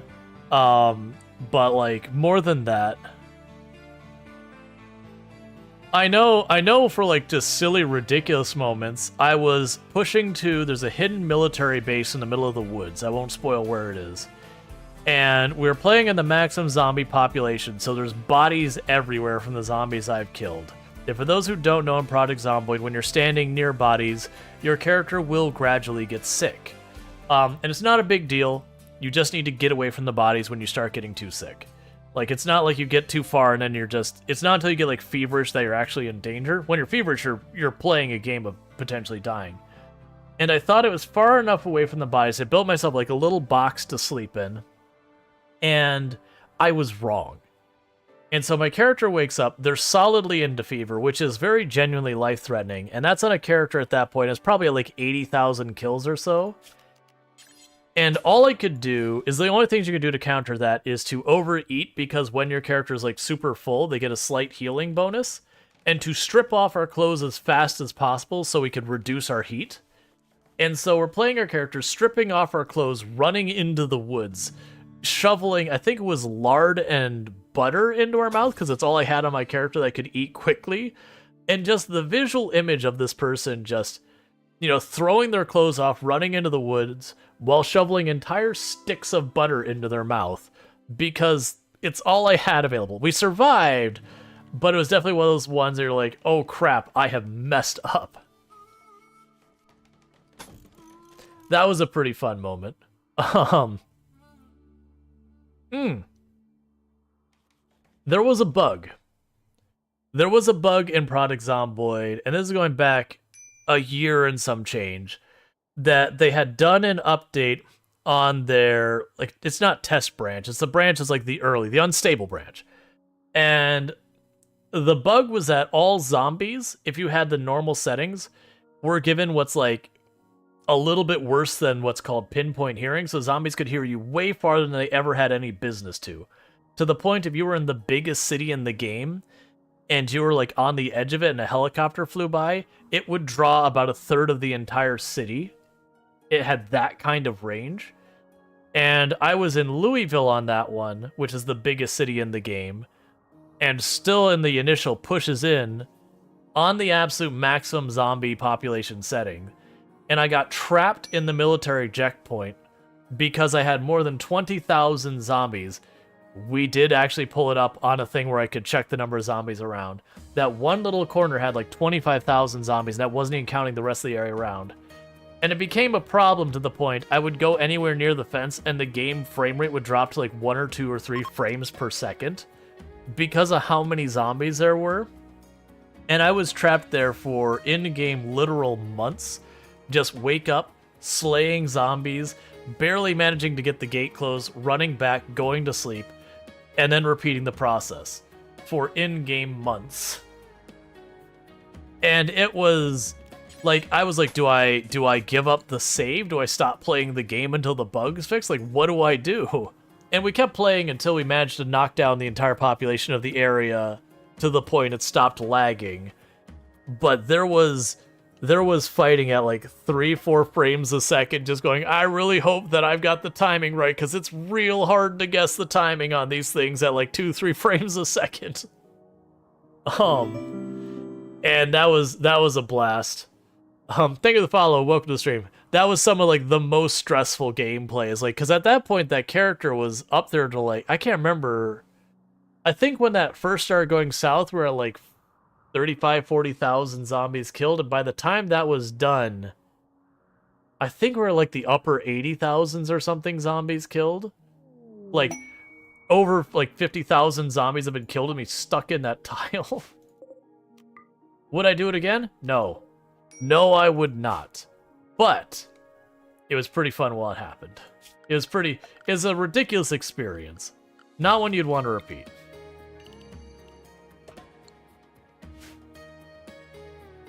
So, have you eaten your food yet? I have not. I am very distractible.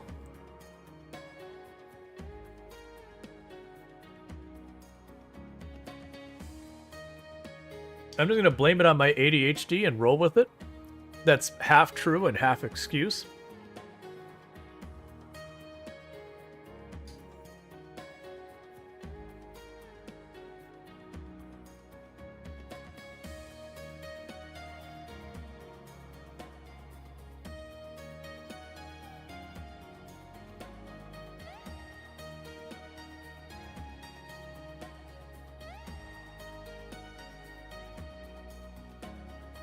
But yeah, where this run seems to be pretty slow, it is. That's any run you start off with one pawn, usually things are slower. Now granted, I've done some things that make it a little bit slower than it needs to be. But, you know, it is. Well, sometimes excuses are valid and true. This is also true.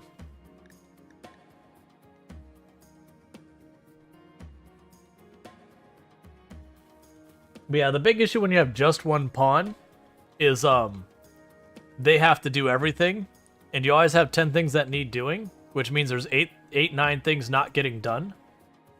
And that's just the life you live. So we have successfully done 112 points of research this entire run so far. But what the hope is, if I can keep building up goodwill, we're doing hospitality. We're doing a run based around hospitality, which is a mod where you basically run a resort/hotel, whatever you want to go with. And so what we're doing here is we're basically building a resort in the middle of nowhere swamp. We'll just call it Disneyland. Or sorry, Disney World. I'm sorry, Disneyland is in the desert. Disney World is in a swamp. Disney World is the most magical place on Earth. Disneyland is the happiest place on Earth. People get confused. You always see the kids, parents, and they're going, how can you be upset in the happiest place in the world? It's like, well, ma'am, let me fill you in. This is the most magical place, and not all magic is happy. I'm glad I've cleared that up for you.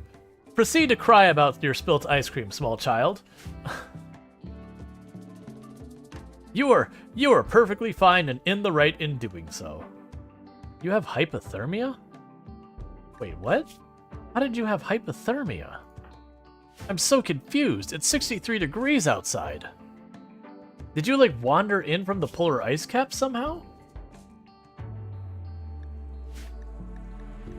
But yeah, so one of the things that can happen here is as we become friends, I can recruit people that are guests, but it does anger the other faction when I do that. And the problem I have right now is everyone hates us because we set this up. And so I don't really want to anger the Fallen Empire as my only friends. Or as my only neutrals. Calling them friend is being perhaps presumptuous of us. 63 is cold when you're naked. Right, it's cold, but hypothermia. That's you go outside and you're like, I'm unhappy. I'm not having a good day. Yeah, plus angering the Empire. The Empire can be pretty nasty.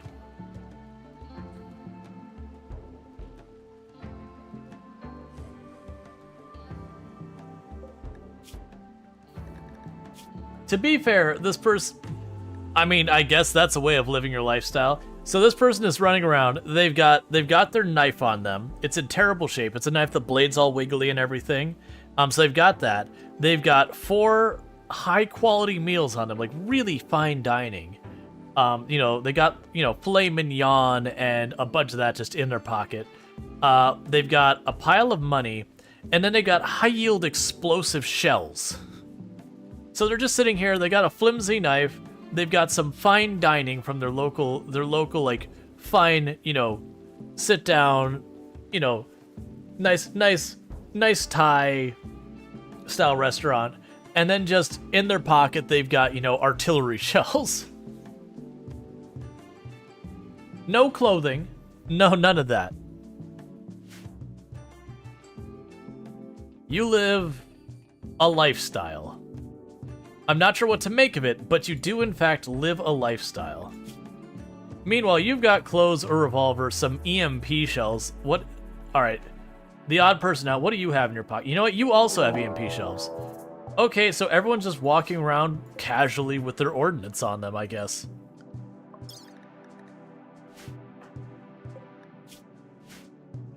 Alright, what do you got so far as skills? Ooh, you will be a bad person if I let you get close.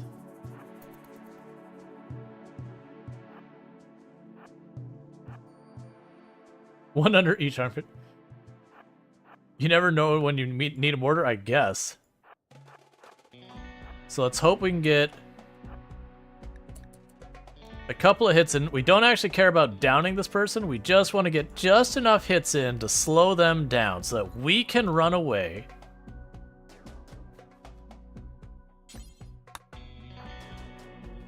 Come on, land a hit. You got to go around the water, so I got a couple times. All right, do we get movement speed penalties? We do. Movement speed is down to 70, so we could just kite them for the rest of our life. Or we could just kill them instantly. That also works. I was going to settle for kiting them.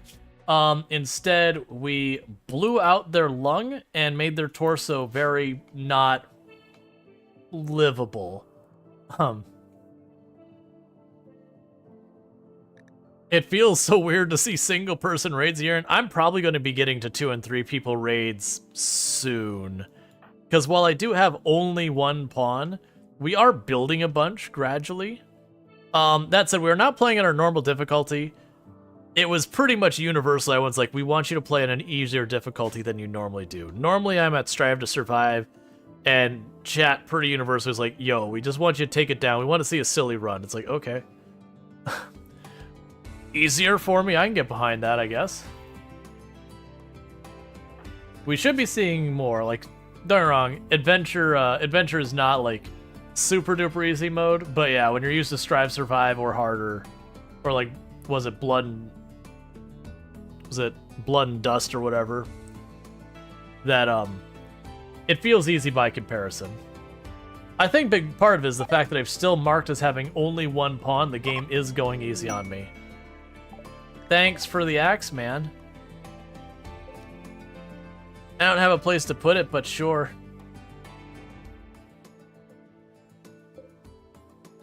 Actually, that's not true. I got an outdoor place to just dump it on the floor. Oh, I totally forgot that was over there. It'll be really nice when you get rid of the gutworms.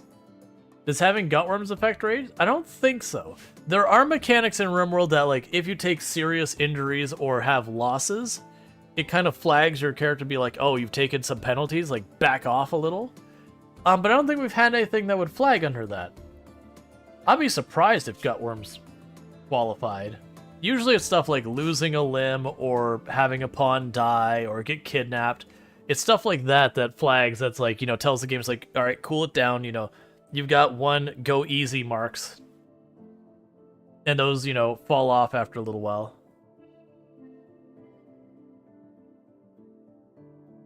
Wasn't the hardest difficulty Randy Random, Naked and Unfair? No. So actually, generally speaking, Randy Random is the easiest of the storytellers most of the time.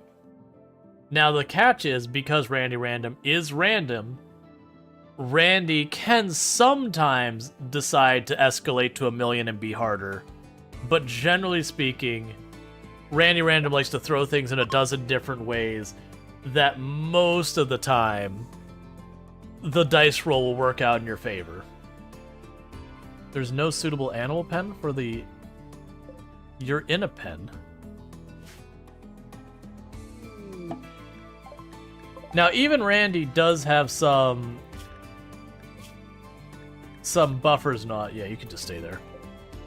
Now, even Randy does have some things, so Randy still will do the same thing where when you have a really bad raid... Yeah, I'm putting the pen marker in whenever they get the time. I'm not that worried. It's still in here. It's fine. But, even Randy will have it if you take losses. It'll still roll the dice and say it's time for a raid. But, the way it scales the raid will consider your recent losses and all that as well. So while the events you get hit with are random, they still do have scaling that is not random. So it's like Randy's effectively sitting there just rolling the dice and saying what happened, and then all the other math goes in to decide how bad it is. So Randy can be like, raid, here's the scaling. Raid, here's the scaling. Raid, here's the scaling. And all that kind of stuff. Hey, Chris, how's it going? So it's random on what happens, not the severity, is the way I will phrase it. Someday you'll be done with your gutworms. How long have we had the gutworms? Has this poor person had the gutworms for like a year yet? Because they've had those gutworms long enough that they're about to hit Medical 2, treating their own gutworms. From Medical 0. They went from literally no medical to just treating pretty close to nothing but gutworms.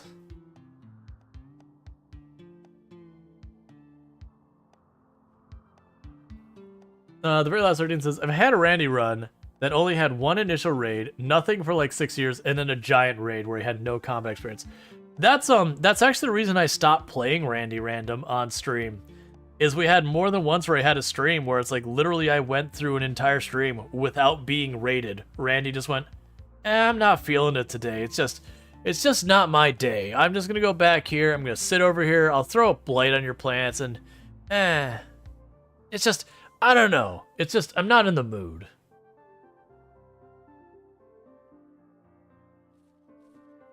And while I appreciate that sometimes, as a content creator, you're eventually like, Randy, I need you to do something, friend.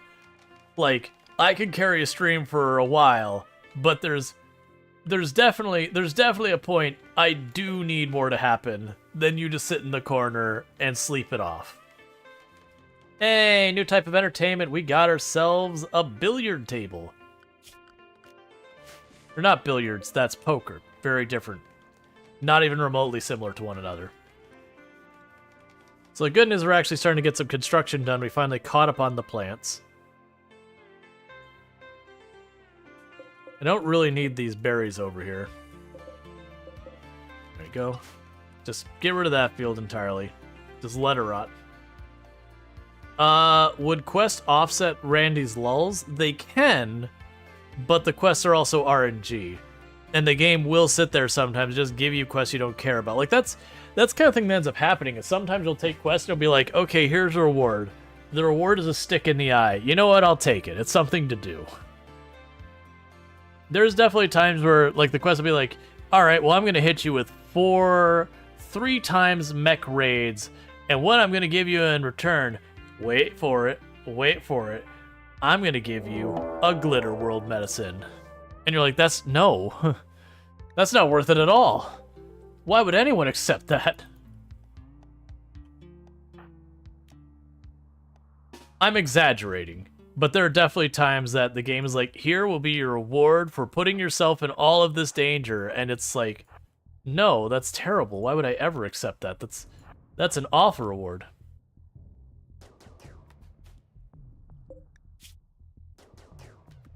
Alright, so Dan is now missing an arm. Hasn't decided to defend themselves yet. There's like, it's just an arm. There, we hit both of their legs. And they're dead.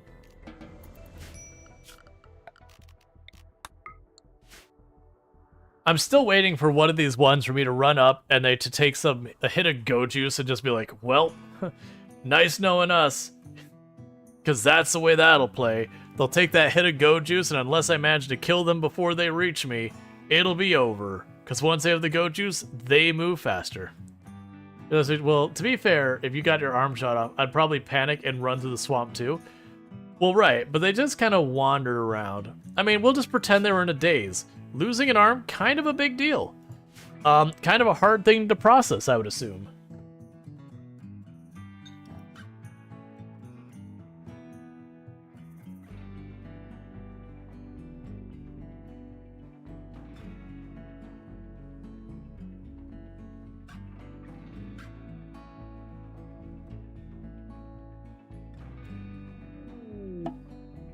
Yeah, just Monty Python.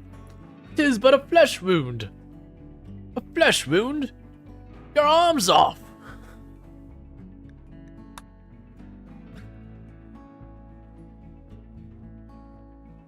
We had the other day the scene from Monty Python. We were discussing the cave where the guy carved into the wall where he goes, ah. It's like he wouldn't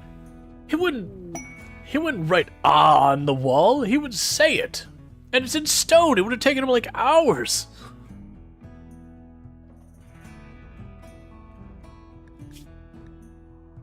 Yep, can't go to help you, Corey. Sorry.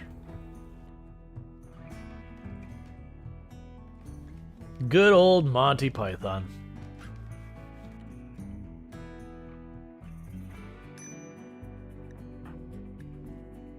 I've come to accept old school British comedy was memes before there were memes. Because you quote everything from Monty Python and all of it is effectively memes. Just, we didn't have a word for it yet. I mean, the rabbit, the on the wall, the missing limbs, it's just a big old chain of memes. The fart in your general direction. And that's not a complaint, that's a compliment.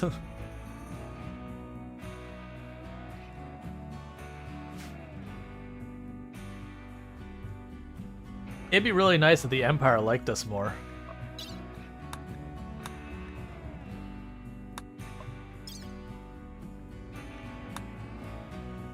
Alright.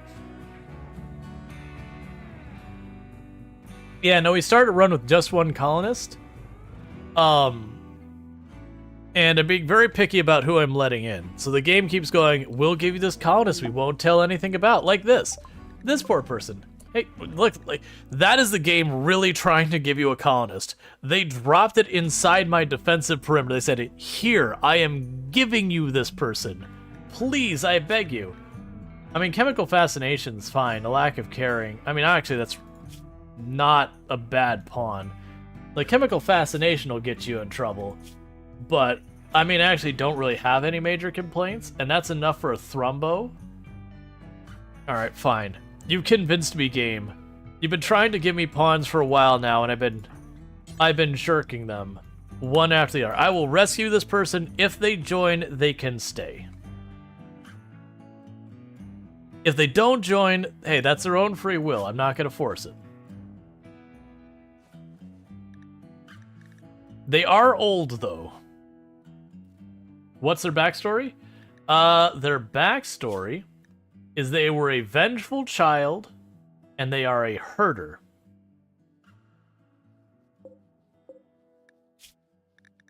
But they are 68, which in RimWorld terms is basically ancient history.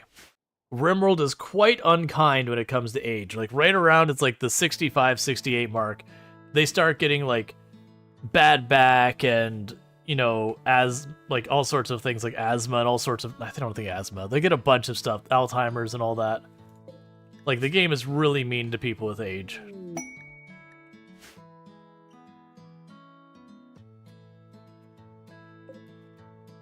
That said, we're patching them up. They did drop literally in our perimeter. I don't really have a strong argument to not at least patch them up.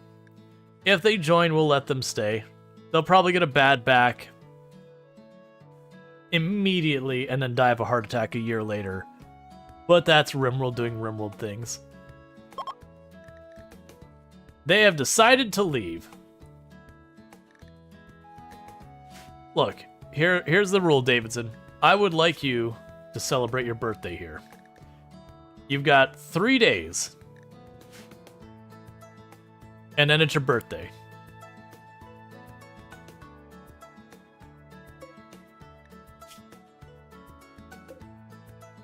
That was, I was trying to come up with different types of challenge runs and all that I did. I had the idea at one point that I was going to make a colony or a map that it was like the RimWorld retirement planet, that you can set it so literally everyone who shows up on the map, you can set like the minimum or maximum age they can be. And I was going to set it so the minimum was going to be 65. So they retired at 65, whatever. And the goal was going to be to like de-age them kind of thing. Like, you know, whatever. In hindsight, I found out it's basically just playing transhumanist. That's all you're doing. You're just playing transhumanist without the need for cybernetic limbs. But that's all that's happening. You're just cycling people through de-aging process. Which is fine. But it's just a transhumanist run for all purposes after that. If they join on day 2, then age up and get dementia. Oh, that happens. But nah, they've already said they're leaving, so they won't join. Unless sometimes if they go down on the edge of the map and get back up, sometimes they'll be like, they decided to stay. I dislike that one especially because you can run into that where you kick a person out and it does that. It's not supposed to, but they rejoin. You're like, no, I banished you. Leave. Get off my tile. It's pretty rare, though. I haven't had it in a long time. It may be fixed.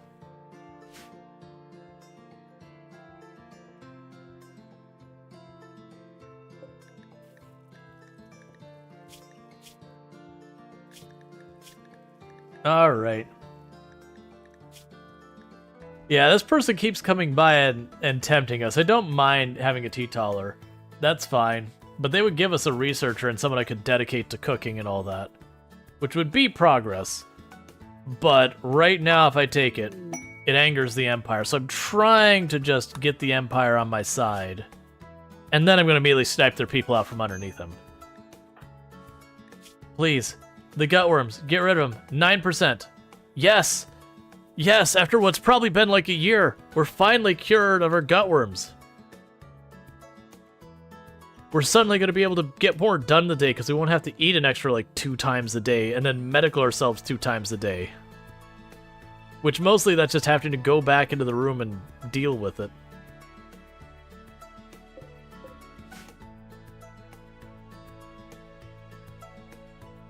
Alright, Ultrasaurus. Thank you again for the raid. You sleep well and all that. How am I doing on time, by the way? Okay. Poor tapeworm. We miss you already. I appreciate it. Means a lot.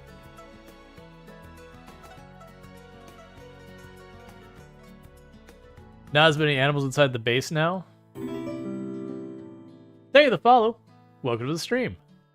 Yeah, no, the only one we got here that's a wild animal is the cassowary, and I'm pretty sure a cassowary will mess your stuff up if you fail on the tame. Or has a chance. Yeah, 10% chance they will wreck your face. And the cassowary, I have seen the cassowary take down like mechs and that sometimes. You treat them with respect. Granted, I've also seen a guinea pig win the fight with a panther, which amused me greatly. I just found this dead panther like out in the woods. Like, what happened to you? And you look at it's like guinea pig, and there's like all these different injuries. Like, you lost to a guinea pig panther? What the heck?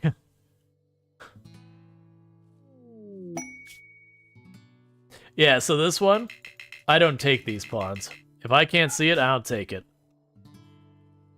I used to. I just don't want to deal with it anymore. Because you always get the ones like Meandrist, who's abrasive and jealous. They're like, great, all you're going to do is get in insulting sprees endlessly, no matter what I do. I can have everything in my colony perfect, and you will still cause drama. It's like, nah, I'm good. I'd rather have a very small and barely functional stable colony than watching the whole thing burn down, thank you.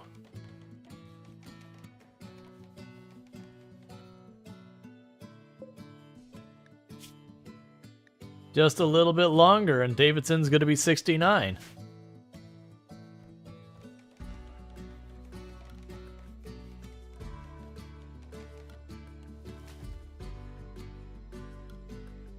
Alright, so we're finally getting our storage room built, so that'll be good. Thank you very much, Lardine. Making sure to shout out the support stuff, because I'm really bad about like the self-promotion kind of things. I know I shouldn't be, but it always feels weird.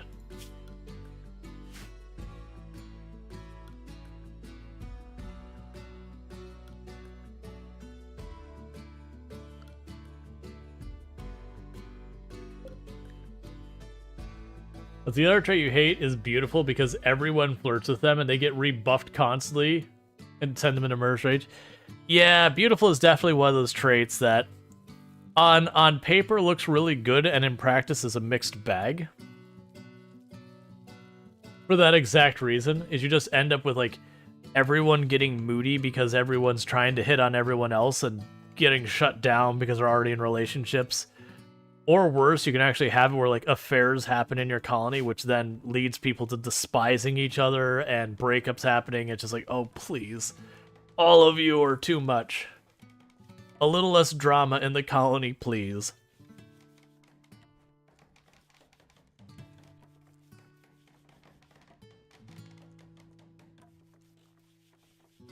I still remember, it was one of the earlier colonies I did on the channel, that we had two of the colonists, it was, oh, let me see if I can get this right. So, they started going out, and they got engaged, and then something happened, and the one broke up with the other, and that led the other one into a murderous rage where they're going to kill the first one, but the one that they were going to kill was my strongest melee pawn by a very large margin, so got their butt whooped. Like, as well as times I'm like, nah, I don't need to get involved. This will resolve itself. And that was fine. And we had these two colonists who despised each other in the colony because, you know, of injuring each other and all that kind of stuff. And then, like, a whole time later, they slowly worked to getting to like each other, got re-engaged, and then got married. I'm like, oh my god, please just stop. You two are definitely not good for each other. The last time you hooked up, one of you tried to murder the other one. Let's not go in this path. This is not what we need in our lives.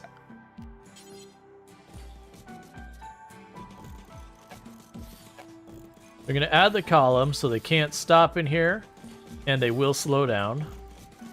Usually if you want them to properly slow down, you got to space them, like either do like column, barricade, or whatever. That's not going to be necessary with the maze. But the big thing is that way they don't stop here and then shoot at me. You got so annoyed with Pawn's drama that you did a playthrough as a Roomba robot. That's the big advantage of doing a Mechanator run, is your mechs don't have moods. I still can't keep you, elephant. I would love to, but I can't keep you tame, so go away. And if I can't slaughter you either, because my people won't.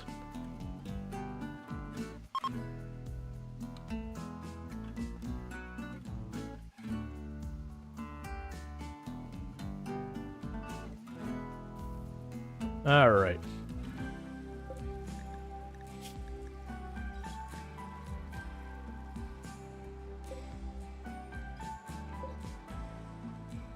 Psychically deaf tortured ours. Oh, and a hussar. It is funny to just look through their, like, this person running around with an axe, a gun, and EMP shells. This person has, like, the full-on flak treatment.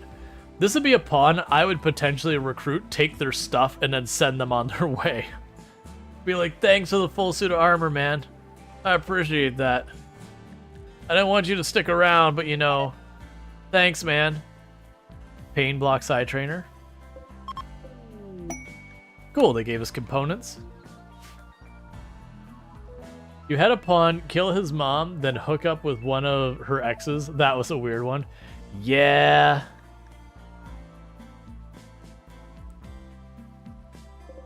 Yeah, RimWorld do get weird.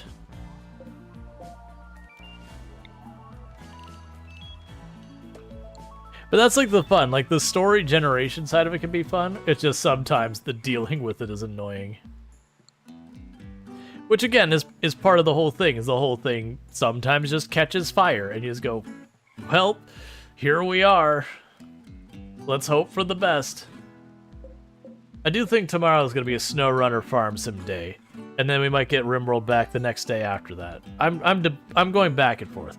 You know, we'll do that because Farm Sim's the odd game out. We didn't play that today, so we'll play that tomorrow, and it'll be either SnowRunner or RimWorld. So we'll just probably play SnowRunner, and then RimWorld will be the next day, and you get the idea. We'll get back in the rotation. Oh, and if anyone wonders the music going on in RimWorld, if you haven't heard of this mod, this is called P Music. I recommend it in a big way. P Music is an amazing mod, and then Don't Stop the Music is another amazing mod for just having music playing. FG Squared saying, I recently had a 9-year-old that was fleeing from imps because it turns out he was getting married to the child of the faction leader, got drunk at the wedding, and puked all over the altar. Did it actually like write out all of that? The only time I usually find like the really, really fun stories that get like that depth is the art. I love when you're like things are slow in a colony, just going through the various arts you've made. And it's like, you know, this is the time we're celebrating where this person accidentally shot their friend in the back of the arm. But like in high detail. You're like, thanks. That's a really memorable moment we wanted to relive. It was a refugee fleeing and asking to join the colony, and them not saying why they were running away. Oh yeah, I've had that one. I do like the one where it's the two colonies fighting each other, that they're like in peace talks or whatever, and the one person follows it up.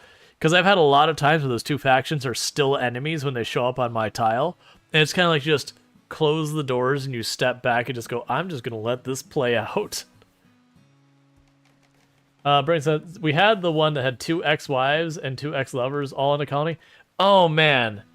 Yeah, I don't even remember. We had one colonist in the colony that, like, literally was just getting around to the whole colony. That, like, everyone they married was cursed to die. That was just the way it was. But yeah, they went through, like, his 2 ex-wives, 2 lovers, and then they got married at the end. And I think that lasted. I can't remember if that was a colony that we won or died with. Because, you know, the runs do all blend together after a while. I still, for another big RimWorld moment, one of our first time I did an Arco Nexus on the stream, we had just finished the first reset. So for people who don't know, I won't spoil the whole thing with Arco Nexus, but it's a thing where basically you sell your colony and it's like New Game Plus. And we're on the New Game Plus, so we've got all these people that are Architect and Biotech out. They've got like Masterworks Zeus hammers, like these are like some endgame super jacked pawns. And, you know, early game, you're just trying to get those initial buildings set up. And so one of them had a mood break, who was my primary melee pawn, and they're sleeping in the beds right next to one. They just kind of like turned over, one shot the head off the one in the other side of the bed because they went murderous rampage or whatever, and went right back to sleep. And it's just like, What'd you want me to do about that? And I'm bummed because that clip is gone. Like, I don't know exactly what time frame. There's a time frame that Twitch just lost a bunch of clips from, and that was one of the ones that I lost. And it's just one of those moments I can never get back. And it was such a dramatic clip, because you see me click over and it's just, you hear like, mer, mer, and it's like, such and such has died. And I was like, what? Like, it wasn't even fast forwarding. It was like, instantly, such and such has died. I was like, I don't understand what happened. And it was like, literally the person just turned over, slapped the person in bed next to them, instantly killing them in one shot. Yeah, no, we used to have a command for a rip Poity, because Poity was the victim there. And just the clip disappeared one day, and I tried to look around to find it, and it was gone. So it could also be like the person deleted their account who took the clip, or deleted the clip. I don't know. I don't think I ever will know, but it's gone. Gone to the sands of time.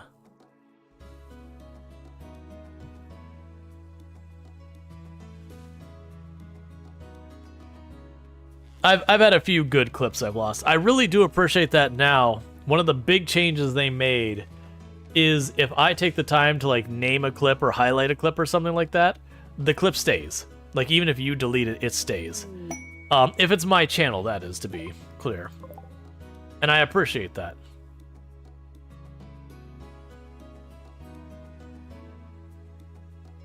Because it was always a bummer, you just have clips just vanish. So you're abrasive, you're a fast-learning pyromaniac, you're kind and bloodlust. I wonder where that puts it with insulting. Because bloodlust increases the risk of social fights and insulting people, where kind reduces the risk. I don't know how that works. I've never seen those together that I could think of. You're going to attack immediately, person with bow.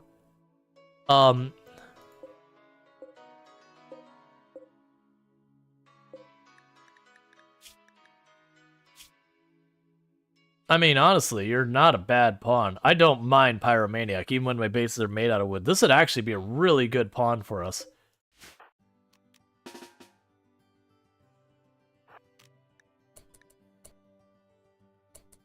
Alright. Recruit him and find out? Well, that's the whole thing. I won't, even if I find out, like, we'll get social fights and all that.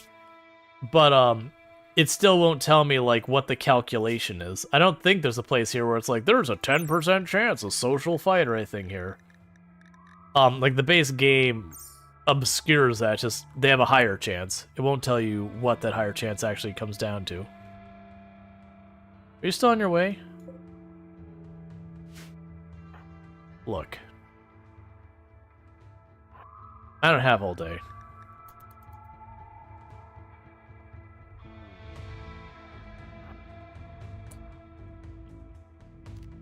Alright, go back inside. I was like, if I could beat him to the tree line where I was still going to be good for cover and all that, I would have done it. Alright, what is your shooting at? Only 3 versus 11. I'm feeling pretty good about this. Now here'll be my luck that they'll... Don't do that. Get in here. I have a fire to put out.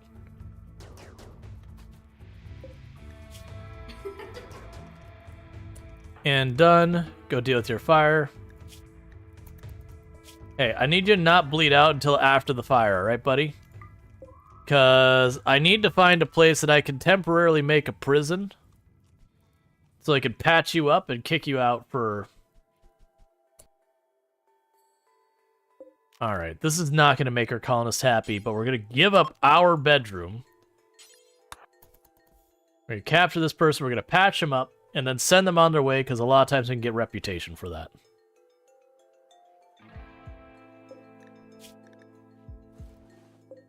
But all you gotta do is you gotta patch him up first. You believe kind set social fight chance to 0, so 4x chance of bloodlust is still 0? Yeah, that's why I'm curious is what the actual math works out. I don't know the numbers behind it. That's usually kind of stuff that I'm not really worried about in games. Because, like, knowing the exact calculation doesn't usually matter to me so much as, is this or is this not worth considering?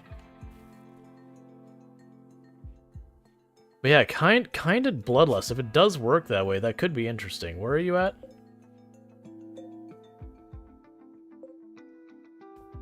Yeah, now it does mean they can't medical, and they can't plants, and they can't do a bunch of things. But, for a fighting pawn... Alright, no problem after you have a good one. That's someone I would consider taking, potentially. Because, I mean, that means they're going to be a really strong fighter, and sure, animals is their only passion in construction, but I mean, right now, it doesn't matter. But I need to get the Fallen Empire to like me more before I start recruiting out from underneath them. Oh, that bed was still set to normal. Okay, that actually works out. Okay, now you can get out of here.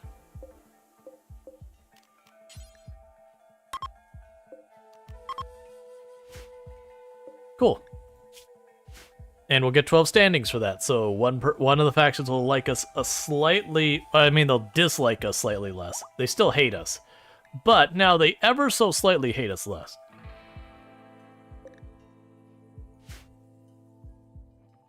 Alright. And then we'll get all that built in. We'll get some shelves in here so we can start getting all the food in there. At some point, I should probably just let my character research.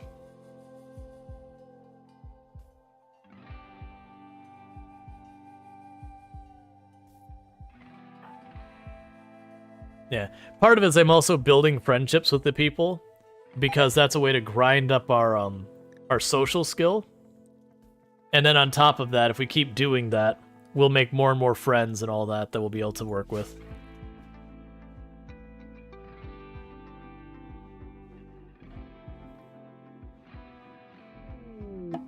That's fine.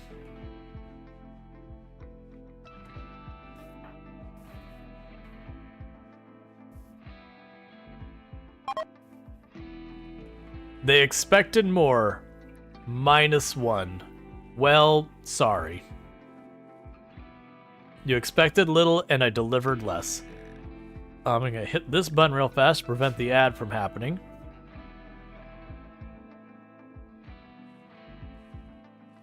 I'm gonna try and kick the ad down the can until it's time to wrap up. Let's see. Yeah, at one pawn, you take a pyromaniac. Monkey with a blowtorch if I had 5 medical. Oh yeah, no, that's definitely one of those things. The only reason I'm not grabbing those pawns is just because that'll put the Fallen Empire... Man, we're losing standing as is because of the disappointing visits. But like, -35 would potentially put us to the point that they start attacking us. And the Fallen Empire attacking you is not really what you want.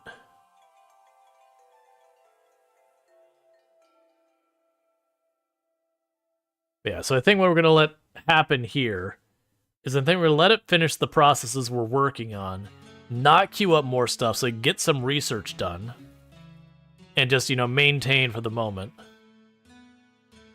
So we could hopefully bring new people in. Because that needs to happen. One thing I'm going to also do. Thank you for the follow. Welcome to the stream. We're going to cut that cotton field in half to reduce the amount of planting we do. Yeah, that's why we're doing the corn. Honestly, cut that down as well, for the time being. To reduce how much of our time we're spending growing stuff. Alright, attacks immediately. Person with bow. Alright, what is your skill like? 4. Where are... Oh, you're just taking that route, that's fine.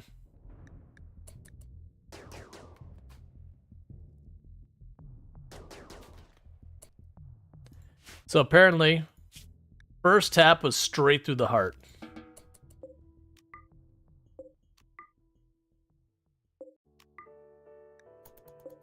Cool. I'll take it. To be fair, this character does have 11 shooting and is using a charge rifle. Because we chose Rich Explorer and we chose a combat-ready pawn.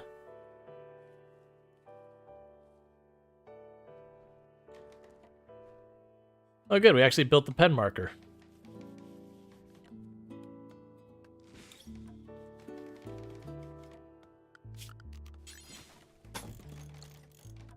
Alright.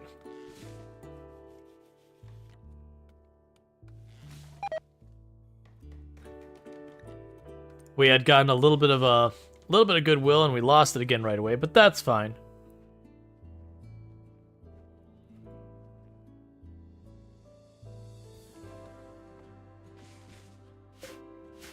We also haven't had a trade caravan of any kind roll through, because if I got a trade caravan, there's a really good chance I could trade away a bunch of the stuff we're starting to pile up around here.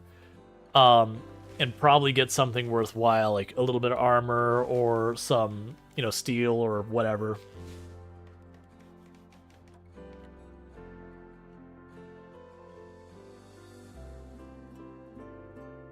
Alright, we'll hit snooze again.